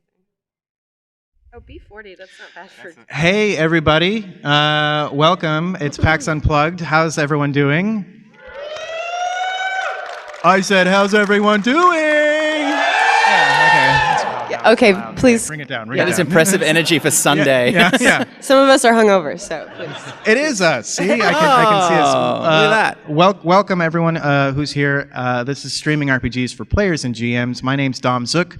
I run Saving Throw Show. It's a Twitch and YouTube channel. Thank you. Thanks, Mom. And welcome to everyone who is here and everyone who is out there watching us in Twitch land. Welcome, and we're just going to go down and introduce everyone at this table. So let's start over here. Yeah. Oh gosh, hi. My name's Havana or Havana, and I stream full time on Twitch on my own channel, and then do tabletop RPGs with these fine folks over at Saving Throw Show, and it's the best ever. Thanks for being here. Hi, I'm Eric, and I also stream full time on my own personal channel, and as well on Saving Throw Show and other places around the internet. And I'm Dave Harmon. I'm from Australia, from Sydney. Thank you. Yeah, fans of the Antipodes. And yeah, I stream with the Dragon Friends, which is a comedy D&D podcast in Australia. Great. So we're going to just generally talk about the differences of streaming versus home games. A lot of people are getting into streaming right now. We were talking earlier. We've been doing streaming or podcasting for about 5 or 6 years now. So we've been into this for a while. So we have tidbits that we can share with you. Nothing that we say or do here is necessarily the de facto way of doing things. There's a lot of different ways of doing it. But if you have questions about how to stream your RPG, if you've wanted to do something like that, we are happy to try and answer them for you. So we will open this up for Q&A a little bit later. But now I wanted to establish a little bit of who we are and what we do. So Saving Throw, and then I'll turn it over to Dave for you guys. But Saving Throw, yeah, we started about 5.5 years ago. And we stream on Twitch, and we also post a lot of videos on YouTube. And we also make podcast versions of our shows and put those out as well. And in doing that, we had to make the transition from home game to stream game. And we were coming at it from an interesting world where a lot of us were filmmakers, actors, things like that. So we had an idea of kind of the presentational nature of it versus, when you're just sitting around talking to your friends and playing games with your friends, you can get up and grab Doritos anytime you want to and stuff like that. When there's an audience watching you, you can't necessarily do that the whole time. So we kind of started crafting things in a way that we could show it to an audience that it made sense, and it was more like a theatrical show than it was just playing with our buddies. But you don't want to get rid of that, or at least we didn't want to lose that feeling of us playing around a table. So we all play around a table. We don't do Roll20 or Fantasy Tabletop or anything like that, which is a whole other beast as well. But happy to talk about that too. But yeah, I don't know if you want to talk about the genesis of Dragon Friends and where you guys started. No, it's funny because you talk about coming from as filmmakers. So we actually came to it from live stage comedy. Mm-hmm. There's this lovely, if you're ever in Sydney, Australia, there's this amazing little comedy theatre in Redfern called The Giant Dwarf, which is a perfect name for this. And we did a one-off comedy show of comedians playing D&D with no formal training. And which is to say that a bunch of my friends who never played D&D bullied me on stage for 2 hours while I tried to just explain to them what a difficulty check was, while I was constantly roasted. And we never even planned to do anything with the content, but we recorded it and as an afterthought started to put it out as a podcast and then went from there into Twitch. But that was a real gamble for us because we weren't sure yet. None of us are full-time streamers. We've all had some experience in this, more or less experience in streaming and podcasting, but we weren't sure that we could make it work at all because of what you say, the energy in the room, right, whether it's in your living room or whether it's in a theater, is so dependent on actually being there and having it happen in real time. Much like improv, like filmed improv is often one of the most depressing things to watch. So we were really unsure, but we sort of managed to find ways to make it work, which hopefully we can talk about today. I also want to say, I know a lot of people are getting into this. They watch Critical Role or something like that, and it's amazing.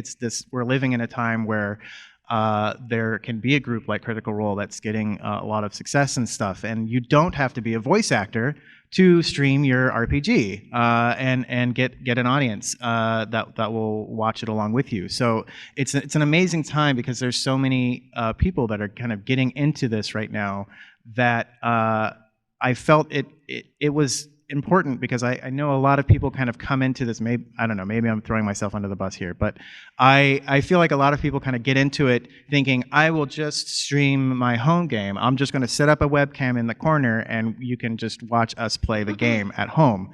And there's a lot of difference. There's technical differences and there's performance differences that come into that. And I think that the biggest component is knowing that you're playing for an audience. And I I think you two are uniquely suited to this because you both have your own streams. And Havana, you've been doing this for a long time, solo. I'm so old. Yeah, you're probably the oldest one at this table. So, not to call anyone out, but you are old. You're doing great. Yeah, you're doing great. I'm surprised you held up this long. Can you guys talk about sort of how you've developed your sort of your solo stream? Because you have, like I said, you have sort of a unique aspect of this because you are directly talking to your audience, whereas in a streamed like RPG, you are, at least the way that we run it, you're kind of only talking to the table. But I think that the connection of having that audience and developing it on Twitch is similar to both. Yeah, I think not to like, you know, kick the chair out from under you, but I kind of disagree with that. I kind of disagree. You're off so the panel. Sorry. And you're off saving with throw. the just specifically the comment of like, don't put the webcam up in your home game, because I feel like everybody has to start somewhere, and it's like for me when I started streaming, it was like literally because I was playing video games by myself and talking to myself. And then I found out what Twitch was, and I was just like, oh, I could do the exact thing I'm doing, but with a webcam. You know, so, and I guess maybe I disagree because that comment hurt my feelings. But it's just like, I think you can start that way and then take examples from Saving Throw Show or other like tabletop streams, or maybe just solo live streamers, and be like, okay, I like them. What is it I like about them? Is it about, am I really drawn in by the, like, we have a really high, like, visual quality to our shows. Like, we're all in the same room. We have multicam set up. Like, we do set pieces and people, like, dress up. Like, okay, if you like that, then you're starting somewhere, but you can add those things in piece by piece. And not everybody, I would say nobody can start out having all those things, you know, unless you're a little trust fund baby, which is fine. Yeah, because even Saving Throw didn't start with a studio and multicam, so it literally was in somebody's garage with a webcam. I mean, I was not there yet, so I'm just going to assume that you were thinking about the performative aspects. But yeah, it started off small, and I think that's one of the great things about Twitch, especially in solo and in tabletop, is that you can start small with not a lot. Like, I mean, most of us streamers start with whatever webcam they have and, like, you know, earbud microphone, and then slowly develop and, like, build the equipment and infrastructure to build a better stream that engages more people. Yeah, I started with the built-in, like, camera on my MacBook from 2007. Yeah, I mean, it was a mess. Let me clarify. There's no redeeming yourself. You're still off the show. We're no, I'm just kidding. It's been nice. Yeah, you can. I don't think I said you shouldn't start with a webcam. I think you said if you start with a webcam on your home game, you're a bad person and nobody loves you. Let's roll the tape. Yeah, Let's can we see go that back? again. I feel like this is recorded somewhere. Clip it. Yeah. Please clip this. DJ Regular, if you're watching, please clip this. That's my tip. If you just say clip it into the microphone, somebody will. That's the easiest way to clip it. Yeah, just clip say it. And if they don't, you can cry. No, but you can start with anything. It's the having the knowledge of the aspect of it, of the differences, the performative nature of streaming an RPG is different. The technology, like as long as you have a microphone and a webcam or whatever, you've done 90% of the technical work there. It's more how you're. I feel the performance aspect of it is the one that trips up a lot of people, because everyone has a webcam or something that's attached to their 2007 MacBook or whatever. But it was built in. Sure. But it's like, it's having that concept in your head of what am I showing? What am I describing here? Also, D&D is such a social medium. Like, the joy of watching D&D on Twitch is that most of the other channels you're watching on Twitch is one person playing a game. And I remember when we started out, I have to say, I would agree with Ivana, we started out with a single Logitech web camera. we were very clear that we wanted to prioritize the sound over the vision because if you think about D&D, it's all about the banter, it's all about the interplay, it's all about feeling like you're at the table, being able to follow along the conversation. I think the audio is so much more important than the vision, unless, you have an amazing Dwarven Forge set, beautifully lit, which I don't think anyone who's starting a stream does. Again, shout out to Trust Fund Kids. Yeah, if you do, great, show it off. But for most of us, it's about being able to hear and being able. Also, if you've got good audio, you can podcast it. You can reach another audience through that. And these days, it's never been this cheap to get good audio. Right. You can get good microphones for not a lot of money. You can get an audio interface that plugs into your MacBook for not a lot of money. There's ways to do it. Trust fund babies aside, it's. When did this become a class warfare panel? I don't know. Let me clarify. Raise your hand if you're a trust fund baby, and we'll. Actually, can we'll we just call have you all the out. rich people sit on this side? Yeah. No. No. Tabletops are for everybody. Except trust fund babies. Oh my God. Thanks a lot, Havana. I'm just checking that you're getting roasted on Twitter right now. Oh, By the trust fund baby. oh my God. How did they learn to use phones? Because they're trust fund babies. It's there's various steps, and for me, I feel like I keep harping on this, but for me, this is the biggest component to it is the performative aspect of it. And you don't need to be an actor, you don't need to be a voice actor, you don't need to be you have professional aspirations to perform or anything like that, but the concept of Twitch is performative. There is an engaging performative aspect to it. And if you want to stream on Twitch or any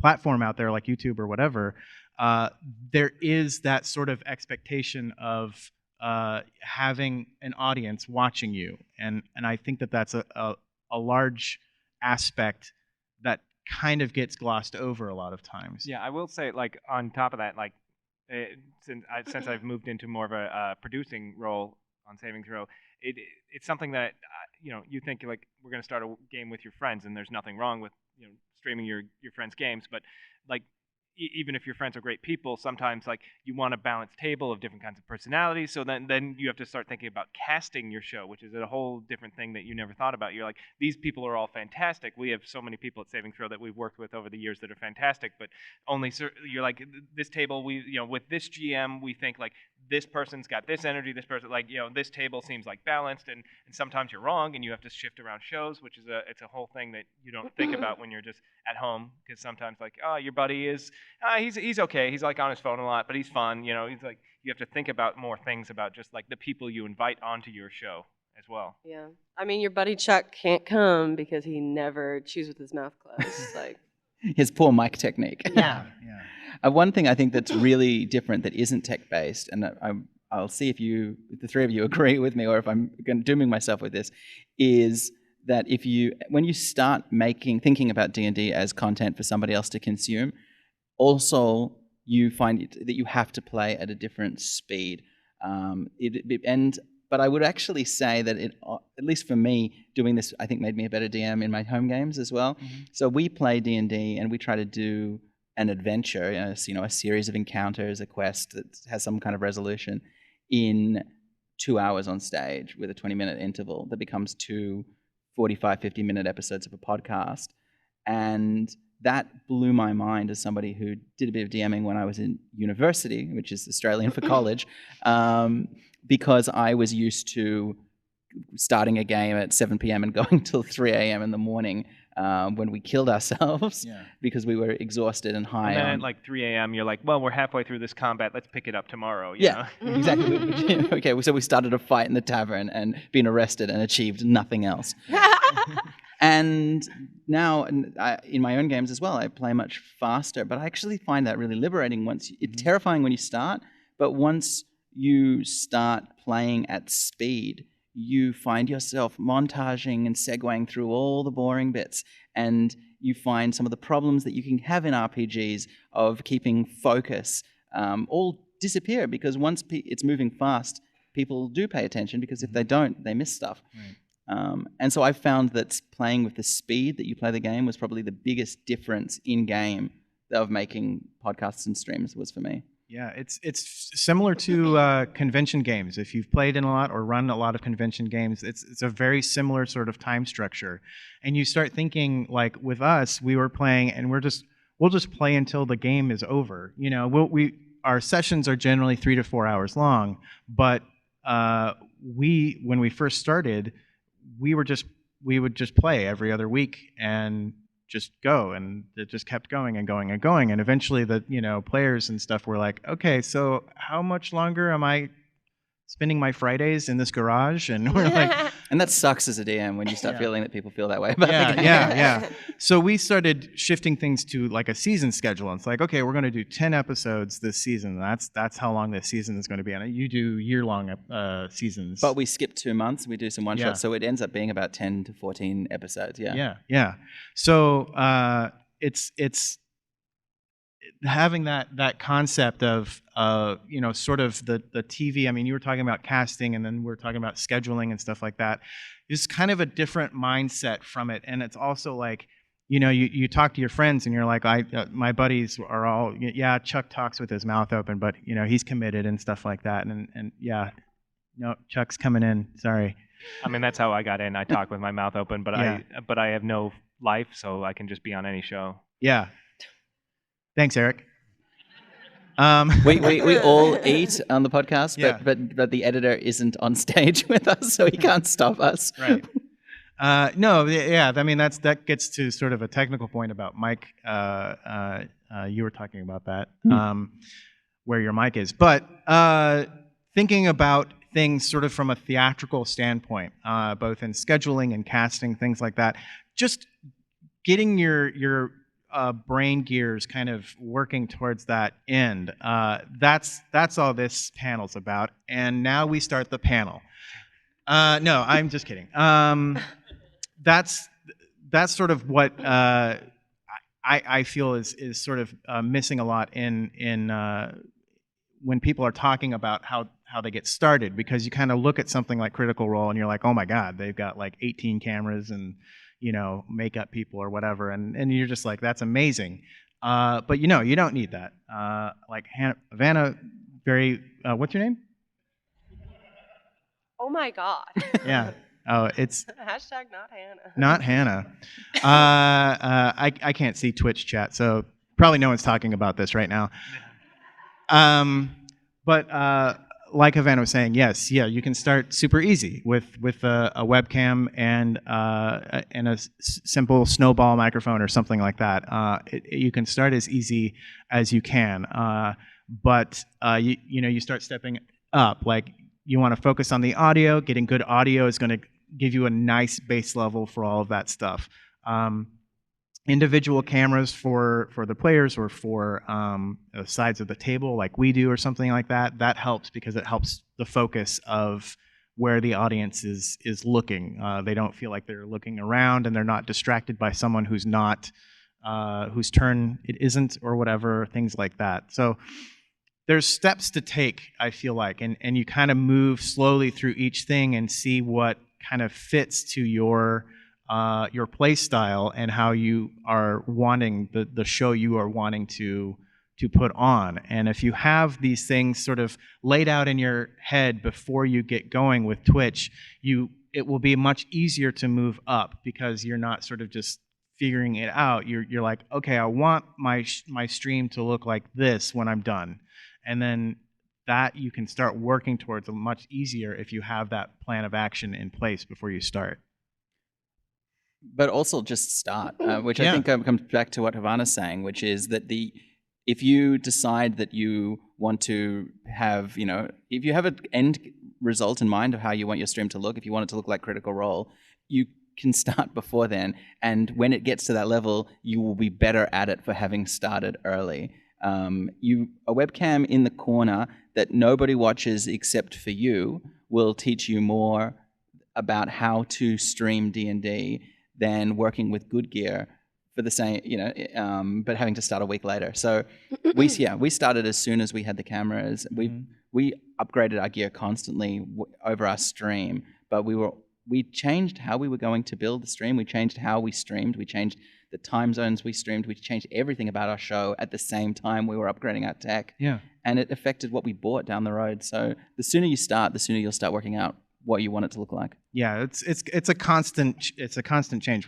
We're continually we've changed tables, we've changed times of when we're streaming, we've changed camera placement, mic placement. Our mics have changed so much over the years, things like that. And you get the comments back from chats like, I can't hear this guy, I can't hear her, I can't whatever.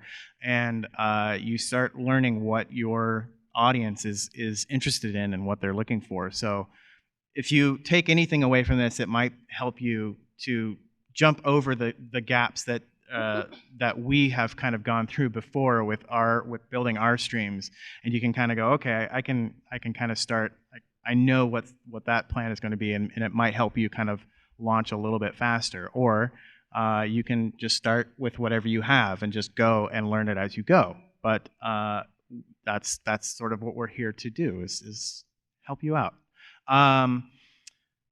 If you guys could talk a little bit about the engagement aspect, because with Saving Throw, and I'm not sure if you guys do this with Dragon Friends, but on Saving Throw we have a lot of engagement with our audience, and that's sort of a lot of people ask us, well, how do you make money doing this and stuff like that? And we're a Twitch partnered stream, so we get the ad revenue and stuff like that. But we also do, we have a tiered reward structure, so you can unlock certain story elements and stuff like that through donations. But that kind of came out a little bit later in the game, or as we were playing, because it's sort of, that's the Twitch landscape, is a bit of an engagement. There's a back and forth with the audience, and I think you have that more with solo streams than you do necessarily with table elements, but I know you two deal a lot with that. So if you would talk about engagement a bit. Yeah, I think it's also a little complicated because it's like with Saving Throw Show, the players and the GM can't see the chat, which I really love because it can be super distracting and pull you out of an emotional moment if someone in chat is like, poop farts, and it's like... You've been on Twitch chat. Yeah. Yeah, poop farts. Yes. And now Twitch chat here is just poop farts the entire way. Yeah, because we did like, we've done a few charity, like every couple of times a year we do like a charity marathon and stuff like that. I remember the first one I was a part of, we had chat up for the first time, and I just remember we were staring at the screen the entire time, and it was like a very different energy of our game. And someone would say something and you'd be like, what? Yeah, what? Yes. I was reading poop farts. I'm so sorry. It's funny you say that, because for our first 2 years when we were doing streaming for Tomb of Annihilation, we were doing pre-recorded streams to deal with terrible Australian internet. We would then upload them onto like Amazon web server, but we had no Twitch chat, and we found that really rough, because when you're making content, you've got to be thinking about the audience. And a lovely thing about Twitch chat is it's the audience talking back to you. When you do a live comedy show, the laughter fills you up and gives you power. And I imagine when you do solo streaming, you get energy from the Twitch chat a little bit. Or it's completely drained. It could go either way. It's a real feast or famine. But they're instrumental in like how you're feeling about the content you're creating. And, and like Dom was saying, like the feedback you get lets you know what your audience is like engaging with the most, and then you can kind of like add more or take away more based on that. But I understand what you're saying is it's totally instrumental. But we still have, Dom produces like all the shows and he's off screen and he is engaging with people very actively. And I think to your point, once you've got a bit of a community built up, they absolutely engage with each other. So it's like maybe we're not getting the direct feedback from that, but there can still be people in the chat that are like, in a tense moment are like, oh my gosh, what's going to happen? Or guessing at the character's next move, or everybody's freaking out when somebody kisses somebody for the first time, in a moment of peril. I'm not speaking about anything specifically. And I think it can be like in a solo stream, like Twitch engagement is like number one, like if people aren't talking in my chat, I feel like I'm not doing my job correctly. But I think in our just in saving throw, it's a different animal. Like as players and GMs, we don't have the direct feedback from chat, but we get a lot of engagement through. I mean, Dom is in chat engaging with them and stuff like that, and will tell us how they were feeling afterwards. But we also have they're active on Twitter and they're active in our Discords and stuff like that, and people clip and send us the clips and like make fan art. So there's a lot of engagement. It's just like while the show is happening, it's happening, and the engagement is after the show, the in between shows. Just not active while we're creating the content. And I also feel like, I mean, what maybe I would the energy I would get from solo streaming from the community is also, I think, not exactly equal, but I think I can get that energy from other people at the table. Like I feel like when we play together, we at least our games specifically are very like responsive. Like everybody's pulling faces and everybody's gasping and laughing. And it's that fuels me in a way that I think is similar to community, and then or like a chat, and then just knowing that like I always assume people are watching. Well, yeah. Maybe I don't know that. Maybe we're playing to nobody, but I mean that also just gives me energy that knowing that people are there and they do care, even if I can't actively see what they're saying, and I'm like, oh, that was such a cool moment, and we got to share it with our community. I think that's still a fuel for that fire. And it's a slightly like I have a slightly different perspective because like Vanna was streaming for years before she came to Saving Throw and started. I'm so old. Before she started doing, but I was doing Saving Throw for 2 years before I started doing my own Twitch stuff. So I noticed like immediately when I started, all the people that watched me on Saving Throw and my various stuff came to me and like wanted to support me in that aspect. So I got to know them in that aspect. So I feel like even though they are different engagement, it is kind of the same engagement because it's a lot of the same audience. So I'm engaging with them on my channel, and then they were watching me later on my streams and stuff on Saving Throw. So it's all like one big large engagement. Yeah. You should all get your rings in the mail someday soon. Oh, I see. Yeah. So this is streaming RPGs for players and GMs. So there's a specific component to this, and that's how as a player, the differences you'll have playing a game on a stream than you will at a home game. And we've kind of touched a little bit on that. Eric was talking about casting a bit, but even beyond casting, you also have to kind of cast your characters. So beyond D&D or Savage Worlds or whatever RPG you're playing, we play a bunch on Saving Throw, and we can get into what's the best game to stream at another conference sometime. But I think thinking if you can't cast the people, if you're like, these are my friends and they're committed and they're going to do it, that's awesome, because if someone is ready to get behind you and support you in this, then absolutely have them on board. You can kind of work with your players to develop characters that can sort of take the place of a casting in a way. And if you think about that, think about how you want to build that universe, as it were. I ran into a guy earlier who has a podcast, and they're all tieflings, and they all have a specific core component to them, and that's their goal. And so there's a connection there that kind of makes you feel like this is a televised event. You're more than just we're just hanging out and got a rogue or whatever. Everyone is thinking a little bit more about that character that they want to play, because that's going to come out the most. And to use a term from the Dungeon Master's Guide, that's a hook as well. Like not for a character or a party, but for an audience is what. There is so much D&D content out there. Give me the elevator pitch. Why is your show different? So our show is comedians playing D&D for the first time. But yes, a show of a party of tieflings or an all-rogue party. Yeah.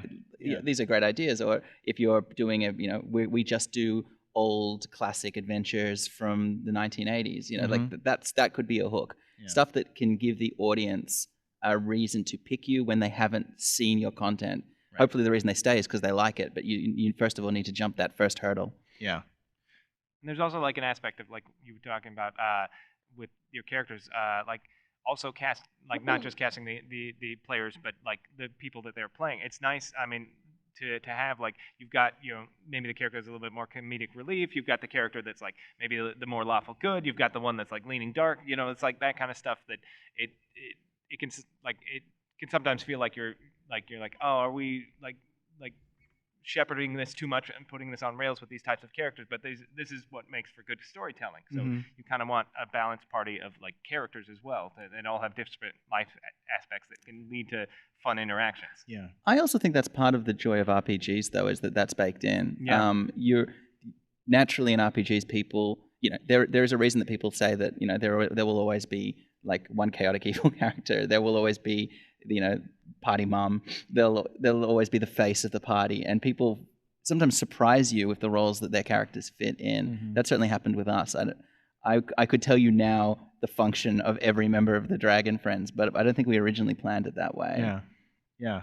It's interesting as you go. You kind of start seeing, oh, this person really fits in well with anybody, and that they always play a character that works well with this sort of dynamic and stuff like that, and it just starts building in your mind. You just start seeing that, and you'll see gaps, and again, the audience will always come back and tell you, okay, this is great, or it's like, I can't stand this character or whatever, and if that's what the core of your show is like, then you can just say, sorry, that's how it's going to be, or you can be like, well, okay, then I guess we changed this show.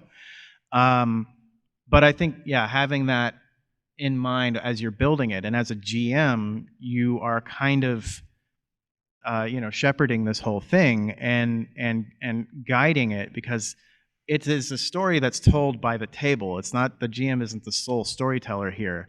And I think the GM, though, has to sort of consolidate everything and bring everything together to help move everything forward. Otherwise, everyone's just talking and doing whatever the hell they want, and that's fine. That's certainly a lot of RPGs I've played in. But when you're playing for an audience, if you went to see a movie in the theater and it just kind of kept going and no plot, nothing was resolved, everyone was just going to the grocery store and coming back and, okay, this is great. It's 12 hours now, and nothing has happened, and I don't want to watch this anymore. So yeah. I also think this is so specific, but I think that when you're starting out and you're working out those characters, starting a stream with, and this is just because I love artists and I love like art, D&D art so much, having as a starting place at least art of the characters, and if possible, all drawn by the same artist, is such a help, because so much at the beginning for the players and for the audience is trying to get an understanding of who these people are. An artist, if they've drawn all of the characters, will kind of show you how those characters fit together, what they look like, what a world that they exist in is. And it doesn't need to be incredibly accomplished art. It could be some real Napoleon Dynamite, back of a maths textbook kind of art. But if anyone can draw, if anyone is interested, or if you want to commission an artist, it's such good money to spend, or time to spend at the beginning of a stream, is getting art before you go. Yeah, we've done art, and we've also recently done a lot of like photography and stuff like that. So we'll have cast members not in like full costume, but like elements of their character in a costume, and then get cast photos of all of them together. So you get a sense of like who these characters are just based on like a couple of key costume elements and all the cast standing next to each other. It's so funny. We just did a D&D photo shoot as well, and it was a surreal experience. Yeah. So I want to open it up. We've got about 20 minutes left, or 10 or so minutes left, 10 to 15 minutes left. I don't know. Time left. There's microphones. There's microphones on either side. If you have questions, just go ahead and line up at the microphones, and we will take you as you come. So over here, I think first. Making sure this is working. Cool. Hi, everyone. I'm Nick. I help produce a podcast called Flipping the Table. We just started in January, so we're still kind of new to all this kind of stuff. When it comes to streaming, I've heard a lot of advice given where most of your audience and your community is built outside of the stream itself. What would you really recommend for trying to grow that community outside of just streaming? I mean, social media, Twitter, Instagram, Discord has been really good for us in building the community outside of Twitch, because it's very similar to a Twitch kind of atmosphere. You've got emotes and you've got chats and you've got different channels and things like that. So yeah, it's kind of like it's a Twitch chat, but it doesn't go away when you're not streaming. So Yeah. it's like always actively there. And the players have to be into it. Yeah. So social media, if you make a schedule in a Google document and you post a character sheet every week, no one will care. But if you are interested in using social media to talk to the people that watch your streams, and if the players like it enough that they are involved, it creates a community around it. We also found Facebook groups. We made a Facebook group, which I'd never done before. They've changed quite a bit since they first came out. You can make fan groups of a page.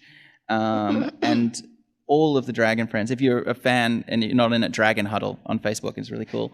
But everybody talks, and all the players are there, and all the special guest players are also in it. It's just really fun. Yeah. Thank you. Yeah. Can I just say one more thing on that topic? Yes. I also think, I agree with everything y'all have said, but I also think that you started this because you went away. It's okay. I'm speaking to you. You started this because you love it. Oh, you just moved. Hello. Yeah. Because you loved these things, and you've probably consumed that content from somebody else. So it's just like, be supportive of those. Like, and don't go in and plug your stuff. That's not what I'm saying. But it's like, if you're an active community member in other communities that you love, like if you were a part of the Dragon Huddle? Oh, the Dragon Puddle would be Cuddle great. Puddle. You know, like go in there and be active and celebrate that content. And then people are going to recognize you in the community, and you'll get to know them. And then if it comes up that you have this stuff, or someone asks you about the content you're making, then it's going to branch out into your space, and it's going to be already with a community you love and cherish, and you know, you'll just be growing the family tree, and that's beautiful. So yeah, thank you. Okay. Hi. As somebody who's got a show in the works, basically, I know that podcasts and streams and YouTube videos, most people, market research shows they like different lengths of those.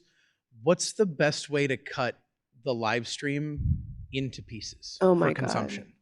I still don't know. There's a couple of different ways to. So we do a live show which is 2 hours, and we do it into 45 minutes. We have an interval. I think that if you're going to cut your content, it's a really good idea to know how you're going to cut it before you record it. It also lets you use some of the, like, this is going really deep into the weeds, but for instance, Twitch has new tools that will let you throw an ad break, and it will benefit your stream by meaning that people that are watching it for the first time don't get served an ad immediately. If you are going to do one of those every 45 minutes, it gives you an opportunity to say, hey, welcome back. If you're just joining us, we're at the Dark Castle, and you know, Brognar the Barbarian has just killed himself in a fit of pique. And Brognar, always killing himself. Yeah, that wily Brognar. And idents like that will also help new listeners get in, and it makes, now you've got a podcast episode ready to go. Yeah, and Twitch, just on the note of Twitch tools, you can also make markers on Twitch. And so if you take like a physical break, ads or otherwise, or if you just like, if you have someone who's like producing, whether you're doing it at the table while you're playing, or somebody like Dom is doing it off screen, like you can add like a marker with like a push of a button, or you can make a note and add the marker with the stream tools. And that's like a good way, so you don't have to search for that moment afterwards, because that can really prolong the process. I did not know you could do that. Yeah. Well, there you go, bud. But you can just place one. If you have a stream deck, those are really nice because you can add the marker button on there, so you can literally just go boink, and then later you see that note and you're like, why did I put that there? Oh yeah, because it's a good spot for a break, because everybody fell asleep during this time, so we'll just cut that part out. This is the nap time.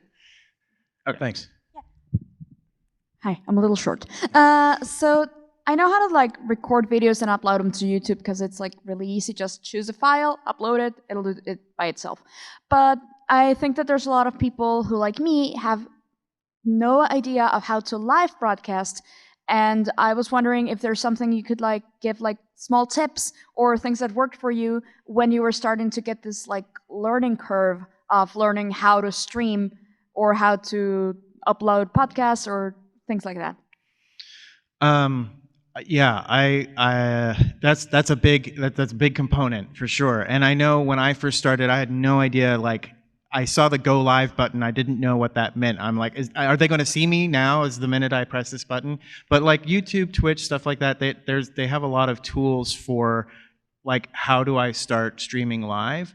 And honestly, they at least YouTube does, and I think Twitch does as well. But there's like when you hit live, it will ask you, do you have your camera, do you have your microphone hooked up, and stuff like that. And so there are sort of settings that it will check, and it gives you. YouTube is great because you can stream it unlisted, and no one else can see it unless you tell them where to go. And so you can make sure that, hey, oh yeah, everything's working. I can see it. I can hear it. I can do all of that stuff. And then you can switch it over to public, and then everyone can see it. So there's some good tools there. And for the most part, if you can do one, you can do another one. You know, if you can stream to YouTube, you can stream to Twitch, you can do all of that stuff. And like there are tools like open broadcast software, OBS, XSplit, various other things that. I think Twitch just came out with like a beta version of a native like streaming software. Yeah, those are super. That's what we use. We use OBS when we stream, and it will basically tell oh yeah, you can't stream, you need a camera or whatever, like that. So and we use XSplit, which you pay for, but it has a 30-day trial, which is a good time to sort of have a look at it and see if you like it. Also, you unlisted accounts, but also you can create burner accounts. So yeah. I'm sure almost every show, we certainly have one. I'm sure you guys have one. Just a channel which nobody is following, which you stream unlisted to test your equipment, look at the VODs, make sure that it's working, so that you don't need to go live every time you want to test a new camera. People found my secret channel, so oh I can't no! do that anymore. Yeah. What a violation of trust. Okay, thank you, and also poop farts. All right. Poop farts? Poop farts. See, you paid attention. It was her. She did it. So yeah, hi. My name's Eric. I'm actually an old person too. Oh, good. I've been good company. Yes. Strangely enough, it's just a quick brief and a small plug, not shamelessly too much. I had a show, So the Bard Says. I was actually published. We published under a format. We kind of did a sit down. I had the guy I was working with was like literally that's what he do. He was video production. He took care of most of all the production stuff. I did the writing for everything like that. So it's kind of a little bit of a multi-part thing.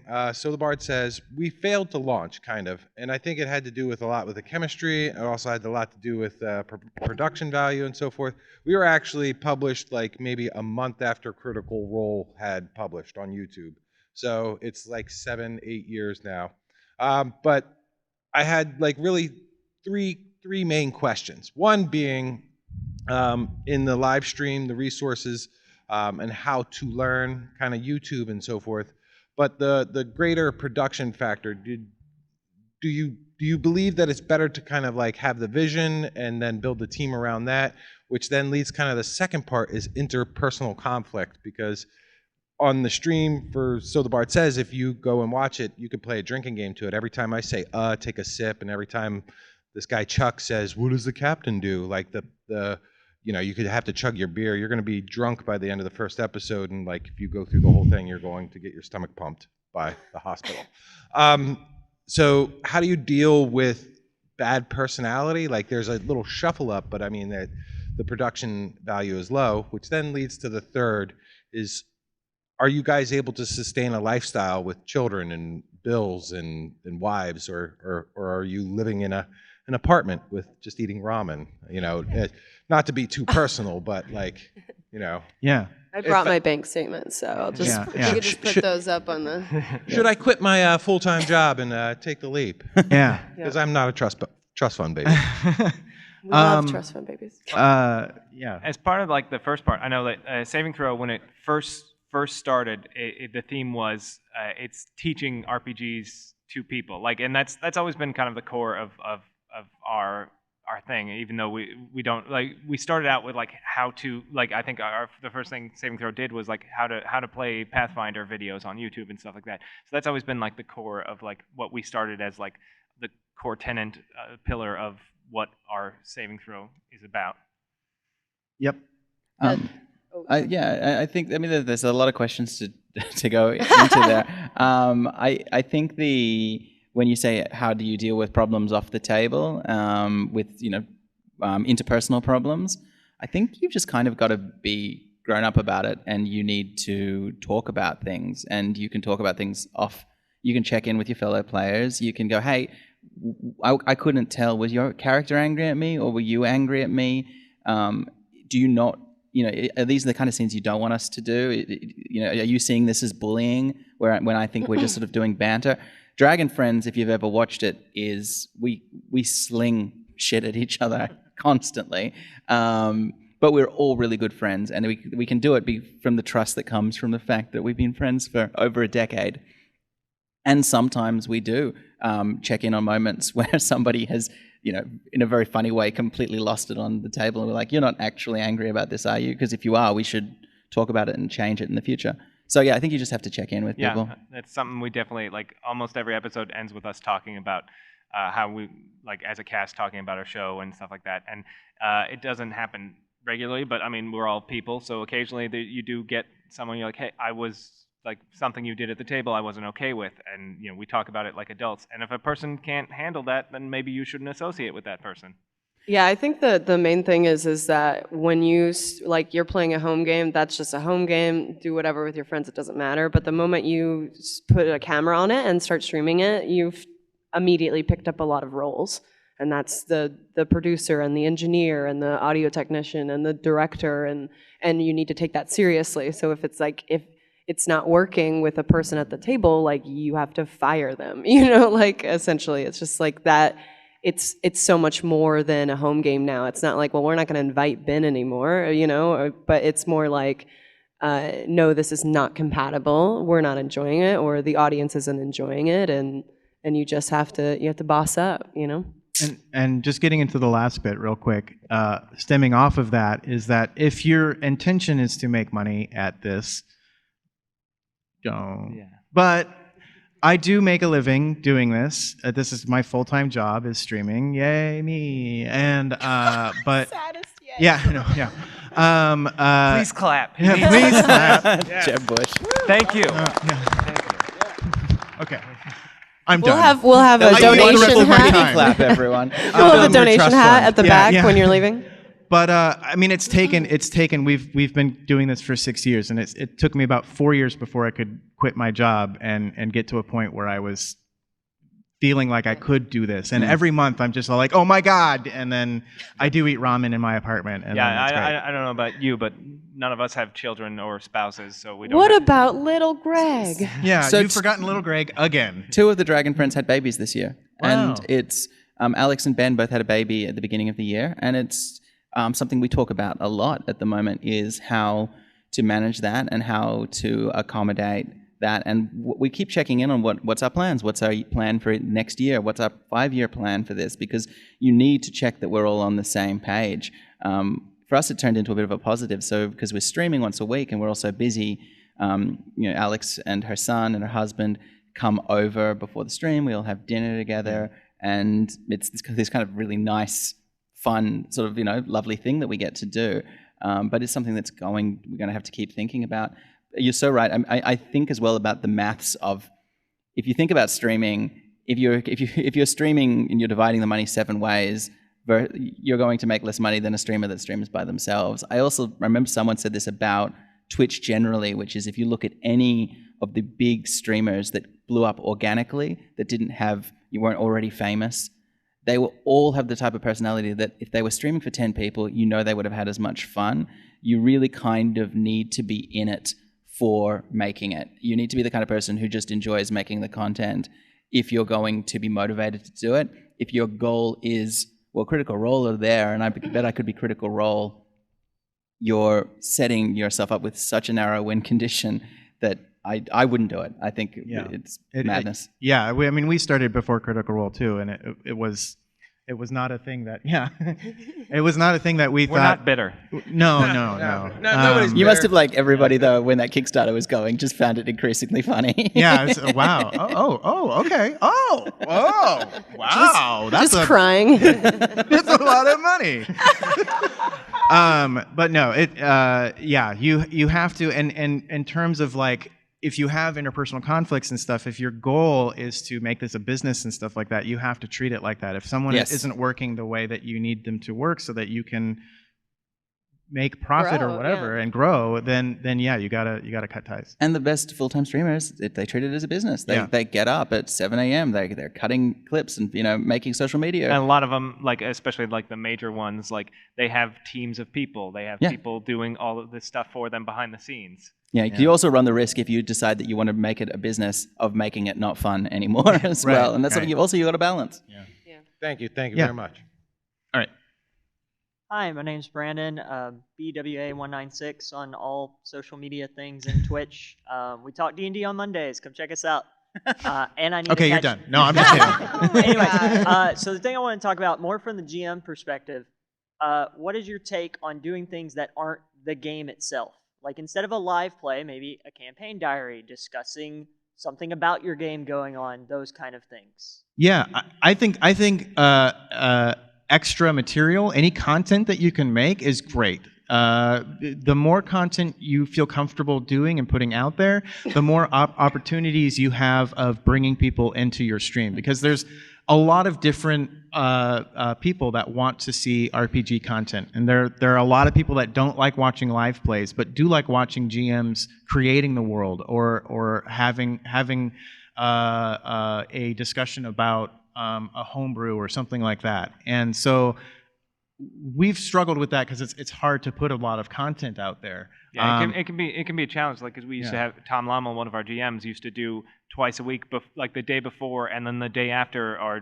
D&D game would do a stream, like a prep stream, and then like a chat back, and it was a great show and people enjoyed it. But it's a lot of time focusing on this when he had a full-time job on top of all of that.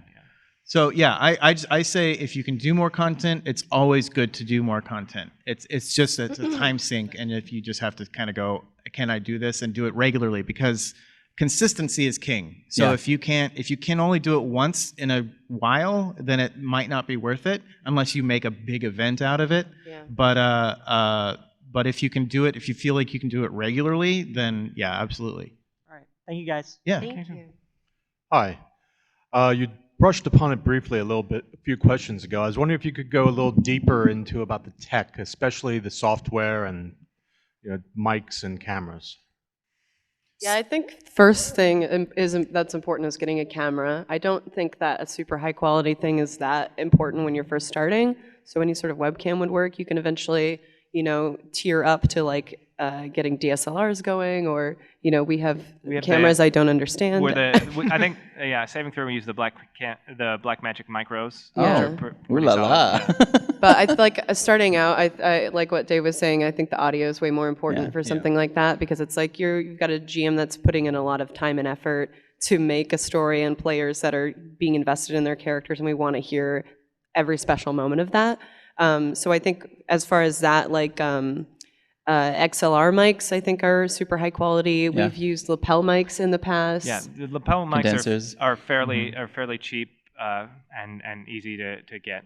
So if you're able to mic all your players individually, that's going to be the best. Yeah. In terms of specifically cameras, for an entry-level camera, a lot of streamers swear by Logitech have a C900 series, which is, I only know it's cost in Australian, but it's very cheap for what it is. It has a not bad microphone built into it. I imagine you would probably want to do more for miking a room, but it's a good place to start looking. We used handhelds at the beginning, which is a silly look, but handhelds are cheap and they're XLR, and the sound quality is really good. They're very good because they have a really tight pickup pattern, because they're designed to be on a stage and not really pick up a lot of the audience and stuff like that. So it's great to kind of be here and there's no crossover a lot with that stuff. But yeah, it's kind of weird to be walking around with a handheld microphone. Yeah, it's lovely to put like a big condenser, like a Zoom microphone with a condenser in the table, but you have to remember then bounce, which just means it's going to sound echoey. Yeah, and every time you roll dice, if it's sitting on the table, it's going to get picked up. Really funny thing a lot of people don't think about is if you've put bookcases or shelving behind you or curtains, yeah, it looks good, but it also makes such a difference for sound as well. Sound sounds worse. That wall there, for instance, would make it very difficult to mic a game because sound loves to bounce, and the more you can break it up, it's why recording studios have that mesh foam, the better the sound gets. And the software to tie it all together.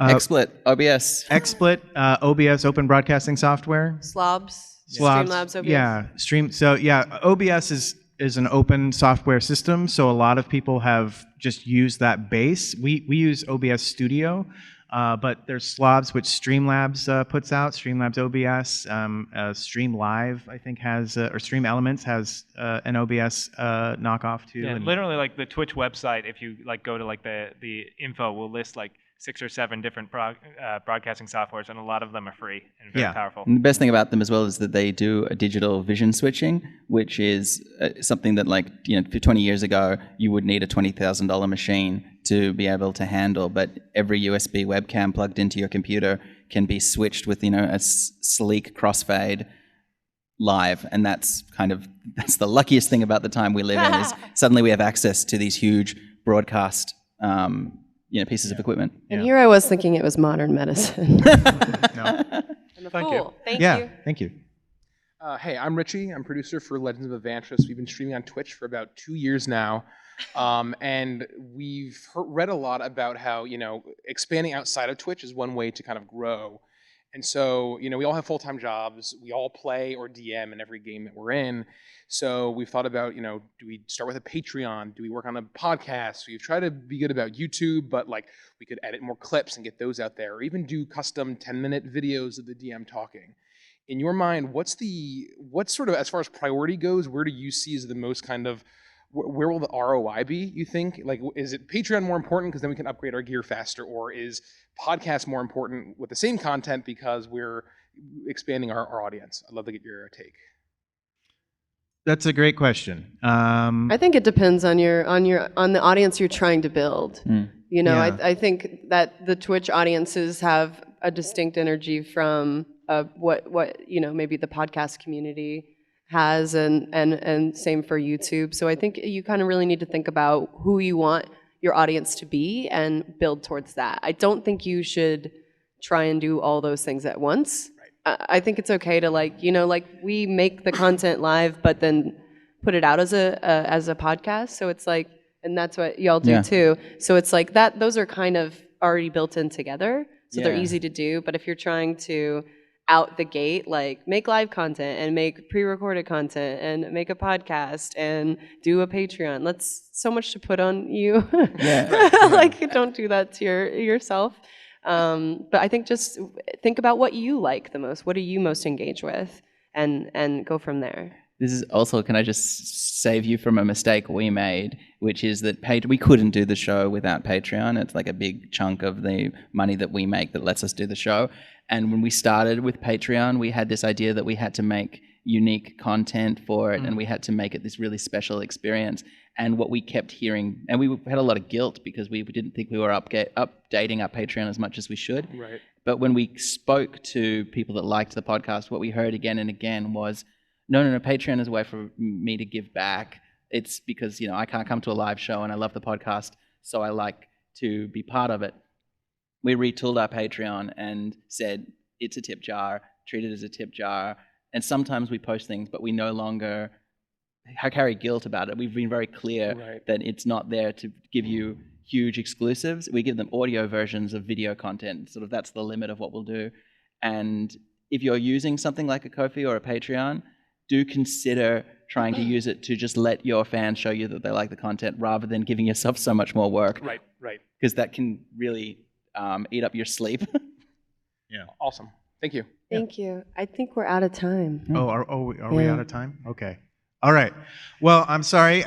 We'll be outside, and if you weren't able to get a question in, I have a little bit of time, I'd be happy to talk with you before we need to run on to the next thing. But thank you all so much for coming. Thank you for showing up live if you were watching us live on Twitch. And good gaming. Thank you very much.